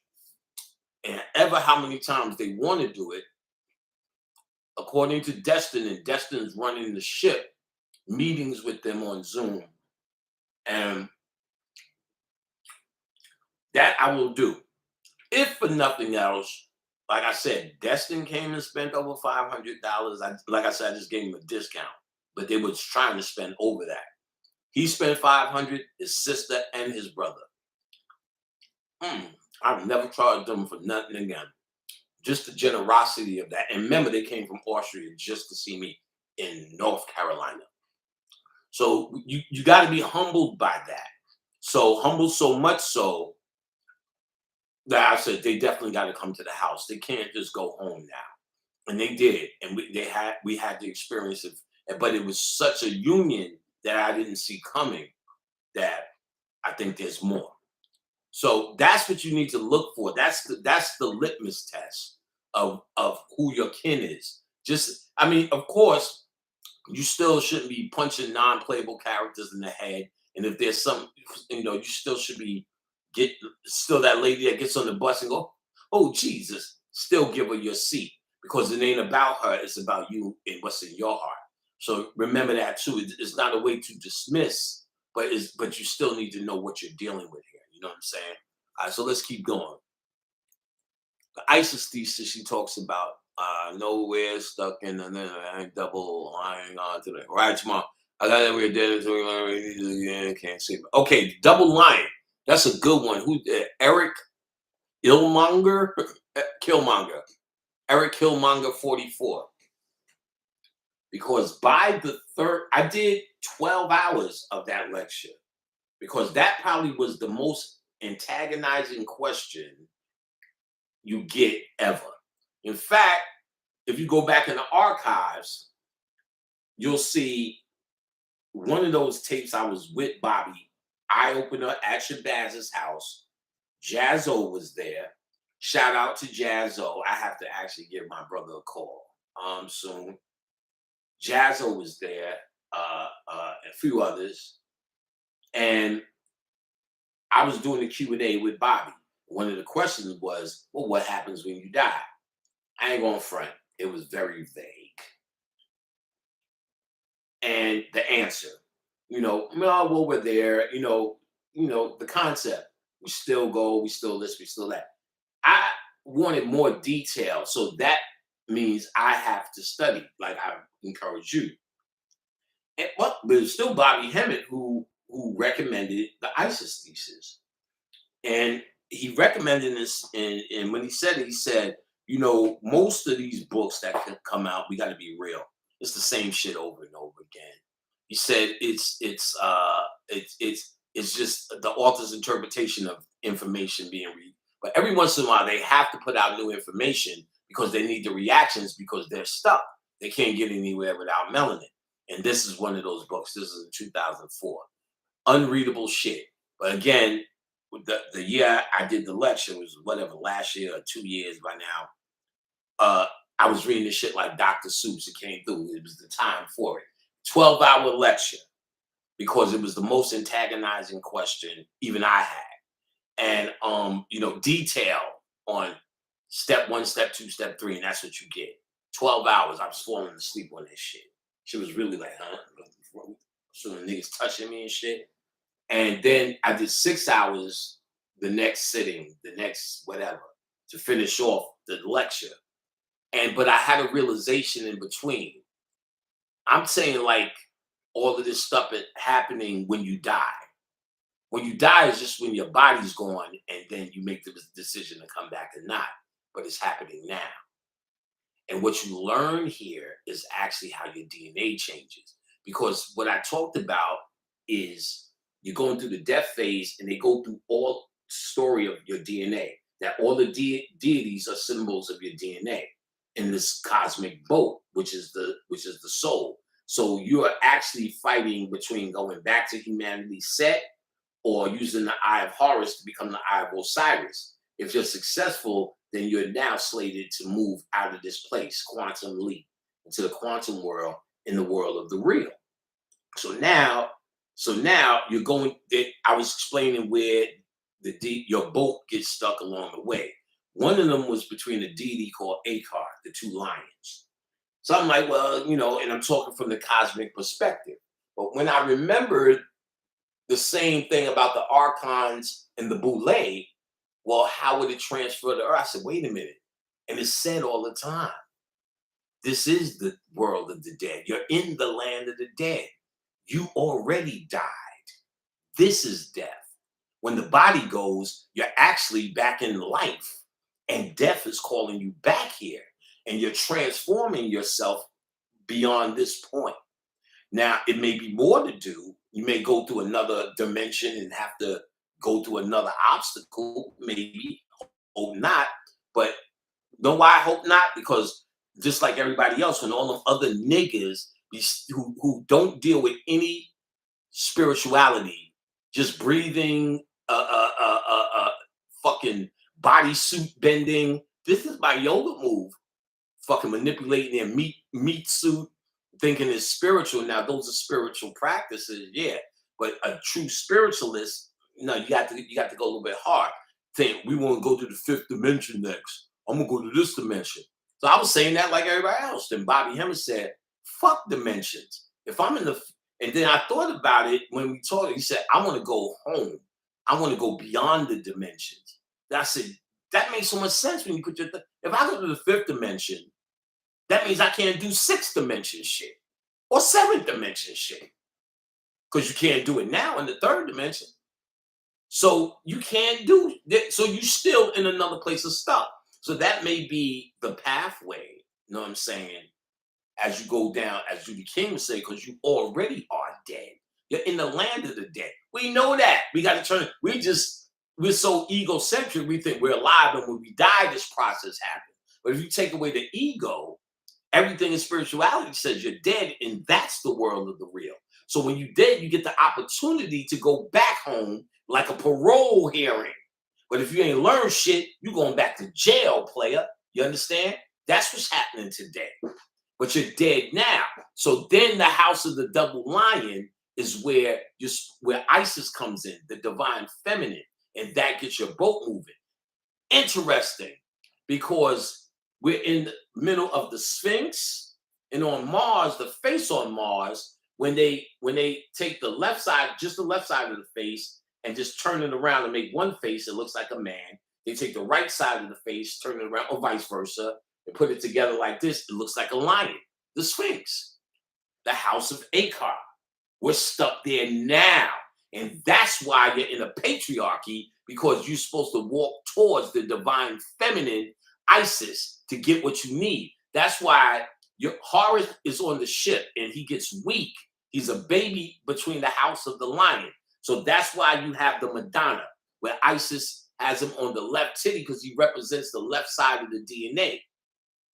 And she has him on the left titty to nourish him so he could keep making his journey. So we need the divine feminine, or understand the goddess principle. And that ain't the motherfucker with a vagina. That's the representation of it, and they're divine in their nature. But you seen Love and Hip Hop, and that's all I have to say on that. Bitches could go crazy too. Most women will say, I don't get along with women, I get along with more men, because they have been trained to hate the divine feminine too. We're all suffering from that here. Just you're not more divine, I promise you, because you have a vagina.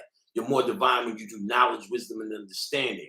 Man, woman, whatever. In the next lifetime, you got a penis, then what you gonna do? What you better ask me is advice on how to clean balls, because I can tell you. And then you might need that in the next lifetime if you ain't doing what you're supposed to be doing. If you think you're divine because you have a divine pussy. No, you are divine. Make yourself divine and your pussy becomes divine. Make yourself not divine and you be fucking for money, fucking rappers on Love and Hip Hop throwing drinks in hoes' faces as well, with the nicest Gucci boots I've ever seen. You understand what I'm saying? So it's a mentality, not a gender. Don't get wrapped up into that. That's humanity. The gender is symbolic of it. You understand what I'm saying? Like men are symbolic of the key to the vagina. But again, we are all one being. The divine feminine is different than from a woman. And really, that's one of the first things Bobby Hemmett said to me personally. He said, don't confuse dealing with the goddess as chivalry. Chivalry is chivalry. Opening the door and pulling out chairs is not the divine feminine. It's a symbol of it, but like I said, these women can be anything. You got to study the divine feminine here, because that is what's suppressed. You understand? I mean, you got to understand the trickery. Another agenda is the feminist movement. Any black woman involved in that is got to be nutty. Nutty. First of all, the feminist movement is about outmanning a man, not being more feminine. They make raising babies, hate staying at home. Any woman who can stay home and kick her feet up first of all, don't take away from the most important thing in the world is to raise a child. You know what I'm saying? They make it seem every movie you see when all the girls get together who went to college. Yeah, I'm a doctor, I'm a lawyer, I'm a butcher, I'm a baker. What did you do, Sally? Well, I stay at home with the kids and it's frowned upon. Her whole movie is her, I hate men and I'm working to make it my way. I'm working. And she becomes more, you take care of the kids. Panic, I'm going to, use my degree. You know what I'm saying? The women are doing it by themselves. You know what I'm saying? Shit like that. That's to get women to actually hate the feminine, but make it seem as if in this feminist movement that they're movers and shakers and they could do what you could do. Ronda Rousey and the motherfuckers. The whole feminist movement was a bitch with a muscle like this. That's what man wants that. The divine feminine made you go ooh, but then of course it's over sexualized, and we can't take the holistic aspect of her mind, body, and soul because we compartmentalized it. Because there is genuine damage, of course, as I'm pointing out to the feminine, but the feminist movement is the same as the gay agenda. Has nothing to do with gay people or has nothing to do with women. It has what you attach on as a fight, because they need to make groups. You understand what I'm saying? So understanding feminism and the divine feminism are two different things. Feminism is a white man made up agenda. You know what I'm saying? To keep you under control, keep you fighting for the wrong things, not understanding yourself, but trying to be competition with a man, outman a man. Brother Phil Valentine said it best. Don't outman a man. Show me some shit I don't know.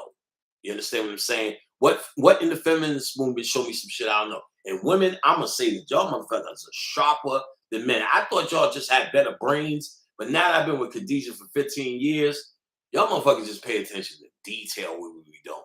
So y'all remember and pay attention to detail, which is smarter because the recall, the moment that something comes up, she remembers the detail and we're in a better place. I'm like, oh yeah, that shit was right there. It was on the left. No, you said that. You had the red on. It was the boost. No, you came in first. Then that motherfucker came in. Oh, so he had to have, all right, like that's women. And it looks smarter, but see now it's wrong when they think they're smarter. So one kind of could say, you a smart motherfucker. In the conscious, I beat you and everything else. I said, I hope he was playing. You know what I'm saying? But that's because she observes more. She started showing me, look at all the fingerprints you left on the fridge.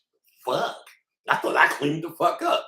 She wiping, that's when they wipe under shit and doorknob handles and shit. You don't even know it. And you be a sticky bitch. Don't even know. So they pay attention to detail. And that's what you learn from the divine feminine. Shit like men who don't pay attention to detail, that's what that natural entity is.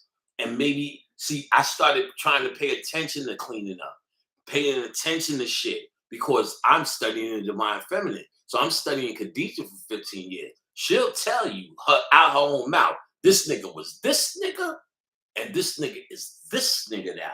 She used to say, let me find something.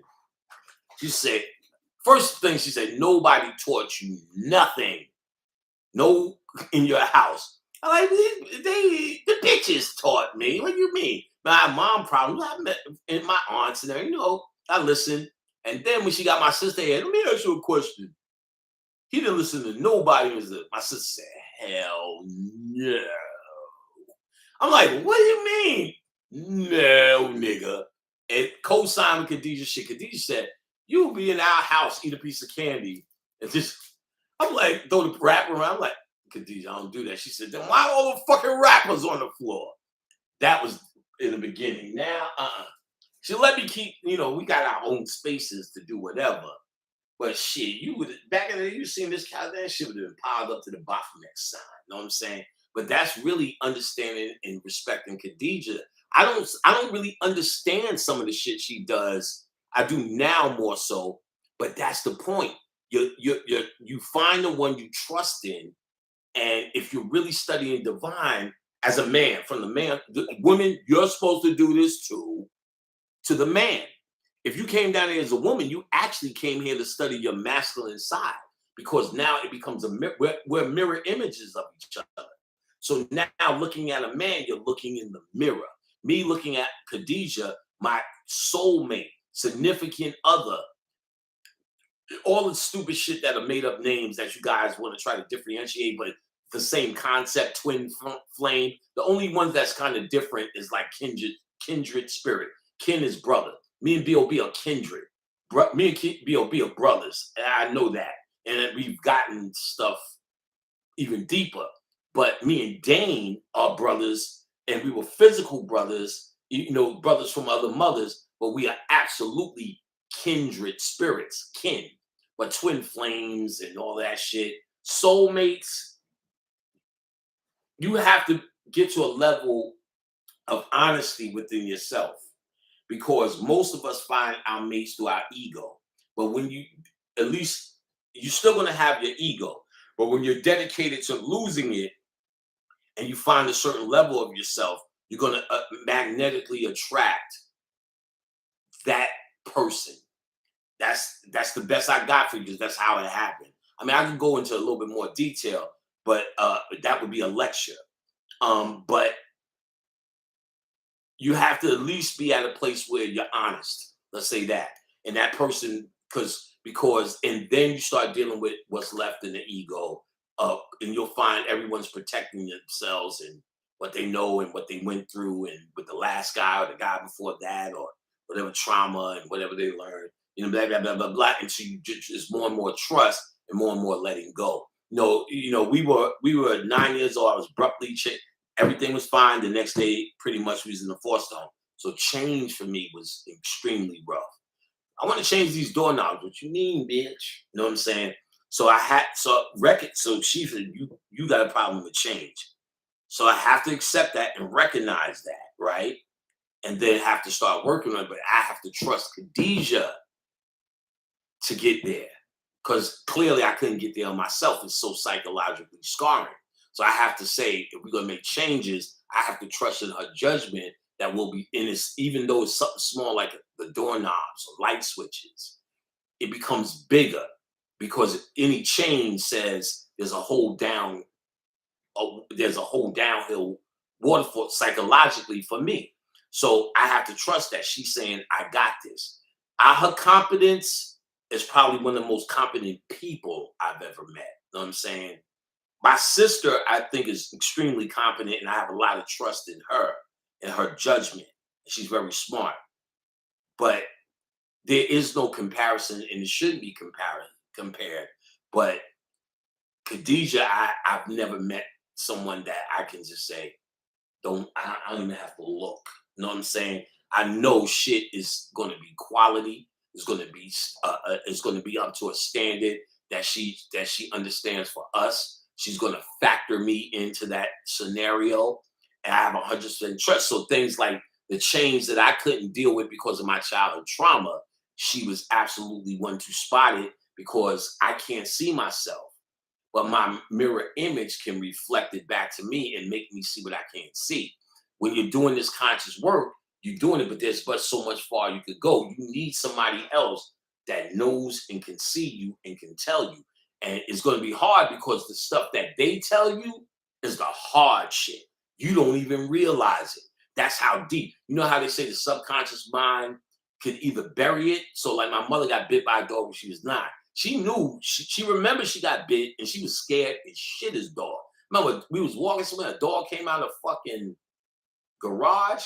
Right. So what the fuck? I kicked that shit in the mouth. And I was a kid then. I was, what did you do? Like, not because of the scared of the dog and the poor puppy. She was so scared of dogs. And me being so bold, it was foreign enough, but she's aware of it. Some people get bit and traumatized by a dog and just be scared of dogs and not know why. Oh shit.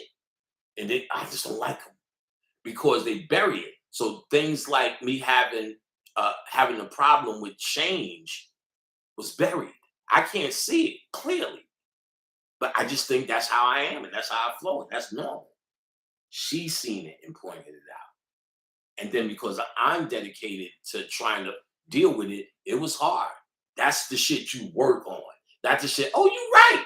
And shame. Shit, you okay. I'm now you hit that wall, then you say, okay, this is happening now. Now I'm gonna make a point of saying, do it. And it worked. It works. So that's what the reflection of them is for. You know what I'm saying? What's up, Cheryl Brown? Yay, you showed up. Yes, Cheryl Brown is here at the live with us, Cheryl. Hi, Cheryl. Let's see what we got. Fly, you and my wife since the eighth. You've been with your wife since the eighth grade. I knew she would have my best interest in mind to the end of the earth. There you go. That's Comanche Fly. Goddamn right. That's what you. If you are lucky enough to find that, you're probably in your most divine space. You found your divine union, and because I said we're androgynous beings, me and Khadijah move as one unit. I have no existence without her on my mind. There's not one thing I do that is just mine alone. Now, I mean, in my studio, her, you got to see her shit. Her shit is fly in the back. You know what I'm saying? She made a whole nother white room that is so fucking off the hook. One day I'll camera it up if she lets me. And the so we have our space and our thing, but we told them we make moves, everything like we're one unit. And if you're lucky enough to have that eighth grade, Bob met his significant other in like eighth grade too, like public school. He said he's seen it in public school and was fucked up. Couldn't say nothing for a year. They got to high school the next year, and he went at that, and they together did. That's our Tiff. I don't think she mind my saying name because she's been on. You'll see Tiff if you watch the podcast somewhere on Bob's channel. I did one of his podcast show, and where I'm sitting to the left of me is Cam. That's Tiffany's sister. She's a sweetheart. She was asking the questions mostly, and she did an excellent job because she allowed me to speak to that level of audience, which was the point. Bob was me, and Tiffany was on the other end. People was like, Tiffany not saying that. That's his lady. She didn't really give a fuck. Tiffany wanted, I believe, me to come and clear some of the things up. So she just wanted to chill. Tiffany's our family. Tiffany's our girl. Tiffany's a real G. Tiffany's a dancer. Tiffany's dance game is crazy.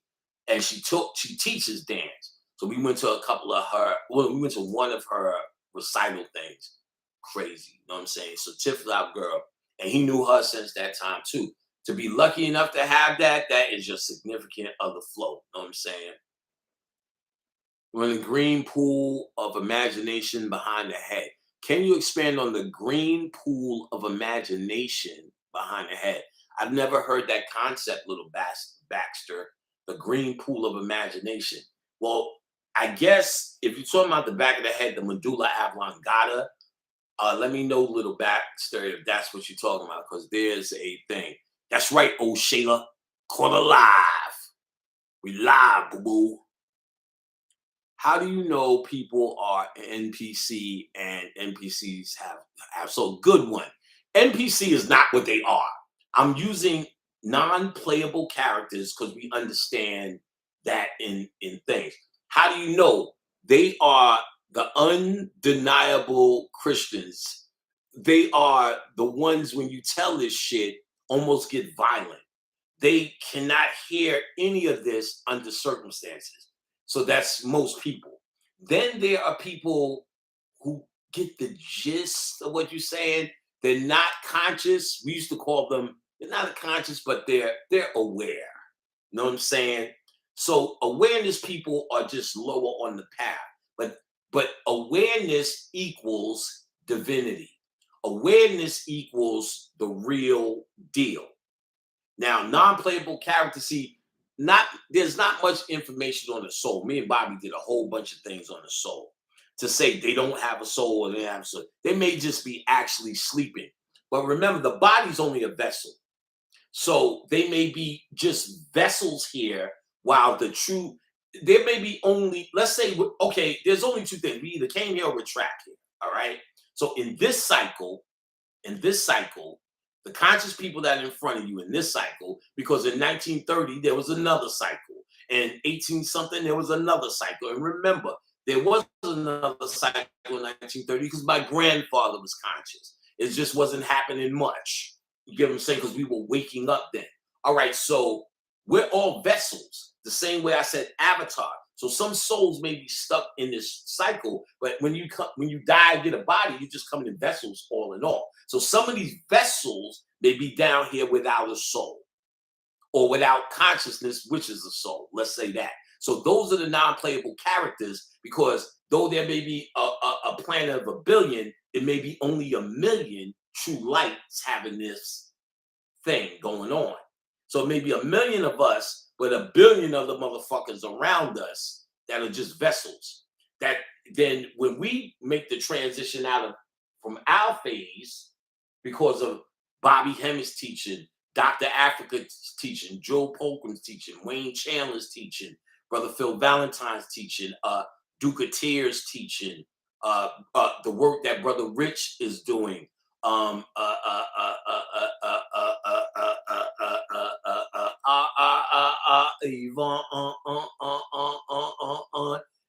of these motherfuckers, C. Freeman now, and all of this work that we can put under this umbrella, Delbert Blair and everyone, that's our time. This is our time. So we make it out.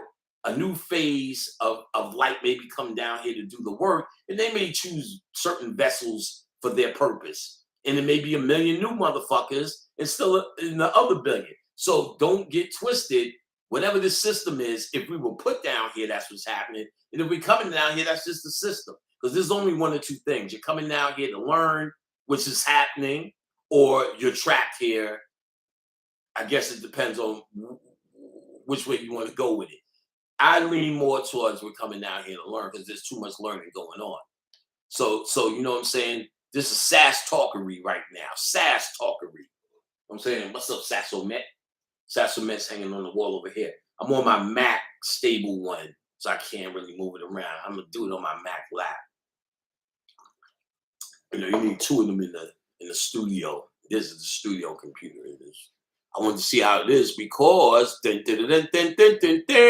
that's sassery, right, Jadon?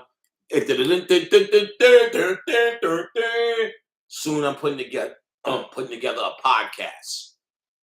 So if anybody remembers, for a time I did a radio show on Talk Shoe, where we had fun, laughed. My boy Dane was on it. So we had a lot of jokes, a lot of past jokes. I fucked with him. My boy could take a joke. But that nigga got a regular human job. He's a CO now. Oh, that nigga be telling me jail stories. Oh my goodness gracious. He's in Virginia. Y'all want to hear some crazy shit? I knew Dane. My mother and his mother were friends in junior high school. She said they were cool. But when they got pregnant, which was virtually the same time, Dane was 2 months after me, they really became cool.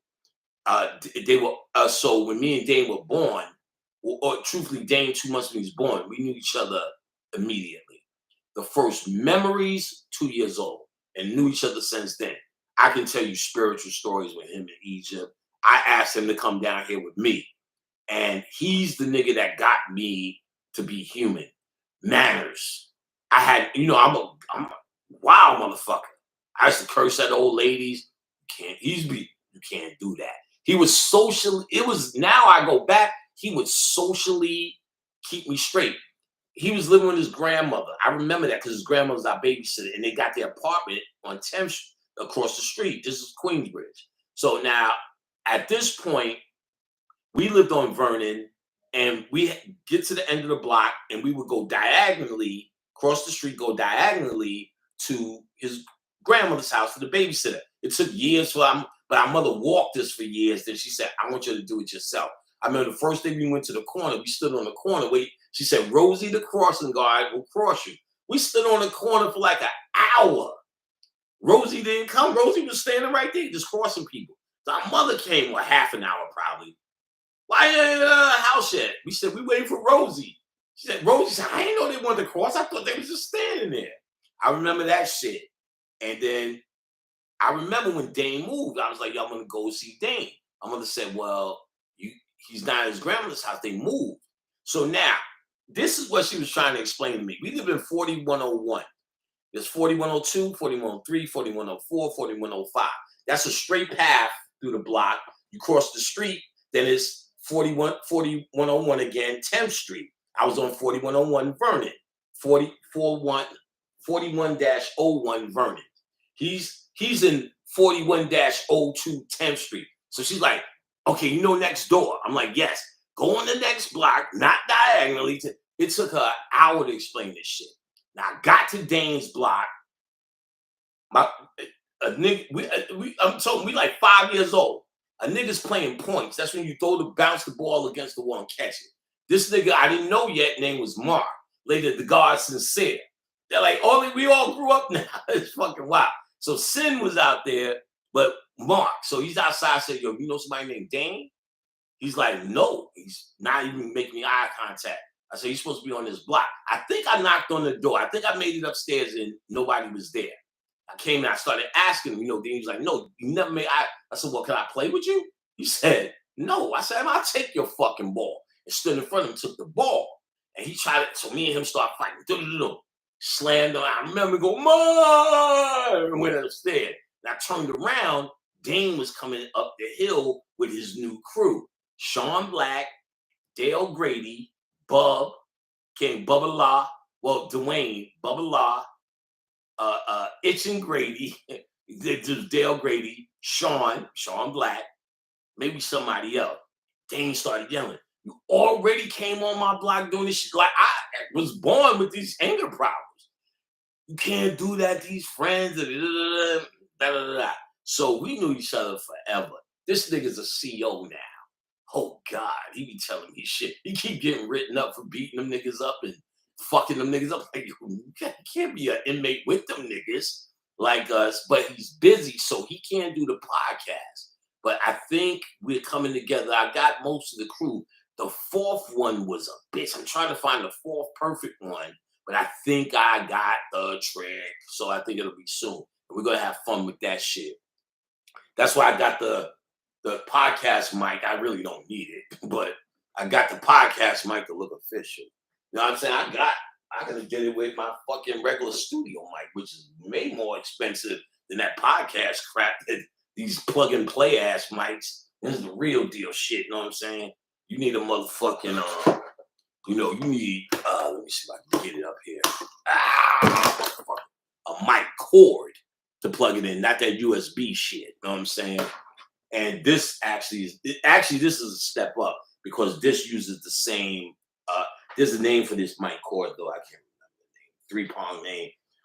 But this uses that, it's not USB. Even though there's not really nothing wrong, but the quality is what I'm saying. But I got it now, as you've seen, when I tried the first 2 lives, I couldn't connect it. I got it connected on Zoom, but I couldn't connect it. So this is going to be a showpiece. But still, I could do vocals, like if I had to say something when I'm recording. All right, let's see. I feel hard. Other people listen to themselves. That's what made me wonder. Okay, what's the spiritual significance of genetics and race? What does it mean to be born not black? Well, again, genetics are about, what's the easiest and best way to say it? It's your credentials. It's your credentials. Like even within the blacks, even Africans recognize and marry based upon genetics. So that's why they would look at the shape of the head, the shape of the ear, size of the nose, thickness of the lips, family. Even black people in America, well, let's meet as family, because your family shape your genetics. Your genetics can evolve or devolve. The devolution of the black genetics is white people. I said that earlier, that the cat can be devolved to Mr. Bigglesworth, the hairless, to the rat.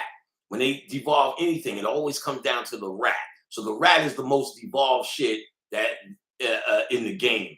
So now devolution and evolution, consciousness evolves the gene because you have to be at a certain evolutionary level of genes. Race is something that white people called it because everyone had a touch of melanin. Therefore, cultures would move the gene forward. So let's say the Indian with their culture were actually moving towards divinity through their culture and cultivating their gift of melanin.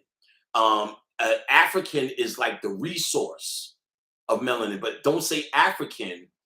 What became African people? Because remember, this all is our planet. We're not from Africa. Africa does not see. White people told you that that's their agenda. Because if we're from Africa, then we made an opposition. They have to be someplace else. They're the inaberrate man. We invented them. That's why they really have no home. So that's why you hear about them invading places and living there. What was left to them was Europe. But then you always hear about the indigenous European, the Indo-Euro or Indo-Euro when you hear because white people didn't build Stonehenge. It was there already. They inherited. Druid was niggers first. A Celtic was nigger first. That's why Bobby would talk about the black Irish and shit like that. And the Irish were treated like blacks. And then when the Moors came in, they were trying to preserve their white genetics, which were inferior. So that's why they would get rid. That's why they said, don't fuck black people, because when you fuck black people, they start turning black. Black people make white people. White people do not make black people. That, in contrary to what you've seen on the fucking Jeffersons, when the neighbors had the black daughter and the white looking son, they didn't even know what the fuck to even, because that doesn't happen. They get absorbed. They'll go away because our genetics are superior. That's just a fact. That's just a fact. See, but when you say that, see, Hitler had to lie and do that. His whole shit was epigenetics and about genetics because they were trying to up their genetics. So they have to tell a lie that the black man is the weakest. So when they walk around the planet, they could stand on their genetics. You get what I'm saying? We are the Aryan race, blue-eyed blonde, the superior this. Well, we know them niggas can't even stand in the sun for 5 minutes. Knowing that you can't deal with the most abundant source of energy says exactly what you are. And see, before we came to that determination, they already put in our mind that dealing with genetics or saying anything about genetics is racist. It's not. Our genetics are superior, but that doesn't mean you should do anything bad or say any or treat white people any kind of way. They just know you have nothing to do with that. A orangutan may have more superior genetics, let's just say, than a certain kind of monkey or a certain kind of animal. It doesn't mean you should be racist towards that animal. It just means you ain't got nothing to do with that. So let's pretend a tiger has more superior genetics than a monkey. They don't fuck with each other. You ain't got to fuck with them. That's actually the point. Your genetics dictate, and your consciousness dictates even a higher form of genetics within the genetics of higher form people. And how do you know they're higher form people? The ability to create, the ability to produce artistry on such a level. I mean, Redman's genetics are incredible just by the shit he says, because because of the work he did in rap and tapping into that creative thing, he's actually transformed his genetics. So let's say he had to be here another lifetime, that because he was a rapper, a Method Man of such caliber, such craftsmanship, such creativity changes your network, the creative process. I found out because I did music most of my life. Then I stopped, came to Atlanta, conscious teaching. I got with B.O.B. That's just why I know he's my brother. He's the one that got me back into music. And my mother, there's a picture up behind me. I used to, before there was no studio. I was trying to figure out where I was going to put this picture. And he seen it. He was like, he said something about that woman. And then I can tell you the story. My mother was a fiend, a record collector. I didn't realize until last year how tortured I was. She never stopped playing music. She never stopped playing music. We'd be in the bed sleeping, trying to Had to get up in the morning. The music was so loud. We get up 3, 4 times. I would turn it down. She would turn it down, get up. We didn't want to even come inside the house. She played music endlessly. It would never leave my head. I used to get up and look for my stepfather's razor and cut my face with it. When I fell off the bed.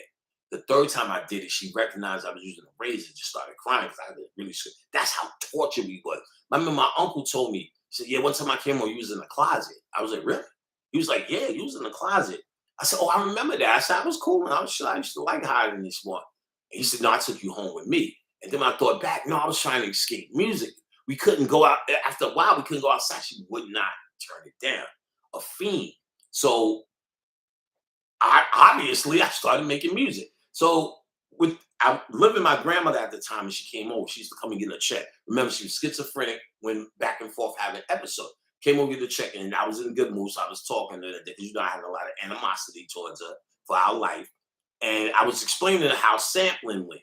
You take a record, sample it, you're recording it, you edit it, and you craft it to a new blah blah blah.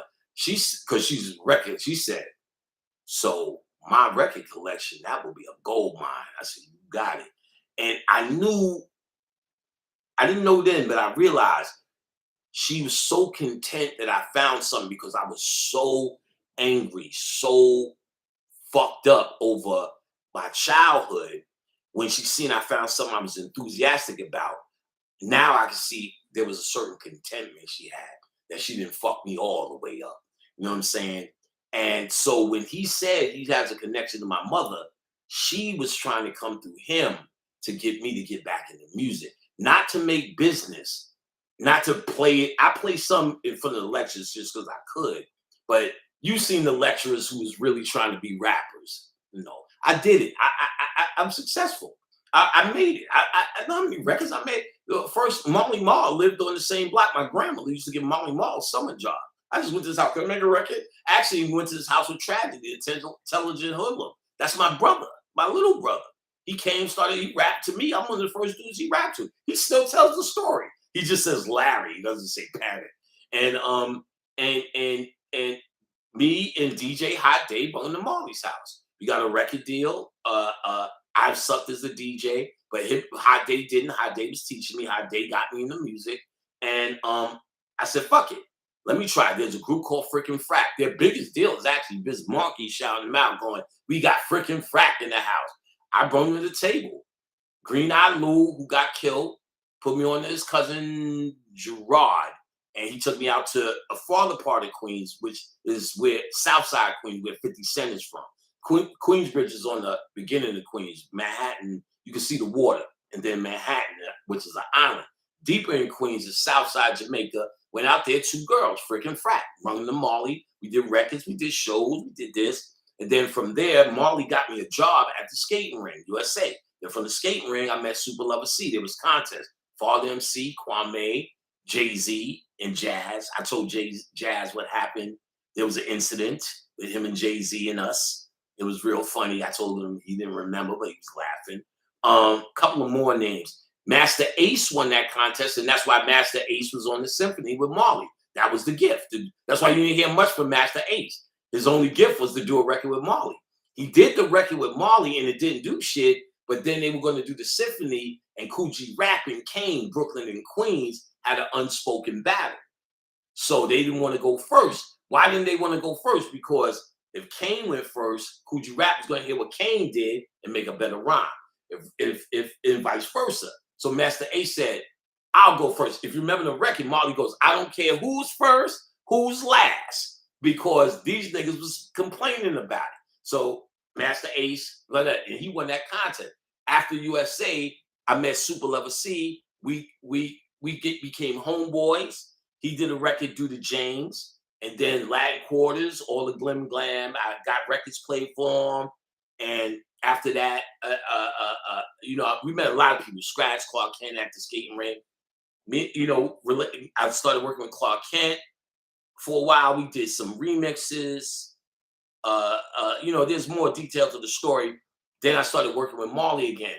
He was already upstate. This was after Mama Said Knock You Out, and he paid me a salary, and I stayed with him about a year and a half. We were supposed to do the laws, but I was bullshit. They kept asking me shit. Nah. Moni Love came through.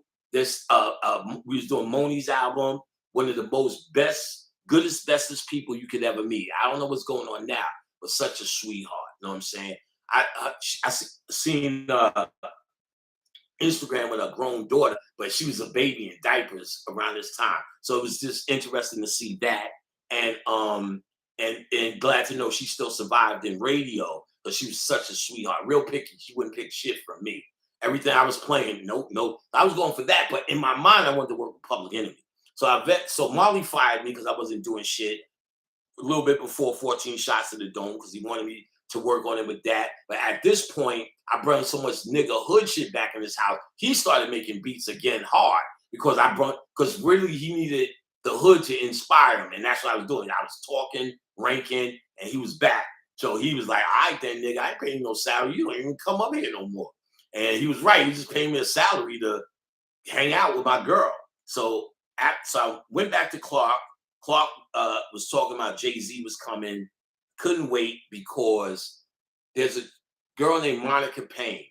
Monica Payne, which I didn't know then, all these years was Short Dog's girl.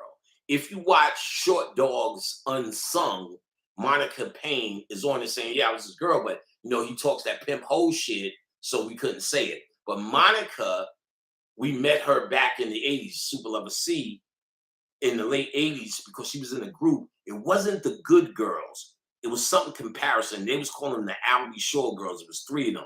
Monica, Terry, and somebody else. The somebody else got dropped, and there's an album which you could search called Monica and Terry. That was their album. I don't think it clicked off. Monica was working at MCA for Hank Shocklee. So I knew her, and I'm just sending demos out of my beats. She hit me back. This is crazy. I said, oh shit, yo. And she remembered Land Quarters. Because at this point, if we knew each other in 87, this was 91. So it's not really that long, 4 or 5 years later.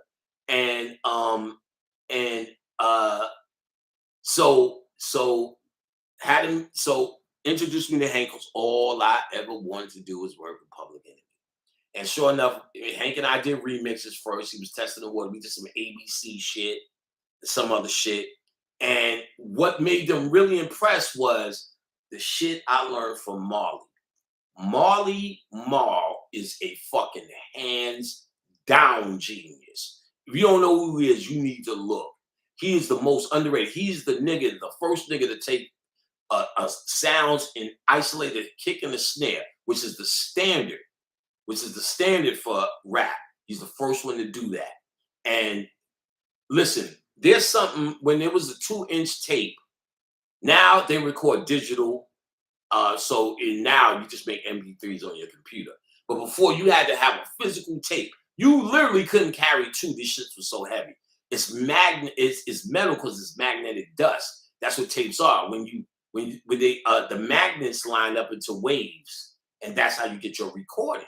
So it's metal on these heavy ass tapes. So you had to lug that shit 2 inches, 2-inch thick for 24 tracks. So now that was the standard.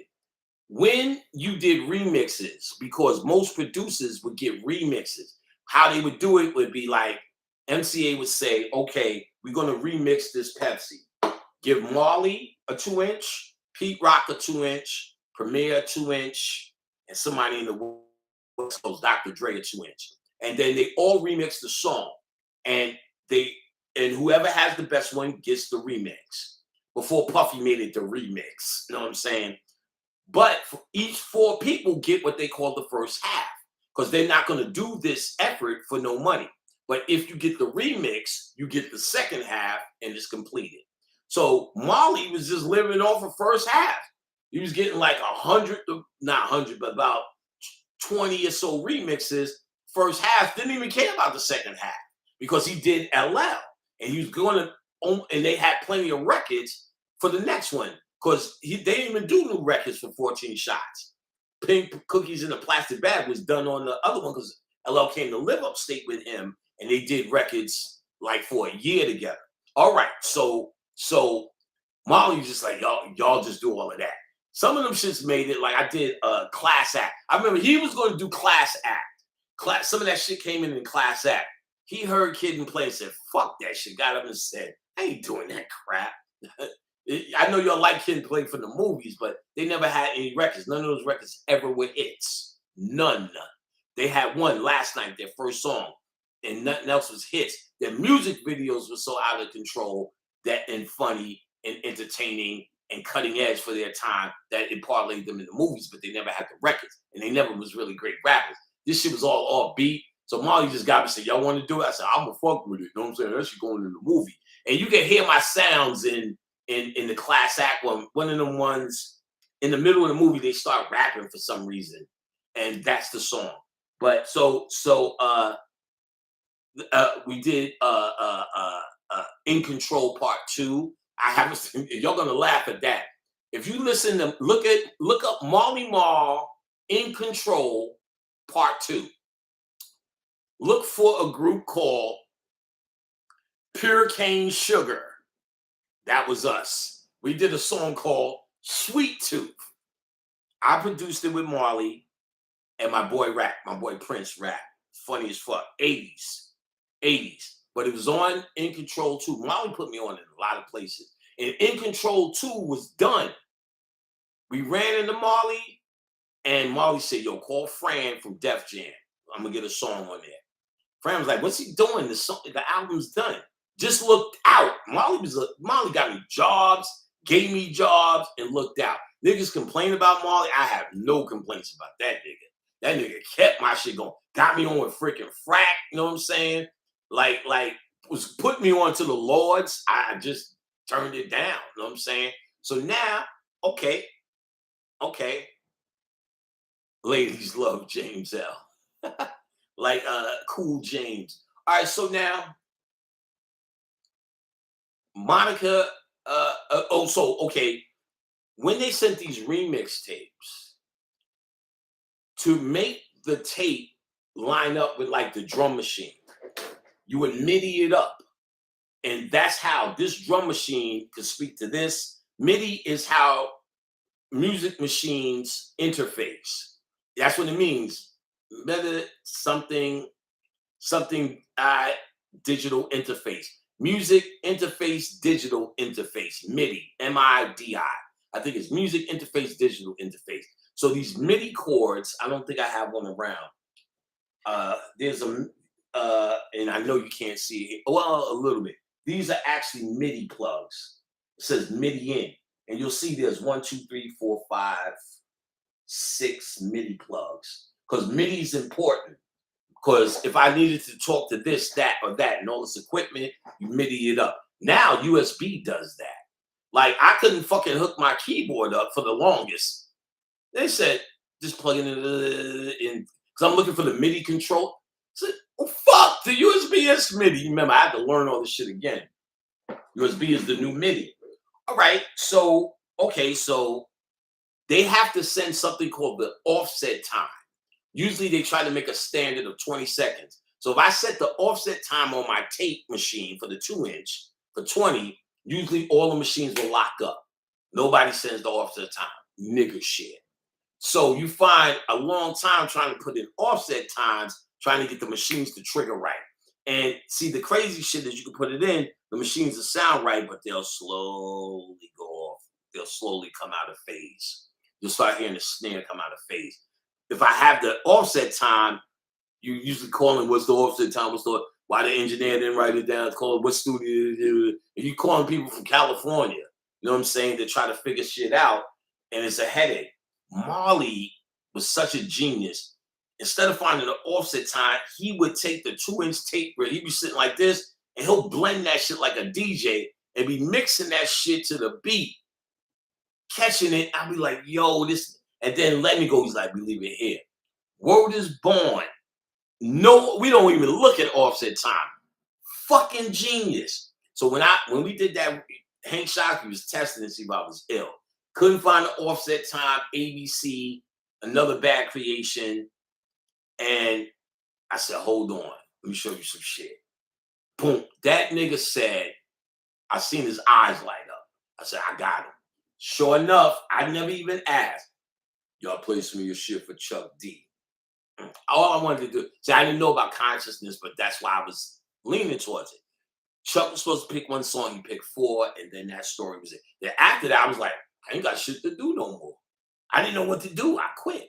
Then I started working at record labels with cause my sister was doing that. And then I went into IT. All right, let's keep going. We talked about music enough. And oh well, the point is when I couldn't get the music out of my head because of my mother. And that's how it is with sampling. You'll hear something and you know you'll start hearing what you can make. You better have a place it won't leave your head. It torments you. So when you get a studio, you get it all out your head. So when I couldn't get it out my head after Public Enemy, but I didn't have any business zeal, no inspiration. So when I started studying consciousness more, that's what got it out my head. So when I was about to move to Atlanta with Khadijah, all my equipment was in the closet. And I said, I'm throwing this shit in the garbage. I don't even want to bring it to this new world. And didn't. And threw it away. Shit, SP 1200, for those who know, shit still costs $4,000 if you could get one. Threw it away, threw it right in the dumpster. So I was done with it. So my mother, who seen me and seen this was the only thing that floated my boat, knew that the creative process of standing in front. See, I didn't realize till later why I'm conscious, why I could talk like this, why I could study like this, is because I stood in front of the drum machine. When you exercise that creativity, watch Pete Rock's page, watch Snoop Dogg's page on Instagram, watch the funny humor they put up, watch the way they look at things. B.O.B., all the true creative niggas, you are actually cultivating your genetics and your DNA by creating something. You must find something to be creative in. So I was tortured, and it was torturing me when I was trying to get money from it. Now that I don't have to make my money this way where I can sit down, it's the most wonderful thing I've ever done, got back into music. And I attribute that to B.O.B. You understand? That is my brother. One of his missions was to get me back sitting here. That's why he see my mother, who was pushing for this, and said something about her. And in fact, this is the first time he's at my house. He said, "Some tell me I should pour a libation right in this area." And that's exactly where my mother's urn was. So, and then I realized that's why I like him. He reminds me of my mother before she got sick. The energy, the mild-mannered energy. You know what I'm saying? It's like incredibly so much. And it blew my mind. It took me a few years to figure that one out. It blew my mind. I said, oh, she's working through him to get me here. Put the picture up here, studio. Every time I come in here, I kiss her, greet her, and make a hot joint in her name. And my man ODB right here, too. He sits in front of me. He's not a game. Look at him, Old Dirty. I got Michael Jackson, Left Eye. I got Esther, Aunt Esther, which is LaWanda Page, Nina Simone. I got Khadijah dressed up in Egyptian shit from, you know, when you go to Universal, you could get your face imposed. I got her on the Mummy with the goddess shit. It's hard. Baphomet Clock, Spider-Man, Beetlejuice. Courtney gave me the ODB, and she gave me a Beetlejuice picture. Note, there's a new Beetlejuice movie coming out. How you like those fucking apples, guys? I got Sassamet, Red Fox. Somebody in a lecture gave me their artwork. I wish I could remember their name. Maybe I'll look and maybe I could make out their signature. A Bobby Hemmett dressed as Buddha. Somebody also gave me some psychedelic shit. Then Khadijah got drunk on wine and painted some weird picture. This here, Superman. And then a sister who I haven't heard from, who I would like to hear from, named April, who painted me a pan picture. She probably thinks I disregarded it, but she wrote Pandemonium. It's a nice picture. It's there. Richard Pryor, Baphomet, Mon Dukes, and Mr. T. We got it all going on, people. All going on. So that's the energy around. That's the energy. You know what I'm saying? Energy. Some Star Trek, some Darth Vader up here. You know what I'm saying? I got Osiris and Pan, Cthulhu, Orumala, who's the diviner. So, you know, and I'm saying this because that's how you want to make your thing, because these things become symbols that talk directly to your subconscious. So I know what Cthulhu is. I can tell you the whole story, but what the symbol does is it encompasses the whole story into one object. So just by looking at the object, the story is actually being drilled into your reality. You know what I'm saying? Let me see. Questions. You did all them exclamation points. Since everything is flip flop, the south is north, the east is west, is it safe to assume these compasses are not correct? I don't get into physical things, but if you look true north, so look at Eric Dubay and what he talks about the flat earth and true north. That's where you'll find that. Eric Dubay was the guy who reintroduced, because it's never really went away. Dr. Phil Valentine said the earth is flat and nobody cared at the time. But he brought it back, and that's when it became the universal phenomenon. And he's still going at it. Eric Dubay. Get his books and get what he says on the true north.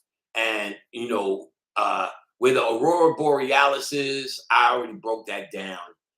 As Osiris being the green man, I don't even feel like getting him. I have a green Osiris, and he truly should be. And mind you, Osiris was also a feminine. That solstice, or the solstice boat, or Isis is the feminine. Is the same thing. The green man, where the aurora borealis is actually the gateway. I talked about all of that and how to die and not come back. That is the north. You know what I'm saying? That shit about the hole in the earth, it may be true, but that's not the way to Shangri-La.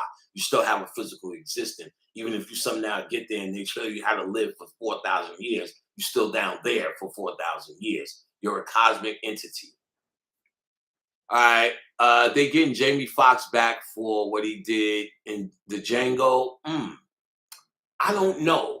That's a good one.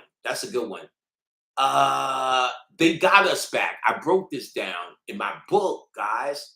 In the second book, I broke down a whole section of this shit. I said once they did Django, which was a dream for niggas, you know what I'm saying? It gave them the right of way to open up all of these slave movies. The Butler, 12 Years a Slave came out. They did another Roots, the Underground Railroad. And whatever I had to research, and it was like 5 or 6 more about shit that you read. A whole slew of slave movies came out that brought you back to so they got that back. Jamie Foxx is their bitch. She ain't no rebel. That nigga's Lawanda, whatever the fuck he was. And he still would do it. He still stands behind it. He's their bitch. Know what I'm saying? No, what they're really saying at the end of the day, he took one of the vaccine shots for the movie. Forget all of what they're saying with Puffy and his gay life. So many people outed Puffy and nothing happened to him. Like what they're saying, like they just Jamie Foxx talked about a story. He had a party and he had a camera, but he ain't saying nothing about what Puffy's doing. At least that's not what the scuttlebutt is. Because I watched the gossip too, just for the fun on YouTube. But what they said is he actually has a blood clot in his head. I'm sure Puffy ain't do that. He ain't that. Take that, point. He ain't that dude. What Jamie Foxx, they said that he was on a movie and everyone had to get a vaccine. He was pressured, he didn't want to do it. He did the COVID and got a blood clot. So they play that down because of the vaccine. Who the fuck knows? And I'm gonna be honest, I don't really give a fuck. Fuck that dude. These niggas ain't your friends. These niggas ain't. They never was helping you. These niggas will do anything. That nigga put on a dress today and he's considered a big star. He did. When he was already, after he did Rain and all that shit, they did a skit somewhere where he dressed up as that old shit from Living Color, and Martin dressed up as Shanae, came out of retirement, and maybe there was one more other, but they did a little skit somewhere for, a throwback joke. So they'll still put it on. He said, fuck them niggas. I don't know, I don't really worried about that. Know what I'm saying? Too tough. Tam about they clone Tyrone. He got a movie, Talum, about they call, man, okay. Just because you put CJ, just because you putting these exclamation points and my eyes going there. Don't worry, this is your last one, nigga. How do you deal with teaching people on different levels, knowledge, wisdom, and understanding? Some people seem unteachable. I just said a whole thing about non-playable characters. Those are the unteachable. I teach to my experience, my study in scholarship, my research, and give you where I got it from, and urge you to learn it yourself. I can't teach you wisdom, bro. I can't teach you understanding. I can tell you what I could point you to knowledge and hope you gain wisdom and manifest through your understanding. But the ball is in your court. You understand what I'm saying? And I've been saying that all day. Can you speak on automatic writing and seeing spirits? And automatic writing is your subconscious mind. It's an act of your subconscious mind. Anything you doing when you're not thinking, when you're thinking, you're in your conscious mind. You can just scribble or try to draw without looking, and you're actually more reliant on the subconscious mind. When you're thinking and put your attention to it, it's no longer subconscious. There's plenty of subconscious communication. Automatic writing is just one of that. It's just a technique of trying to get a question answered out the subconscious mind. Kinesiology is that. Subliminal reading subliminal fate. That movie Lie to Me that I talked to you about. When I talked about Muhammad Ali's face, micro faces, so behavioral analysis, body postures, facial analysis, all of that is the equivalent to automatic writing because it's the subconscious communication.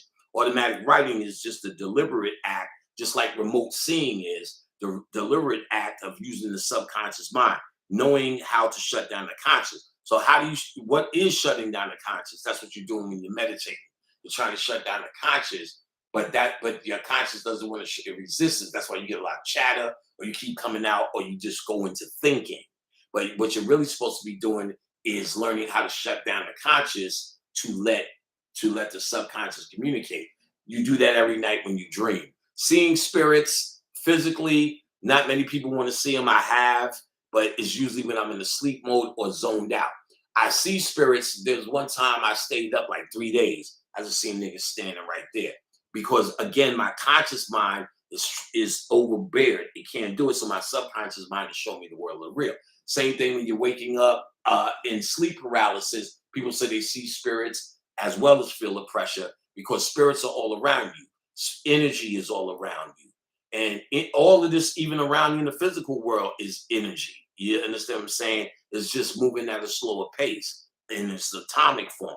So it's not really hard. That's by doing the spiritual work, you just start to work on the subconscious and strengthen it. If you listen to a lot of the shit I was saying, you can get to these places.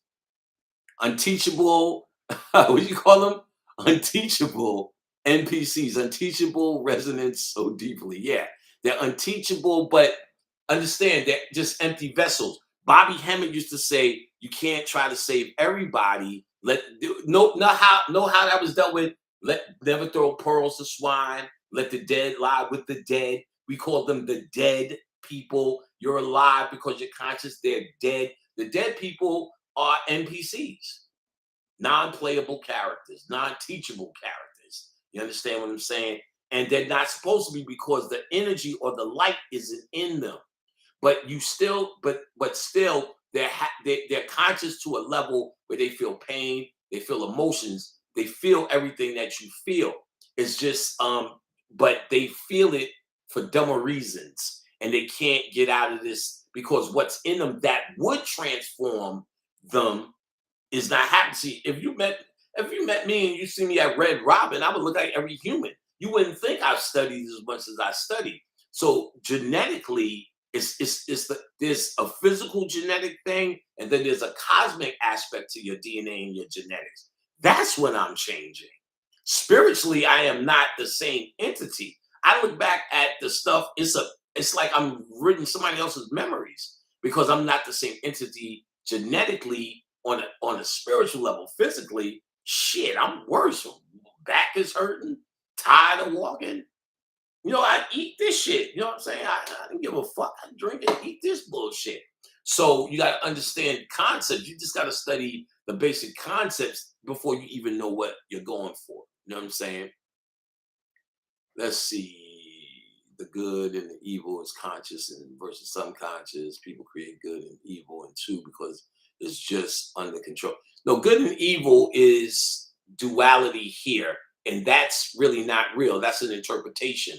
One of the things I used to teach in class, like if you walked up on me and I was an evil, good and evil is a concept of the conscious mind. The subconscious mind doesn't know what's good or evil. That's why you do dumb shit that you were programmed with, because your subconscious mind is not saying, I'm doing dumb shit. It's just saying, nah, that's how I get down. What you say, motherfucker? And you like, nigga. Like, for instance, because I was programmed in New York, and in New York, people say that they're not courteous. These New Yorkers are mean. They don't speak to you or whatever. Because in New York, if you speak to me, that's disrespectful. Because in New York, it's a standard. Anyone who speaks to you are going to beg you for something or try, or perhaps the statistics say do something sinister. So out of respect, niggas walk in with a straight face saying, that's another way of saying you're safe, because I'm not going to try to scare you with an interaction or eye contact that may make you feel uncomfortable, because there's so much crime. This is the densest city in the world. So by me walking straight and not saying nothing is respect in New York. See, people don't understand. I didn't even understand that until I moved out here. See, now it didn't work out here because I'm subconsciously programmed to that. So I'm doing the same thing out here. Everyone makes eye contact and say, how you doing, brother? They'll just say, you got to greet out this motherfucker. You know what I'm saying? Bobby Hemmett did a lecture and he was saying, white people didn't understand why, like, black people could be in the office and say, and they could walk past your desk and say hi 5 times, and that's normal. You say hi once and they're done for the day. That's how we are, and that's how we are out here in New York, and I like that. And then by the time I went to California, they were doing the same thing because of all the shit that goes down in Long Beach, I guess, in Compton. I came out the store, I was hurt. I said, now I know what other people feel about New Yorkers. But then after I put more thought to it, I said, no. If I was in New York and going, hi, niggas would go, yo, watch that nigga. Because that's not socially correct. So you're programmed with these things. And though we can see how I determine in the South it's evil, but in up North is good, it's your interpretation. One of the things I used to say in class, if you walked upon me, I was beating up an old lady, that's evil. But if you walked upon me, I'm beating up an old lady, and I said, she just killed my family, that's justice. So what does that tell you when you do the wisdom on that knowledge? Good and evil is a perception. There is no good and evil. There's only balance, is what the Egyptians said, Maya. They didn't deal with good and evil. They dealt with balance. Because now, even if you move further, I started to realize beyond starting to say hello to people and make eye contact, still the angry New Yorker when they went too far. What's the weather? Are you going to have a cookout today? Because they see me buying a bunch of shit for the grill. Like, what your fucking business? I started to be like, that is New York shit too. I started to have to learn that me being courtesy created balance, because me not being courteous was actually not good or evil. It can be determined like on the outside is good and evil on the conscious, but but what was really happening, I was creating imbalances. I was going dirty looks, and I'm supposed to be somebody who's not fucking with humanity. So when I noticed, hey, how you doing? You gonna cook out? I sure am, buddy. There's no imbalance. People walk away feeling comfortable, untriggered, smiling, and not even seeing you no more than that moment. Therefore, I actually was, by being courteous, less interactive with humanity, because there was no energy coming my way, because I was like, ah, nigga, yeah, I'm cooking out, or just that frown face. Just smile, and it doesn't hurt. And I started to feel actually better because no one is sending that human energy my way. So, like I said, it's a study you got to find yourself. Southern hospitality doesn't exist. It's just a sudden, just like New York, just like I just said, it's not New York aggression that is not speaking to you. It's our social being that's not speaking to you.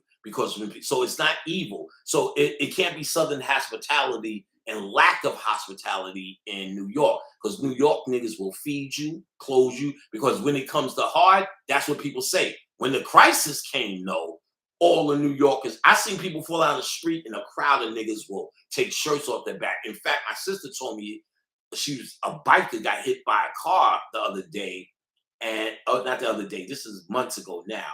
She took off her shirt, stretched with blood, and held it on them and called someone help. They do all. I've seen that a gazillion times. So what is that? New York hospitality. That's what people do. But the New York social status. So socially, because I haven't seen that much. I've seen a little hospitality, but everyone acts a certain way. So we can say hospitality and Southern hospitality. But if I really was decoding it, it's just the social way. You know what I'm saying? Because what I'm seeing now, as Atlanta gets busier, it looks more New Yorky, more crime, less talking, and less hospitality.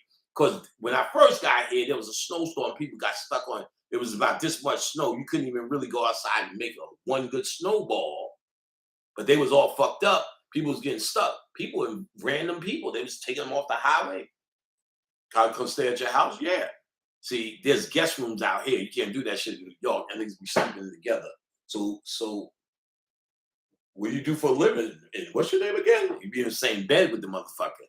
Out here, it's a different thing. So Southern hospitality, again, we got to put it in context. That's a description of a social behavior, and I just broke it down. You understand what I'm saying? And so the description of a New Yorker, they hard, they don't do this, da, da, da, but it's because in the environment, that's actually how you survive. You couldn't survive being hospitable, you get taken advantage of. How do you heal from childhood trauma? You need to take my class and Khadijah's classes. That's what we teach. You ain't gonna get that in. You ain't gonna get that right now. It's too much.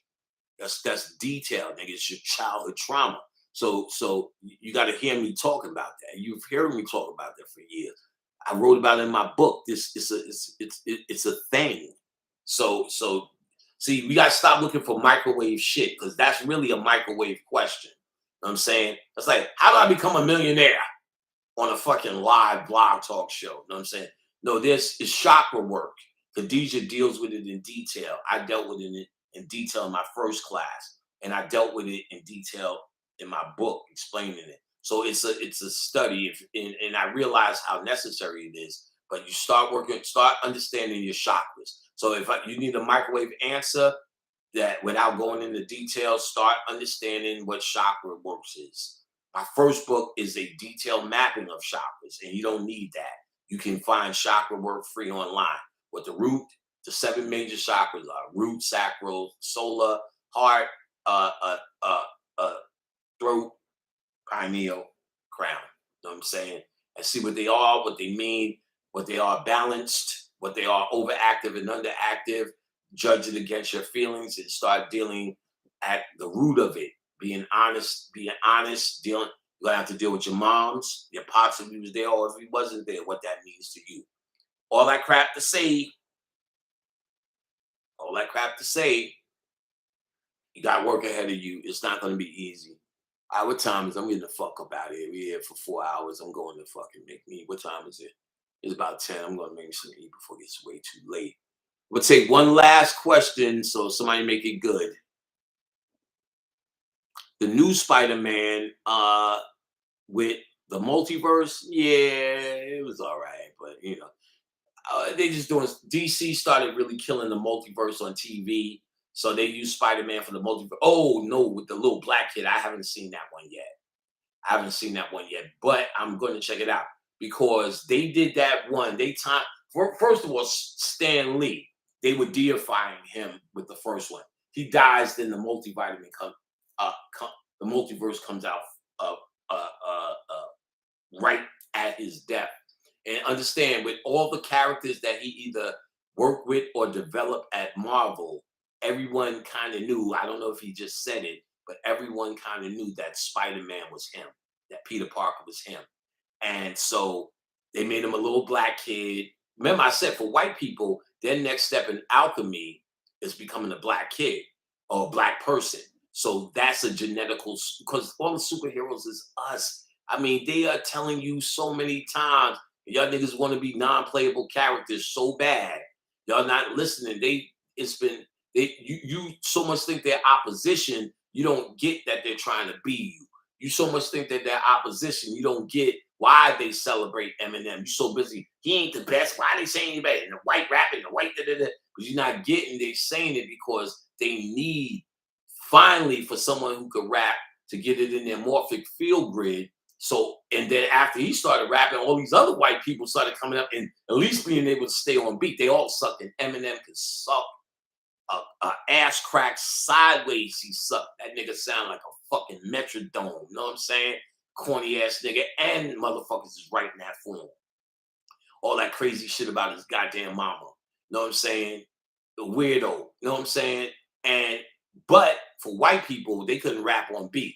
I seen the niggas on Saturday Night Live in the cipher, the actors on Saturday Night Live, and they was murdering it. So why? Because they need to become and find out what you are. So don't think of them as opposition. Think of them as trying to catch up. So that multiverse, I definitely gonna check it out. I loosely checked out the first one because I already knew it was about when Stan Lee died. I said the first Marvel thing they do, and of course it was a Spider-Man entering the multiverse. They're telling you what they're trying to do. And then of course, like I said, DC, Marvel is stomping on DC's neck. So they can't even become competition. DC always had television. Batman was on TV first, Superman was on TV first, and Marvel was actually struggling on TV. They had a Captain America show on TV. They had the Hulk on TV. You talking about in the 70s. Then DC did something that looked so terrible. I seen it on YouTube where it was like a special show where they did the League of Justice, Solomon Grundy. And this is in the 80s, so it was real bad. I seen it, and, it was terrible. No special effects that mean anything. Spider-Man made it to TV a lot from Marvel, but in cartoon form. And then there was a show that did a little bit okay. DC though, with Batman and Superman and Wonder Woman on TV, those were the shows. But in movies, Superman hit movies and Batman hit movies. That's why it became Batman versus Superman. And then they tried to do Wonder Woman. Wonder Woman, that was the third one that was strong on TV. They couldn't make it. Flash looks okay, but you see with Flash, they're gonna have Superman, Batman, and they went to get a multiverse Batman because Flash on television is a long running series. Remember Smallville, Lois and Clark? They killed TV. You know what I'm saying? Lois and Clark, Superman in the 50s, Superman in the, and those don't need to fear Superman and shit. All that shit, they killed TV. Lois and Flash with his speed started dealing with the multiverse, then the League, whatever, the something League, that's DC, and then that's why they jumped into Doctor Strange in the multiverse. Understand this shit. When DC went at Marvel on television, they created Captain Marvel. Marvel sued them niggas, and then he changed his name to the thing he used to say, Shazam. So, Captain Marvel, because of its old controversy in Shazam, made it a girl. Then they do the movie with the girl. Real quick, DC had to answer that, trying to fight them back, and made this corny shit Shazam. Oh, y'all don't know comics, nigga? Made that corny shit Shazam. Not that Shaq movie, nigga. Yo, let me show you this shit. Drunk Sis. Shout out to Drunk Sis. Look what she got me. She found it, son. Sinbad's movie. Mandela Effect shit, son. DVD.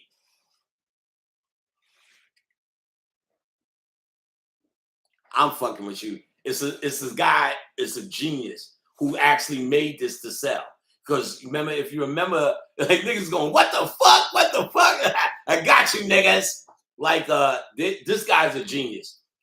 Because because of the Mandela effect, he just bought a whole bunch of, I guess, old blockbusters. Because he actually has, Shazam on this, and Sinbad Shazam. His name is on here in the watermark. I can't see it in this light, but his name is on the watermark, and he's got the whole picture and the explanation on the back. And but it's a novelty thing. Fucking genius. And because her and I bonded on, she knows Seinfeld is one of my things. This was a fake movie. Any of you Seinfeld fans, that they were talking about sack lunch. And one of the greatest things in Seinfeld, this is also Seinfeld, they talk about this movie called Rochelle in the VHS tape that George didn't get back. For those who are fans, she gave me one of those. So, but that Shazam shit is priceless. When I seen that, I said, oh, she's a fool for this. But that was a very thoughtful fucking gift. Courtney gave me some shit that these motherfuckers' gifts are getting so much more fucking sophisticated. I got to come up with some shit. I got some shit for a drunk sister next time she came, though. She probably ain't going to see this first. I got her some fucking gummy bacon, some candy bacon. She's not really vegan, but she ain't eating that shit. I think it's just not real bacon, but it's like, it comes in an Oscar Mayer pack. The shit is funny. So she'll get a kick out of that. But yeah, that was fake. Got you, niggas. Yeah, of course, Sinbad never said it, but see, you got to understand what the concept is, that in this reality, that's the concept. Sinbad never did that movie. But they're saying, see, you remember we went into a golden, y'all niggas ain't listening to me. We went into a golden age, reality shift. That's why they doing all this multiverse shit, because we actually shifted into another reality. They said there was a battle in New York near the goddamn Statue of Liberty. These Germans invasions and Russians and whatever it was, whatever year. Never lived in New York, never came up. They tell you every historical thing about every year, never came up. We know I always seen Kennedy's car. It was always a 4-seater. Now it's a 6-seater. And the people in the middle seat are giving interviews. He was a governor or some shit. They said in the museum of Kennedy, it's a 4-seater car there. But I went back to all the movies, JFK, you see 6-seaters. Mirror, mirror on the wall, who's the fairest of them all? Who the fuck will deny that? Now it says, and you go back, magic mirror on the wall, the Forrest Gump thing. So some of that shit was real, but then what they do is inundate you with a whole bunch of bullshit. You don't know what's real. So there was a shift, and it lines up with Beetlejuice. It lines up with all of this shit. You know what I'm saying? Some people, how it came about, some people, before anybody said the word, they said such and such, and this lady said, no, Mandela died in the 80s in jail. She said, no, he didn't. He became the president. I remember him being a president.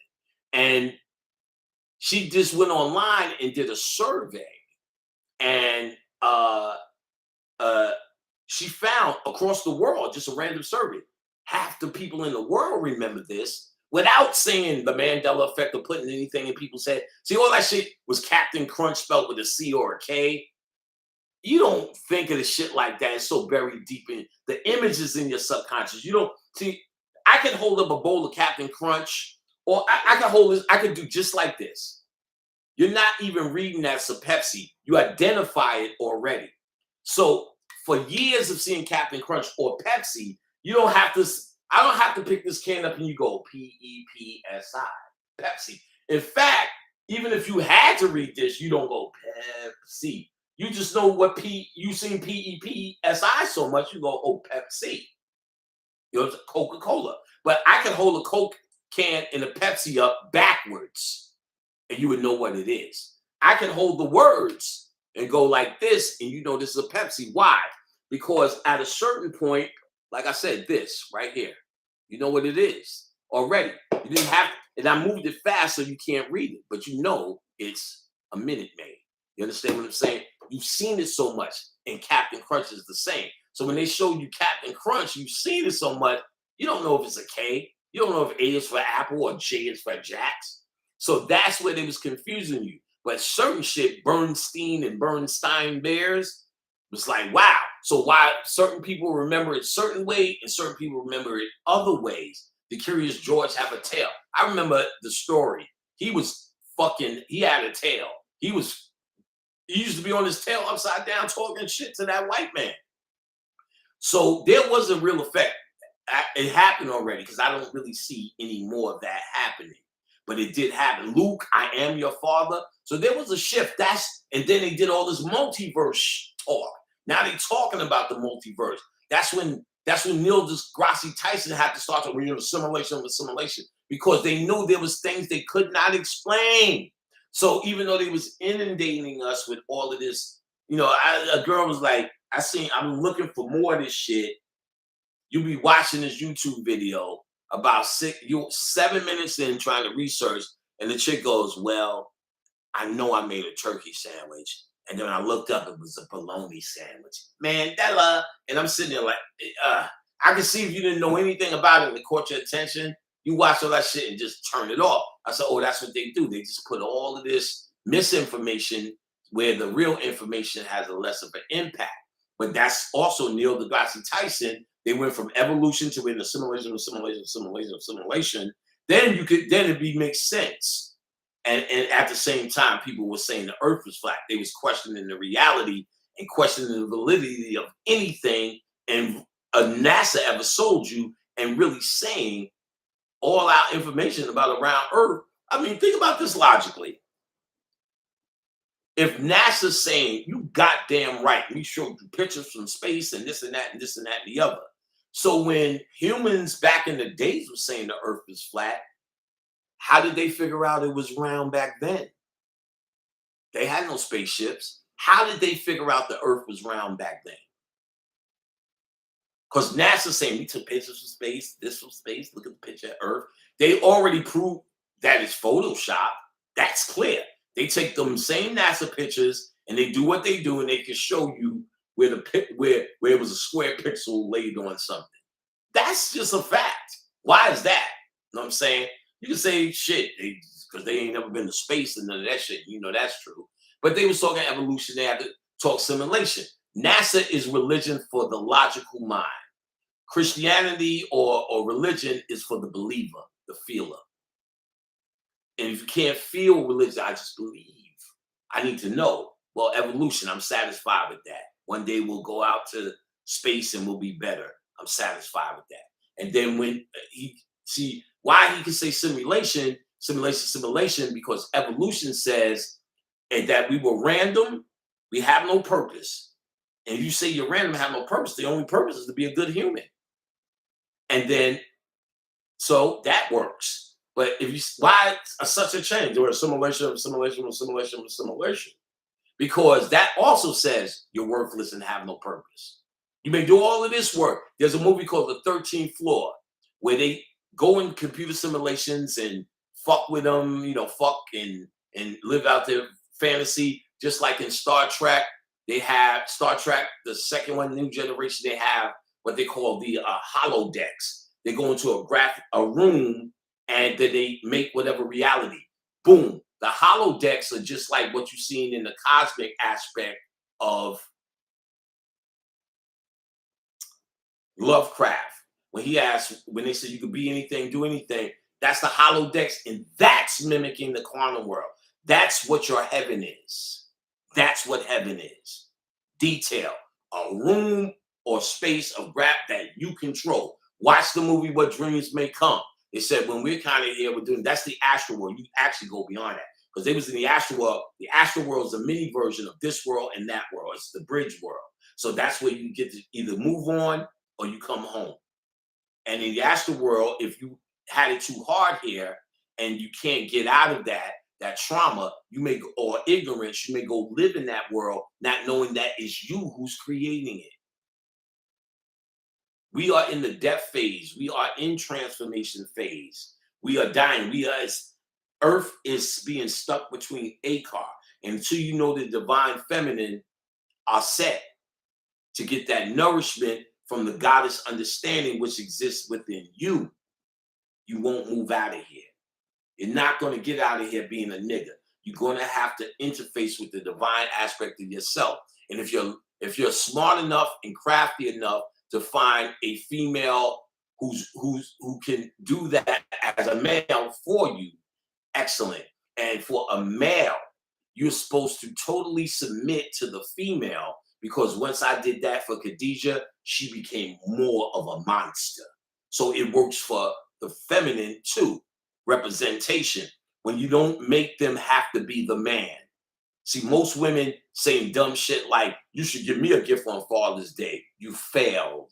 You understand what I'm saying? You're a fucking failure. The father didn't just fail you. You failed for believing that stupid shit, because you are an absolute woman, and you may have made it, and your son or daughter may have made it in spite of their circumstances. But no, it's not because you became the fucking father. It just so happens, because most women are terrible fathers. That's why niggas are fucked up. And fathers are terrible fathers. That doesn't let niggas off the hook in the least. But in the best case scenario, what I did was, through a process, and it took time to submit things like the choice that I told you for Khadijah, for Khadijah to feel free. How was feeling free when you go out? Where you at now? What time you coming home? She could do whatever the fuck she wanted to do. I don't question her. Know that where you been at, what you doing, looking behind shit. I never looked in her phone. Never. And she's never looked at mine, as far as I know. She never experienced that with guys, because most guys aren't that free to let their woman roam. It's about trust. And doing that, in that freedom, I see more of her divine power unleash. You understand? So a union of man and woman does unleash it in her, and you get the benefit of understanding, because you chose to have the male path this lifetime, of understanding that divine feminine. That's what it's about here. And that's how you get past it. You're in a game, nigga. Just like that, just like Grand Theft Auto. And how do you get to the next level? It's through the woman. It's through the divinity, the divine feminine. Let me be clear, because it ain't that bitch on Loving Hip Hop Chrissy. You understand what I'm saying? Her and Jim Jones, they are that union that found each other, and that soulmate that found each other. But the human ignorance all around it says, see you next lifetime. We'll be butterflies. All right, I'm about to get the fuck up out here, man. What we talking about here, man? All right, so listen. Muhammad Ali. What's my name, motherfucker? You know what I'm saying? Watch everything you can. His energy as a protector, as a fighter. Whatever odds you are going to get, and even in your study, whatever odds, you use his colors, white and black, them Everlast shorts. He wore that shit like a uniform. You use, I'm not giving, you're gonna have to come to the lecture. Louisville, that's the only other thing. Maybe somebody will give me a cut, because I made niggas books come back in print by talking about it. And you black folks supporting that study. So I know y'all niggas really study too and get these books, because I've seen authors. There was somebody who interviewed an author. Whoever wrote, I can't remember this nigga's name. He really thought he was that serious with me. Like he's what I use as a reference to a bigger study. But he wrote about the subconscious mind. He's it's just like a ABC to read his shit to get to my shit. But in his mind, I believe he thought, I can't remember this white guy's name even. And I promoted his book, what was it? Magic, The Magician. The Magician. And it's about this, it was out of print. And I think it's back in print. But somebody interviewed his ass and asked him, do you know Brother Panic? And to my surprise, that nigga was on it. But here's where Here's where I know he was fucking with me. Because he tried to do it like it was belittle. First he was like, anybody saying name, he says my books. I sold a lot of books. So he said that. That interview's got to be somewhere. If you find his name, just look for his interview.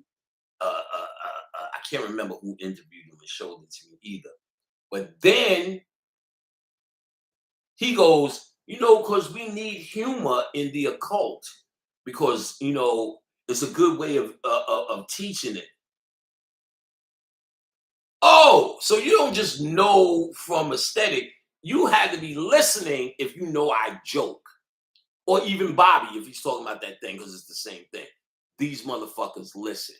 Because if they're occultists, ain't no way after 20 years and about 2010 on YouTube, there's no fucking way you're not searching. My site is called Occult Lectures, not Brother Panic. So whenever you search for occult, whether you're looking for white or anybody, my face is always on that list.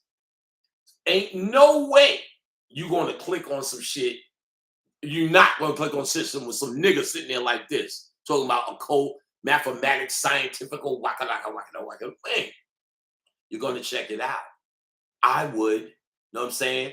I would. If I seen a white person in our shit, what the fuck is he doing? Turns out he has a following, has done what? Now, there's motherfuckers who lighten up and be having a million hits on the same kind of subjects I do. But see, they ain't talking from the nigga, you're just a jigaboo aspect. Know what they're talking from? I'm just a wannabe aspect. This is why the sun, they say it and present it in a way where they're trying to get hits. I'm not trying to get hits. I'm putting out a calling to the next motherfuckers off of this rock. You understand what I'm saying? And there's motherfuckers dedicated to that. Clear Ali was, but now he's here coming hard, telling me to tell y'all this, and telling me and dragging me to Louisville, to fuck this lecture up. I'm going to do a big honorarium to him, a big libation to him. He already told me how to bring him. It's easy. It's so easy. It's like this nigga left all his mantras here. So I'm a collectivify on them shits. Don't forget Bundini. His boy Bundini. Look up who Bundini was. Made float like a butterfly, sting like a bee. Oh, I'm going to break that shit down. Let me tell you, they said at his museum in the back garden, beehives started forming. One of the keepers said they got fucking chills. All they see is butterflies and beehives. Bees, there's a book called The Shamanistic Way of the Bee by Simon Buxton. And get Simon Buxton's other book about darkness. What was it? Simon Buxton's book, Darkness Visible. Must have. Darkness Visible and The Shamanistic Way of the Bees. And they show you how Egyptians use bees to put the sting at an acupuncture point. Even in the Bible, let there be light was one of the first things, because they said bees need to pollinate the place. Otherwise, there's no other entity that can pollinate. They're trying to make machines now because they had bee collapse. When bee collapse started, that's because the bees represents the soul. Read the Simon Buxton book, and we were actually leaving. That was saying that niggas were actually making it out when the bees were leaving. You gotta watch, you gotta get on this shit. You know what I'm saying? And so let there be light. Let it be. Float like a butterfly, sting like a bee. The floating was the feet and then the jab. That was his whole shit. He was shuffled and then lunged forth with the jab, or moved the feet and caused distraction and created the shadow punch. Bruce Lee did nothing but study Muhammad Ali's footwork. Let's get real. Bruce Lee said that. I studied nothing but Muhammad. He was doing it. Bruce Lee was teaching, doing the Ali shuffle. He was like, it's the absolute form of distraction. And that was the floating like the butterfly, but sting like a bee. Incredible.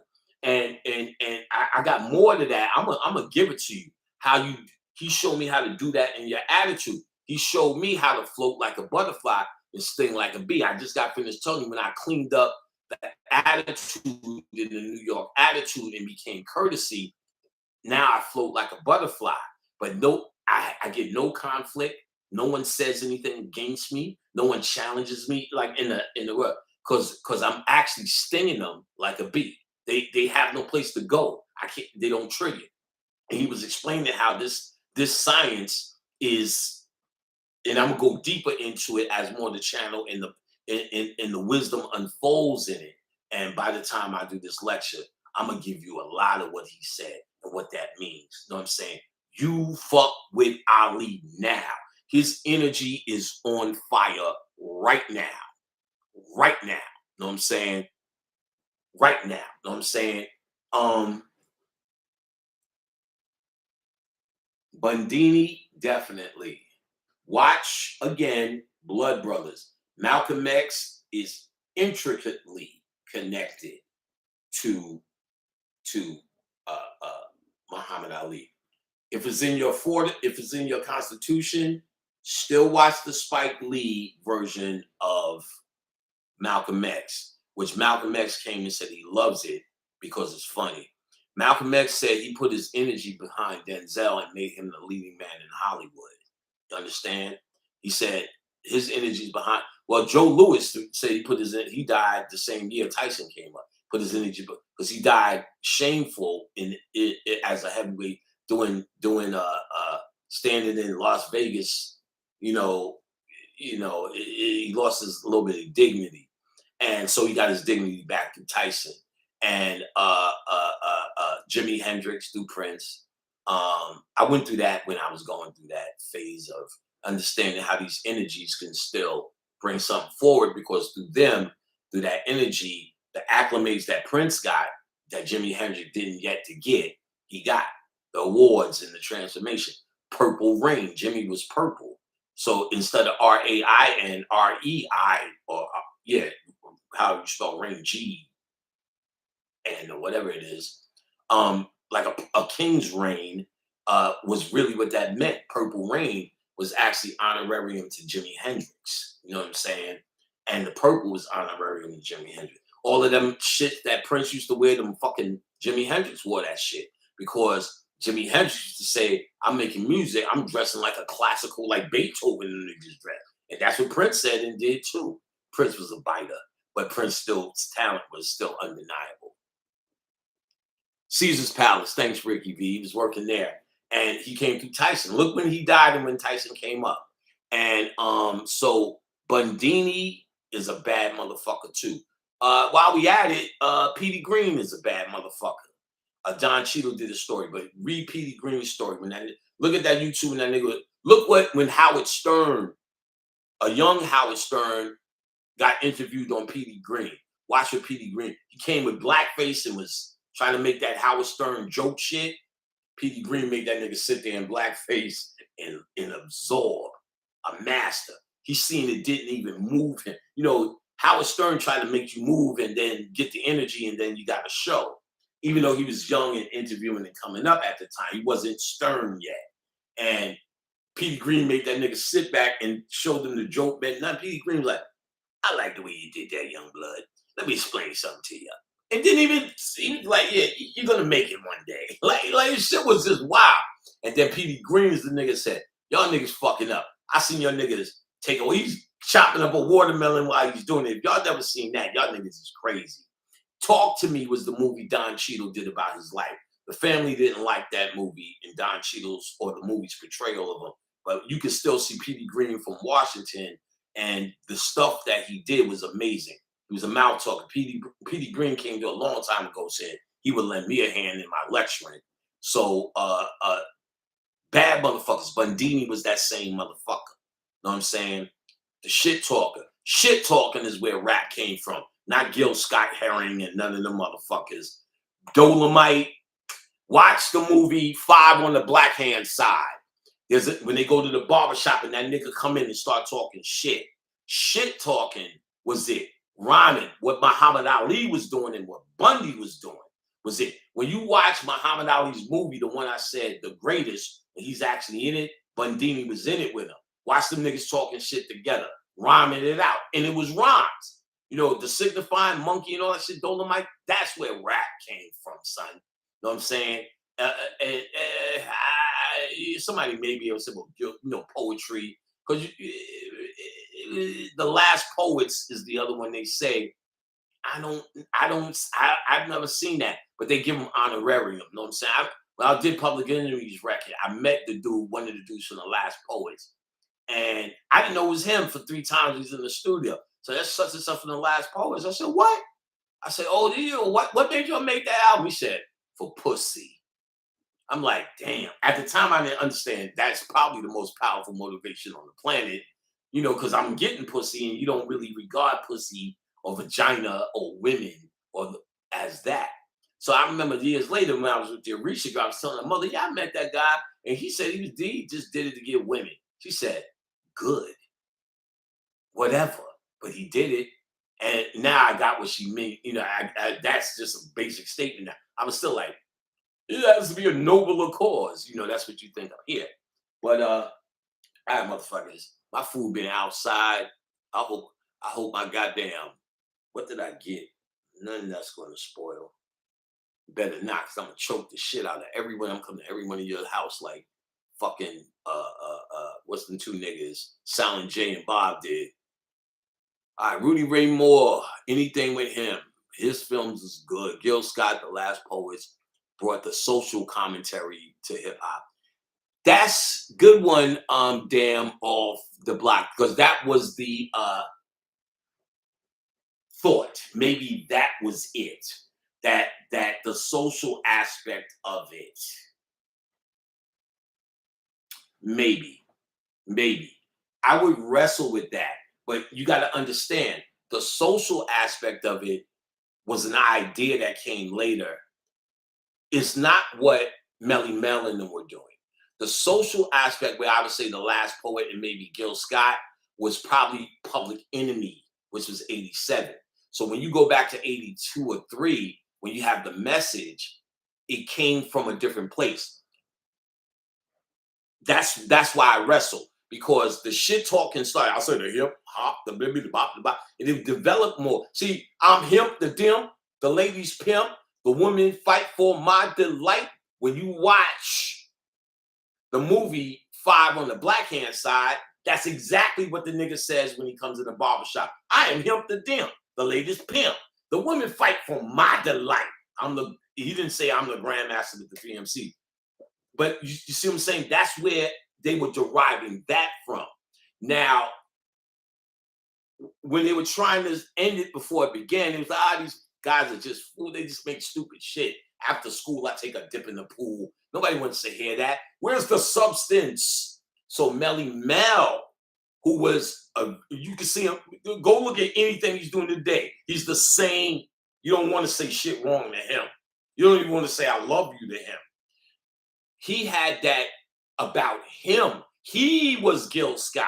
He was The Last Poets, and he was from the street. He knew how to talk that shit too. Look at their other records.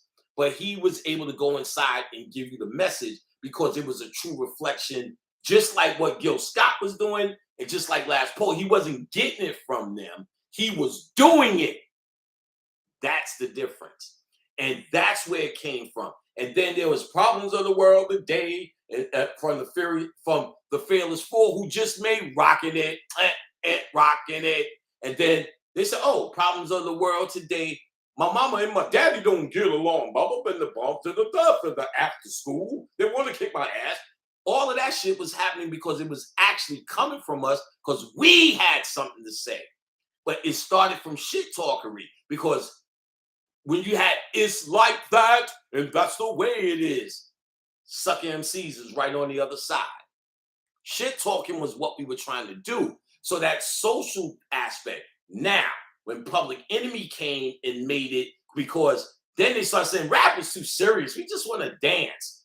Run DMC was the breakthrough because it's like that sucker MC. They showed it what you want to do. You want to be serious or you want to dance. They had no more to say about it. Then rap turned into all non-serious. Dana Dane, Salt and Pepper, Kid and Play, everything that Marley Marl was doing.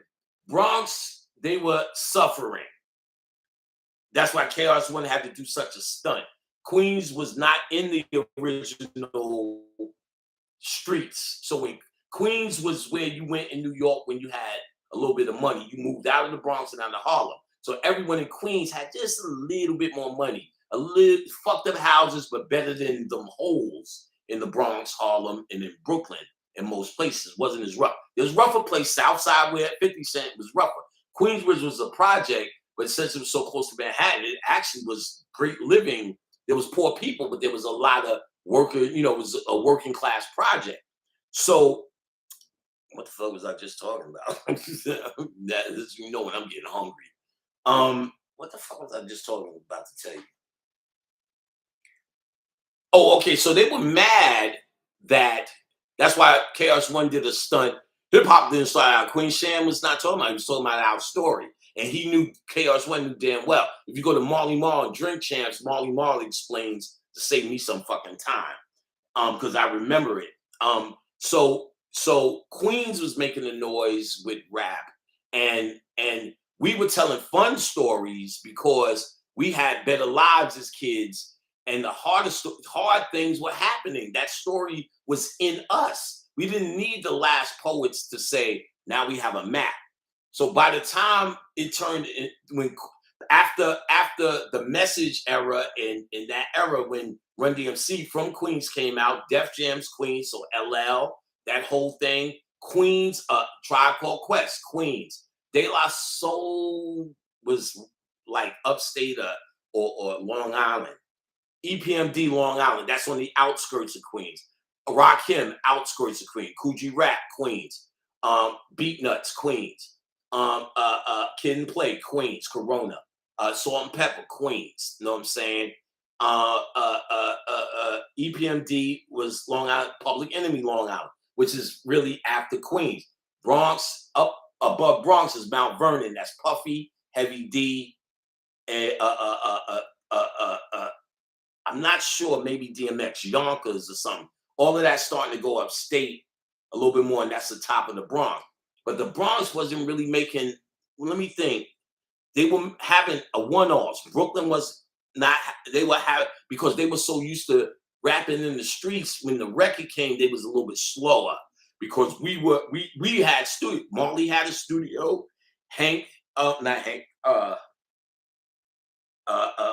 Herbie Lovebug had a studio. Def Jam, Rick Rubin studio. We had studios in Queens. They didn't get them to the second phase, the ones that Premier and them niggas was going to. So Public Enemy came in after all the conscious music was pretty much dead. We looked at it like we proved ourselves. Now let's go back to having fun and shit talking, and we was doing that. Then Chuck D was older than us, so Chuck D came out and said, Chuck D sound. That's why the last Poets was at the studio with Chuck D.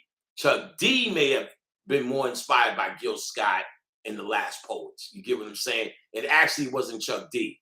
It was Rick Rubin's idea, and he told Hank Shockley, who he knew from college or college life. Hank Shockley was DJing with his brother and Eric Sadler at Adelphi University, and what's his name was at NYU, Rick Rubin.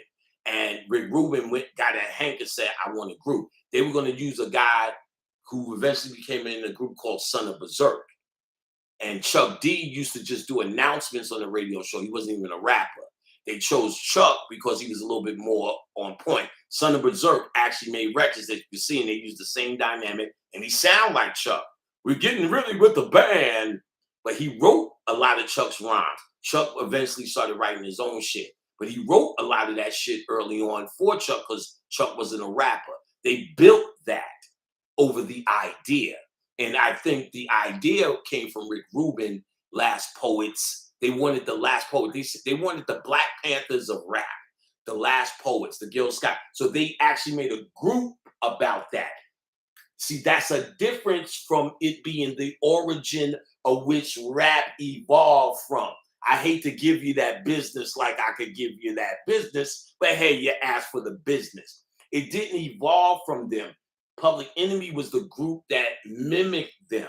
It didn't have to evolve. This story was in us. Melly Mel was one of the senior elders who told the story first because they was trying to say y'all ain't nothing but some bate if you want to party, say party. You know what I'm saying? Step, step, step off. You want to get low. They was making records like Melly was making records like that. Him and whoever the fuck Duke Booty was murdered that shit. Rats in the alley with the baseball bats. They couldn't say shit about that. Then everybody followed suit and told their story because we lived in the worst of the worst, or the worst of the worst for us. That, you know, because I'm sure there's worse. You know what I'm saying? Maybe in Austria, you know. So it didn't really come from them. I seen Snoop Dogg say it came from Gil Scott once. I'm like, how would you know, you fucking later day guy? It didn't come from them. Public Enemy kind of injected it into the consciousness. And like you said, the social commentary, it got linked to them because people started getting up on Gil Scott and The Last Poet and poetry as a whole, because rap was becoming this self-esteem thing of rhyming. But no, that shit came from Dolomite and shit talking, bro. Kane did a video with Dolomite. That was the inspiration. All that shit he did in the movies. Sean. He used to do these rhymes. The signify monkey that you see, you pissing on me and all that. You stepped on my goddamn feet. Look up if you can find a guy named Wild Man Steve. Wild Man Steve. These old niggas who used to work Red Fox in the underground, LaWanda Page. There's a fucking LaWanda Page tape of her. That's Aunt Esther. Not first and foremost, she was fine. Aunt Esther was a character. She used to work on this. She was like a soulmate, just like when you watch Dolomite Story by Eddie Murphy, which I enjoyed, and they showed Queen Bee, which Little Kim took her name. Why is Little Kim taking Queen Bee's name from Dolomite? That's where the shit comes from. Shit talking niggas on the street. That's what rap is. But it still had the ability to do that because it's still us. And we have the ability to do that. So, of course, we wasn't really up on Last Poet. That was our father's song. We got up on it because of guys like Public Enemy. So Red Fox and LaWanda Page, there's something going around. That motherfucker said, she did a whole thing. She said, you need to fuck a nigga from Revelation. She said, from Genesis, I fucked that nigga from Genesis to Revelations. I'm like, what the fuck? She's off the chain. Red Fox was off the chain under the ground. Dolomite off the chain. He has one of his live stand-ups, you know, when they was in the club. A lot of shit he showed in the club. They be doing them dances. And they showed he was a shake dancer. They used to do dances this underground. That's where all the players started. When niggas would go out and dress up, it turned into pimps and players ball. But them player aspects, when niggas was going out balling, all that shit that you do now at the clubs, all that balling, they show them niggas straight up on Dolomite tapes doing that. Niggas all dressed up. This nigga going at niggas in the audience. He said, yo, he told this nigga, yo, look, you are ugly motherfucker. He said, yo, you could scare a bulldog off the back of a meat truck. Yo, I said, this nigga's crazy. He said, you know, little shit, them jokes were old, but they funny. He said, you tell him what, he said, Dolomite said, my, what a big ass. He said, they tell you the whole ass, and you got to make 3 trips out of this motherfucker. The greatest thing about that Eddie Murphy movie, the Players Haters Ball, that shit was hilarious, was it not? Dave Chappelle is a fucking masterpiece. Let me tell you, he's a funny nigga, man. He better stop talking about it. They gonna get him again. But and I know he listens. I know. Well, everyone knew he listened to Bobby Hemming. Remember, first of all, 2 things. The dress thing, that was Bobby. Bobby first broke that. He's the first one to say Hollywood in their ritual. And also, they also have to be police officers too. You know what I'm saying? Dave started talking about it. But see, I'm a movie guy. And when Dave started talking about it, the first thing I said was like this, and y'all probably don't even know right now. Whoa. His first movie, he wore a dress through the whole movie. In fact, the movie is about a dress. It's called Robin Hood Men in Tights. Go watch it. Because I told you I was a Dave Chappelle fan from day one. My father told me, you got to see this young guy. My father put me up on him as a stand-up comedian when he was buck tooth skinny, might have been a Jerry curl or looked real funny. So I knew him from day one when he started getting HBO special because he was actually accepted in white comedy first because he's so clever. And that's what they were looking for. There wasn't Def Jam yet. When he was on Def Jam, he was already a fucking veteran in the comedy world. He was almost out of place on that shit because they was doing nigga humor, and he was actually, because I knew his work. But he was in Robin Hood, Men in Tights, and he wore a dress. That's what the movie's about. Men in Tights. But I give him honors for speaking up. Fuck it. He knows firsthand. So he lose no props in my book for him speaking up. And even if he was doing it, stopping the madness. And say Eddie Griffin is also, remember I said conscious and aware? He's at the higher end of awareness, I believe. Because, you know, he did that whole movie. He's in an exploitive movie ranting about how he shouldn't wear a dress. Shanae Nation, nah, I've never put on a dress. It's a movie done by Master P called Idiot or Famous or Foolish. I'm like, you're in a movie and they're called, your name is Foolish with a fucking actual fool, Master P, making this statement. So he's not conscious, he's aware. You get what I'm saying? Right, stupid ass shit. I remember that movie. And he actually makes this dress statement, but he made it early on before Cat. Them niggas listen. Them niggas listen. Well, that shit was generated from us, the conscious community. We observe things like that. That's the ritual. That's the ritual. That's the ritual. I knew they would, but Bobby got reports that Dave was watching. I get reports who watches my shit all the time. I'm like, what the fuck? That nigga, that's my idol. And I get those reports. Bobby got them too. And Dave was one of them who listened to Bobby. I ain't gonna front. I went at Dave because Saturday Night Live is the ultimate ritual. Eddie Murphy went back on Saturday Night Live, put on the buckwheat wig, then he got Dolomite. Eddie Murphy always gets outcast. You think he's on hiatus, but he does something that fucks it up because he's still the biggest blackest star. I don't know box office draw, but he still got that. They raised him up, so they expect certain things. There was times he did times he did sellout movies. Like before they had him as the sidekick, you know, Axel Foley, the smart ass. Then he did Coming to America and Harlem Nights. He outsmacked the white man in Harlem Nights and he rescued the black woman. They shit all over him for that. I remember him saying, well, I don't know why they're going so hard. I did 2 bad movies. Okay, I did 2 bad movies. He acknowledged them as bad movies. And those are the 2 most iconic movies for black people because that's who he was doing it for. Remember, Eddie Murphy is semi-conscious too. He just doesn't do it. Remember, listen to his album, not that party all the time shit, when he did the shit with Shabba Ranks, When We Were Kings, or If I Was I King. And he was saying conscious shit. He can't say that by himself. You understand what I'm saying? Most comedians, because of their observation, are actually conscious, not conscious in will. We say it. So now Eddie Murphy does PJ's projects, Lauren Harajal, and then he got movies with families, The Haunted Mansion, Dr. Doolittle shit. They gave him that dignity. He did something else, had to do Mr. Church, catering to the white girl.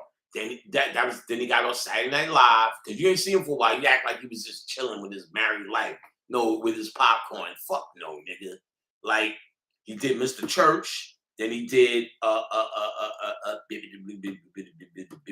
Saturday Night Live. Put on the buckwheat wig, did all those exploitive characters. That's the ritual. And then he got Dolomite. Then he's supposed to be doing a new stand-up soon. I don't know if that's still happening. Dolomite and what's the other one he got? Coming to America. People didn't like Coming to America. I loved it. I thought it was an excellent tributary to the first one. If you watch it as a standalone movie, no go. But if you wanted to see the characters and a fake development story, a fake development because of your childhood and you love the movie, You just seen something that gave you a little something more. If you look at it as a movie, bah, you know what I'm saying? But he's working because you saw now Dave Chappelle goes on Saturday Night Live and he does all his old characters, the shit that he vowed never to do. Even the crackhead. Know what I'm saying? But he did it smart where he killed him. But after he did it, he got all that Netflix money in ridiculous numbers. I said, well, and I talked about it. Then he went on Saturday Night Live again. It was almost like he heard me. Watch Dave Chappelle on Saturday Night Live for the second time in the stand-up where he's talking about Trump. He is literally, he's a fucking genius. In his stand-up, he shit on white people so fucking ferociously. We don't do that as black people. See, that's Trump shit. Y'all know about that. Like shit kind of shocked us, shit like that. And white people were dying laughing. When they're laughing, you can literally see Dave Chappelle look up to see if he pulled it off. I said, wow, he's a fucking genius. He's a fucking genius. I said, he went and redeemed even his Saturday Night Live ritual to get back on. He did the ritual, got back on, got the power on Netflix, came back on Saturday Night Live and shit to their face. Pretty much said a fuck you, and while they didn't even notice he was saying fuck you. Drunk Sis said, I know how to do that. I got on the phone with somebody who's doing some crooked shit with my books. So no more yelling for me. I just got on there and embarrassed them. And they didn't, she said, yo, I didn't even know, he didn't even know you was embarrassing that. I said, I didn't even know I was, I said, she said, I wish I was it. I said, because you get to a certain level of in your consciousness where you know how to speak to this. See, I know how to do it spiritually. He does it as a comedian, clearly. And watch the second stand-up, or the second one. Watch the first one and the second one.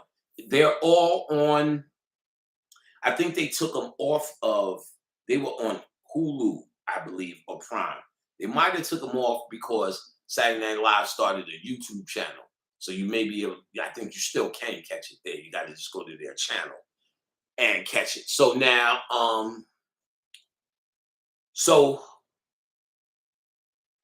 and then he did, and so he's a certified genius. I love Dave Chappelle. He's absolutely my favorite comedian. I love comedians because Bobby absolutely studied comedians. He studied them hard. Timing and the ability to go off the head, the ad lib aspect. See, I'm talking, we're now at 5 hours and 11 minutes. All I ever wanted to tell you was that come to St. Louis, Kentucky. I'll put up the flyer, be prepared. That's going to be the next state. For those who are in that state, be ready. For those around that state, be ready. For those who are going to be travel, be ready. That's all I really had in my head. And then started dealing with the question. We 5 hours later. And truthfully, if I wasn't hungry, go another, whatever. I'm not out of it. That comes off your head. That I know it's spiritual. And I know, because I don't remember where we started and blah, blah, blah, blah, blah. Some comedians have that ability. Dave Chappelle could do that. It's a form of ad-libbing. It's the most advanced you could do. That means you are in the now. You're in the chaos moment. That's what Chaos Managed and Kia and all that shit is talking about that we talked about earlier. You're in the moment now. You understand what I'm saying? You can act now. He could do that. Bobby studied that because that's what he had to present as a lecturer. Loved Richard Pryor. We watched nothing but comedians. Or he told me, did you see him? Did white comedians, black comedians? He loved comedians. And that's why he was funny. Yeah, he's naturally funny too. But you're not studying them to try to be funny. It's another thing, another crowd control thing, because we need humor to get a very strong message across. So he studied them. I grew up with a lot of them. You know, of course, Richard Pryor was the only one I snuck his record out of my father's house and all of that shit too, and brought it to my mother's house, and me and Dane listened to That Nigga's Crazy, which Khadijah's father, when he passed me, got his stuff, had a copy of that album. I'm gonna bring that shit down here. It's up in the spirit room. The Nigga's Crazy. And you know, we remember that like 11 o'clock, I'm a picture bitch. We said it all over. Yeah, how much is the petrol? All that shit was just so funny. Waitress, let me get this turtle soup and all that shit. And Richard Pryor was a masterpiece. All them other records, I was hard to get into with Richard Pryor because he did his characters. But that Niggas Crazy was the fucking one. Cheech and Chong, they're not my favorites, but any little niggas like my son and the niggas love Cheech and Chong because that was the ritual. They get high, and you were told to watch Cheech and Chong high. In our days, we would watch Cheech and Chong high. But that one motherfucking movie because Pee-wee Herman started out with Cheech and Chong, he wasn't even funny. He was in that movie. He was the something man. I think that was in Nice Dreams. But there was one they had Cheech in a straitjacket. He was in a crazy room, padded room. He's running around yelling, ah! He said, ah, somebody help. My balls itch. Yo, that shit was, when you watch that shit hot, oh my God. So my sons and them, they got Cheech and Chong movies. Him and his man Fuzzy. My son had a friend who lost his life. That's hard. My son took that hard. You know what I'm saying? Torrent. And they used to watch Cheech and Chong. So he took the Cheech and Chong movies, put it on the altar. You know what I'm saying? Put the weed on the altar, but then he smoked it. Fucking idiot. And then they had a stand-up. I remember my mother and them used to play when I was really little. I got a basketball, Jones. And they used to do, their Mexican spiel. And I just remember her playing that record. It just was so real. We would listen to it because I've never heard like a story record. So that was big. But comedians, Dave Chappelle, Chris Rock, not really. And I knew him, but acquainted in the, at Latin Quarters where I was a Super Lover C, he was hanging there and we interacted. But I never found him that funny. Martin Lawrence, okay. Like I said, I found clever motherfuckers. There was a nigga, I can't remember his name, Tony something. He was on Def Jam a couple of times, but I seen him outside of Def Jam. Real clever. I remember the joke, he said something about he was fucking some girl. This was the joke he told on Def Jam. Tony something, dark-skinned dude. And he was like, he's fucking the girl, and she used to do something. He used to feel something on his balls. He's fucking her. And then he tells the joke, then the punchline is like, turns out, when I was fucking her, the cat was licking my balls the whole time. And everybody started laughing. He said, then I said, fuck you, I don't need you, bitch, I'm leaving. Let me get this goddamn cat. You know what I'm saying? It was so clever because he tells it in story form. He was one of my favorites, and I knew him before Def Jam. A lot of the people who were my favorites, because I used to watch this shit when it was on like white shows and before Def Jam, were too clever for Def Jam. Def Jam turned into some monkey shit. Robin Harris wasn't my favorite. I liked him, but I can't even think of him. Dave Chappelle, I'm missing somebody. But the timing and the delivery is actually what we had to study. Somebody said, you make a good comedian. No, you put me on stage and say, tell jokes, then you'll see some real stupid, going nowhere shit. It works in the context of the lectures and the timing, and that's what it's for, because that's why certain comedians can also give you social commentary that's deep. Chris Rock still gives good social commentary. He's just a goofball who wouldn't mind wearing a dress. You know what I'm saying? George Carlin, no. I mean, I respected George Carlin's cleverness, but but that's a good one to bring up, DJ. I do remember this. My father enjoyed George Carlin. I remember George Carlin was on the Tonight Show. He's doing his jokes. He's like, babies, and you go hats. Oh, wait a minute.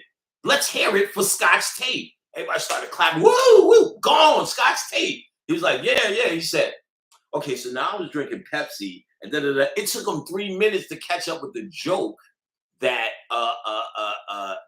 he just made him clap for Scotch Tape for no reason. Bernie Mac, okay, he was all right. Cat Williams, funny, but not genius. I'm talking about genius level. Patrice O'Neal came real close to genius level. You know what I'm saying? But I would have loved to hope he died. Paul Mooney was just Paul Mooney. You know what I'm saying? Like you don't really say you say Jack Nicholson is a good actor because of his experience. Paul Mooney wrote for Richard Pryor. So he said the same jokes in his social comedy. I went to a live show and Paul Mooney came through. I went to a live show, I was still dealing with anger. So somebody was on the line kissing his ass, and I was making faces. So when Paul Mooney, when I got there, he's looking at me like, nigga. And I'm like, I don't get it. But you see my faces. I don't know. I'm not aware of this yet. And then when I came back, and then Richard Pryor came through the other day, told me to watch. What the fuck did he tell me? Not his movie, JoJo Dancer. And it was excellent, but not Grease Lightning and none of that shit. But Paul Mooney came through with him and said, yeah, nigga, I remember your mad face. I was like, nigga, I'm sorry. Like, you still saying sorry. He was laughing. Let's see. Bernie Mac was good. Red Fox is a genius, you know, but not, we talking about in the more these days. Robin Harris, all these guys are masterpieces, but not that guy. Mike Epps. Woo! That's my nigga. I knew I was forgetting somebody. He's neck and neck with Dave Chappelle. He's a fucking genius, but listen, there was this spot in Brooklyn when I lived in Brooklyn. It was above the Applebee's. It was a little hangout, karaoke and stand up. And Mike Epps used to be in there before there was any name. And boy, this dude was fucking hilarious, going off the head. Niggas would say shit, he would ill out. And I remember him saying, I just got a movie role, Day Day, and then did Day Day. And even a little bit before that, I was working at the record label. No. So this is after that, because this was when I was selling porno. So this is, wait a minute. God damn. Because I was at the record label and started selling porno. And I was selling porno when I was going to that club. Damn, this shit, man, the mind works. First encounter with Mike Epps. I was working at the record label. I had to call vendors and set up shit. And some vendor I called, and a black chick was on the phone. Boom, got a number, met up. Little hood rat. There was some club, I don't even remember, there was a comedy show. It was a lot of niggas from Def Jam.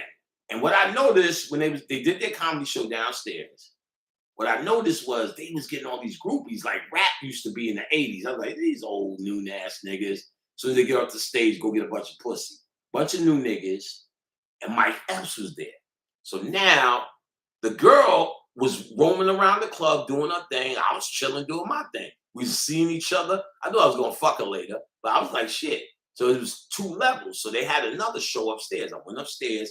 And this was more like the club was in the downstairs, and it was more like a eating stage area. So they doing their thing. So I sat up near 2 chicks. I'm talking to them.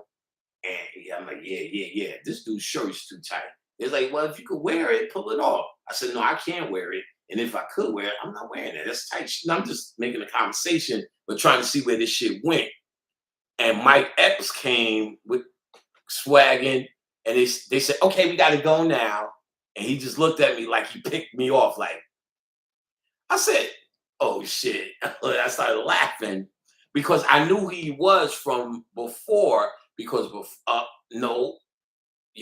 after that. No, this is after. I didn't know who he was. No, I knew who he was. Why did I know who he was? Oh, I just seen this comedy. He didn't do Day Day yet. He might have did Def Jam or whatever was going on, because this was the Def Jam crew trying to do it. So he probably knew him from Def Jam. And I just thought it was funny because he wasn't doing it like malicious. He was doing it like it was the movie. Your bitch chose me. But he was doing it to play with me like, and I said, this nigga is funny. And I just laughed because he still was taking the bitches from me. And then I left that company and started selling porno online for a while. I was killing it. And we was hanging out with the club, and we was hanging out frequenting this place, and he used to host it. And then he said he was going to do Day Day. And then so it made me watch. But if you watch Mike Epps online, this stand-up is amazing. That little baby arm shit is the best shit I've ever seen. We went to go see him do stand-up. Bill Bellamy, man, he did a good job. I was surprised Faison could do stand-up. I thought he was just what we seen on TV. He was actually pretty decent. Me and Khadijah went to see him. But Mike Epps, look at his YouTube channel. Incredible. Know who's another funny nigga that's actually genius? What's the dude who played in Think Like a Man? He also played in the last version, the black dude. He also played MC Hammer, Romy or something Romy. He has a movie. Cat Williams, nah, he's too. You start, yeah, that chicken wing. Your chicken wing, yo, you got to see Mike Epps when he's doing this rapper who was hiding, then his chicken wing on camera. Yo, he was doing this dance with the chicken wing on. Watch his fucking YouTube where he does his characters. Oh, it's fucking. He takes you to his hometown and be imitating his uncle. You can see where he get it. He's a genius too. I love Mike Epps. You know what I'm saying? Romy Malco. I think it is Malco, but Roman. He has a movie, and you can watch this now. He does a character online, a motivational speaker from jail, and he be dropping. He's conscious. Romy, whatever, Malco. He's conscious, and he be saying some. He say it in character like he's an inmate, but he be saying some shit. That's why when he was in that movie with Kevin Hart, he's going, yo, it's hard to be fucking woke. Remember, they was already starting to shit on this woke shit. I seen it coming. But I didn't realize he really considered himself woke. Then he does an independent movie about this shit. What's it called? JB Smoove, another good one. Jamie Foxx, he's a flop. He shouldn't be doing comedy at all. Jamie Foxx proved he's not a comedian. He came as a comedic actor, but he showed in Ray what he really came here to do. JB Smoove is the man. JB Smoove on Curb Your Enthusiasm proved he's a man. Because he goes off the head. Bobby really loved JB Smoove. Really loved JB Smoove because of his ability to ad-lib. That's what it was about for us. Ad-libbing. I wish we could get that Romy. Tijuana, yeah. Gas straws in the house. Tijuana Jones. Oh God, watch that. I would get high and watch that over and over and over and over again. It's so fucking genius. Romy Marcato or Moa.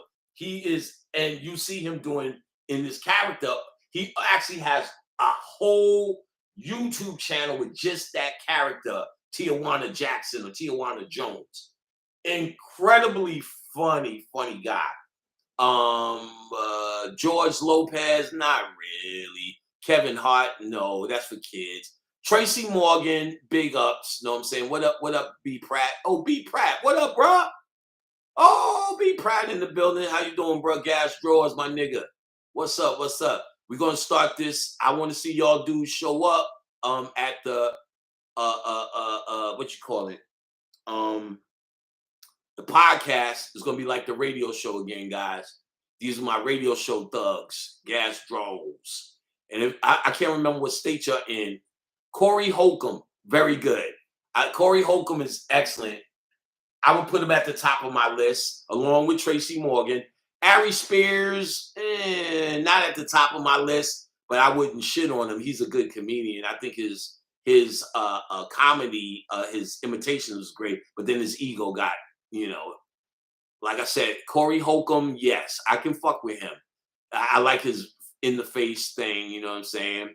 I like most of them. You're in Detroit. If you can make it a B Pratt, I always want to see. I know where you at, because I remember we met in Detroit. You showed me the leg shit. This nigga B Pratt is like Schwarzenegger, son. Like, I seen him online for years. I met this nigga. I'm like, nigga, you need to travel with me. Niggas won't say shit to me but hello. Arnez J, one of my top. Another one. One of my top. Like I said, I put Dave Chappelle, maybe Mike Epps in a certain thing. But Arnez J is from out here. And when Khadijah was a massage therapist, she actually was massaging him. She said that nigga had her cracking up. He used to talk and try to get relationship shit out of us, but she's not in the human relationship. He's like, your nigga ain't like that. Your nigga ain't like that. He's like, no, my nigga don't do that.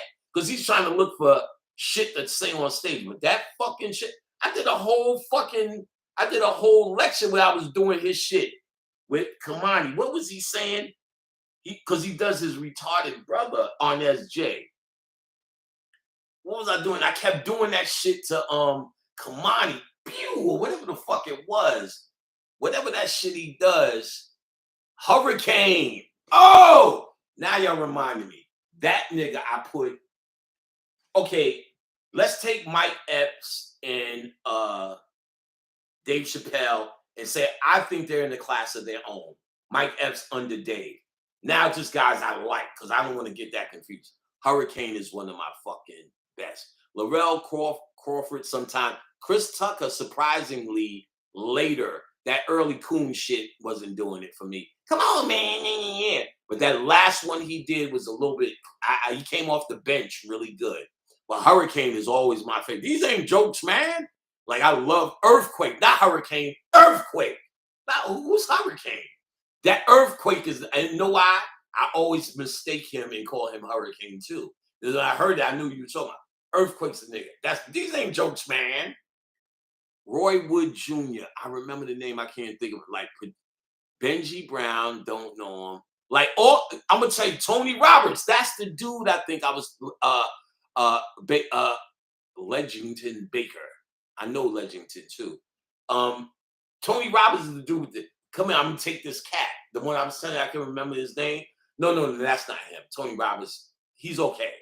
He's the one that dressed like Eddie Murphy with the leather suit. He's funny. He's funny too. Ricky Smiley, no fucking way. Patrice O'Neal, like I would have loved to see him change. I would have loved to see him live longer. He was funny, but I wanted to see, they were starting to tell how, but all the other comedians talk about his genius. Bruce and them church niggas, no. Lavelle, he's funny, but no. Don DC Curry, he's okay. You know what I'm saying? I think he's funny. You know, Pootie Tang, no fucking way. Bill Burr, I think B.O.B. likes him. Tony Woods was the one who talked about the cat. Was he him? Because there's another Tony. Tony Woods, yeah, he's my nigga. Tony Woods is very clever. I would put him closer to the class of where, in my mind, you know, this is not real, how I feel, in my mind, closer to the class of how I put Dave Chappelle, genius. You know what I'm saying? Genius comedy. There's that other Tony something. He had specials. He's funny. He has a stick. I can't remember it. Tony something, and he's actually funny too. We talked about Paul Mooney. I told you Paul Mooney's like Jack Nicholson. He's just Paul Mooney. Nipsey Russell, somebody need to shoot themselves.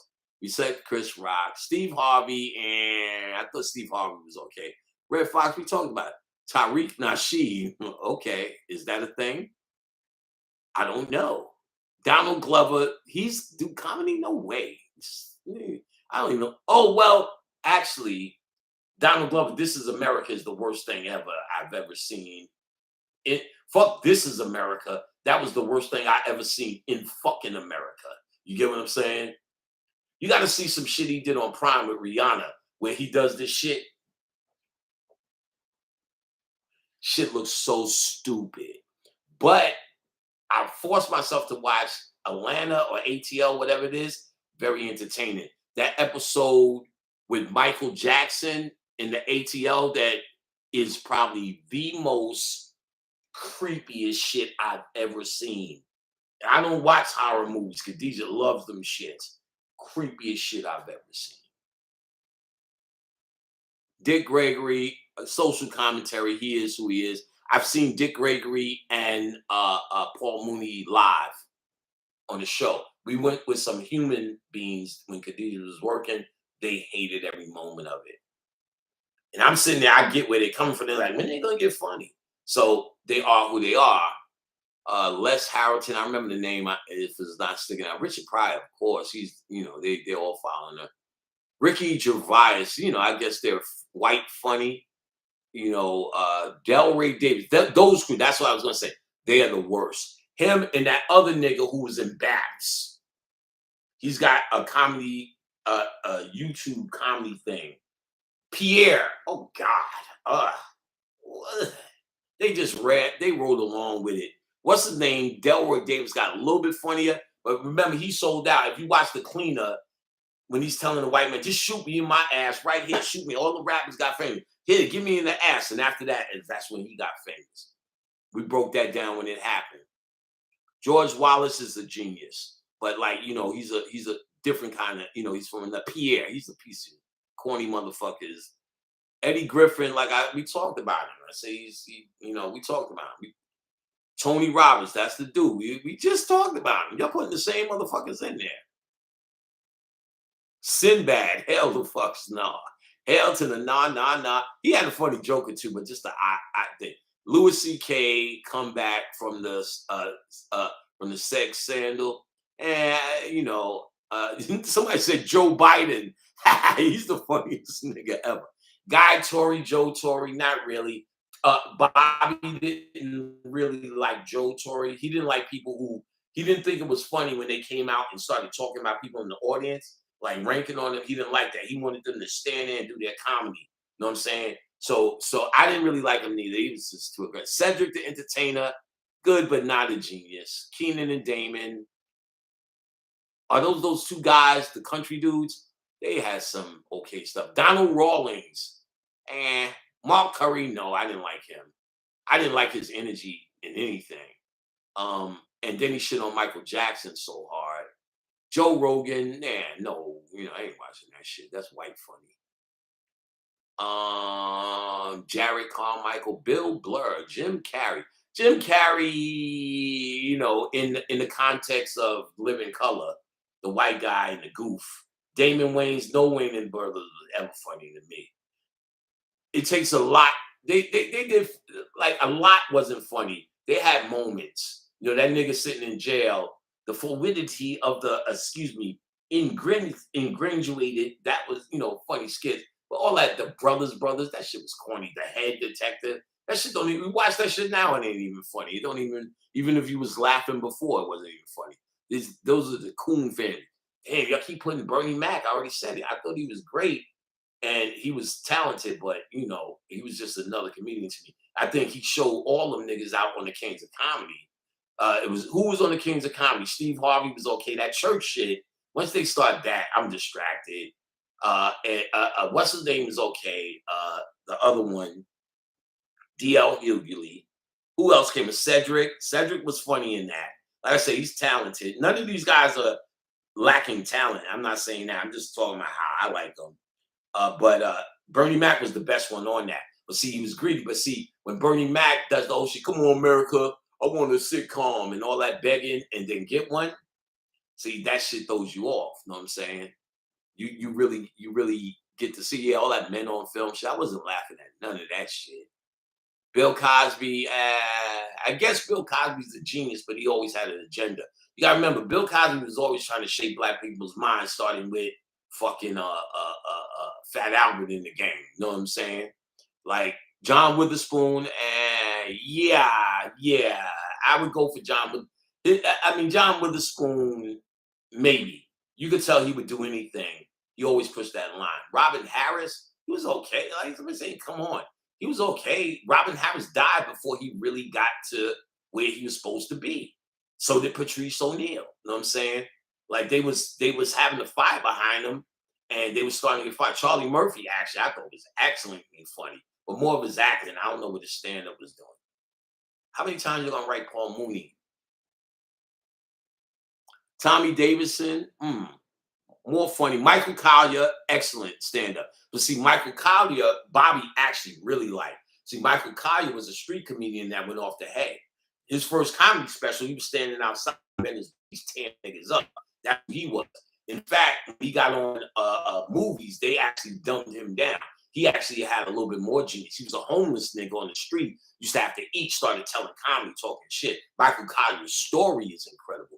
Andrew Dice Clay, I forgot, top 5. That motherfucker's a fucking genius. Oh my goodness. I would love to see more with him. That motherfucker is incredible. I forgot all about him.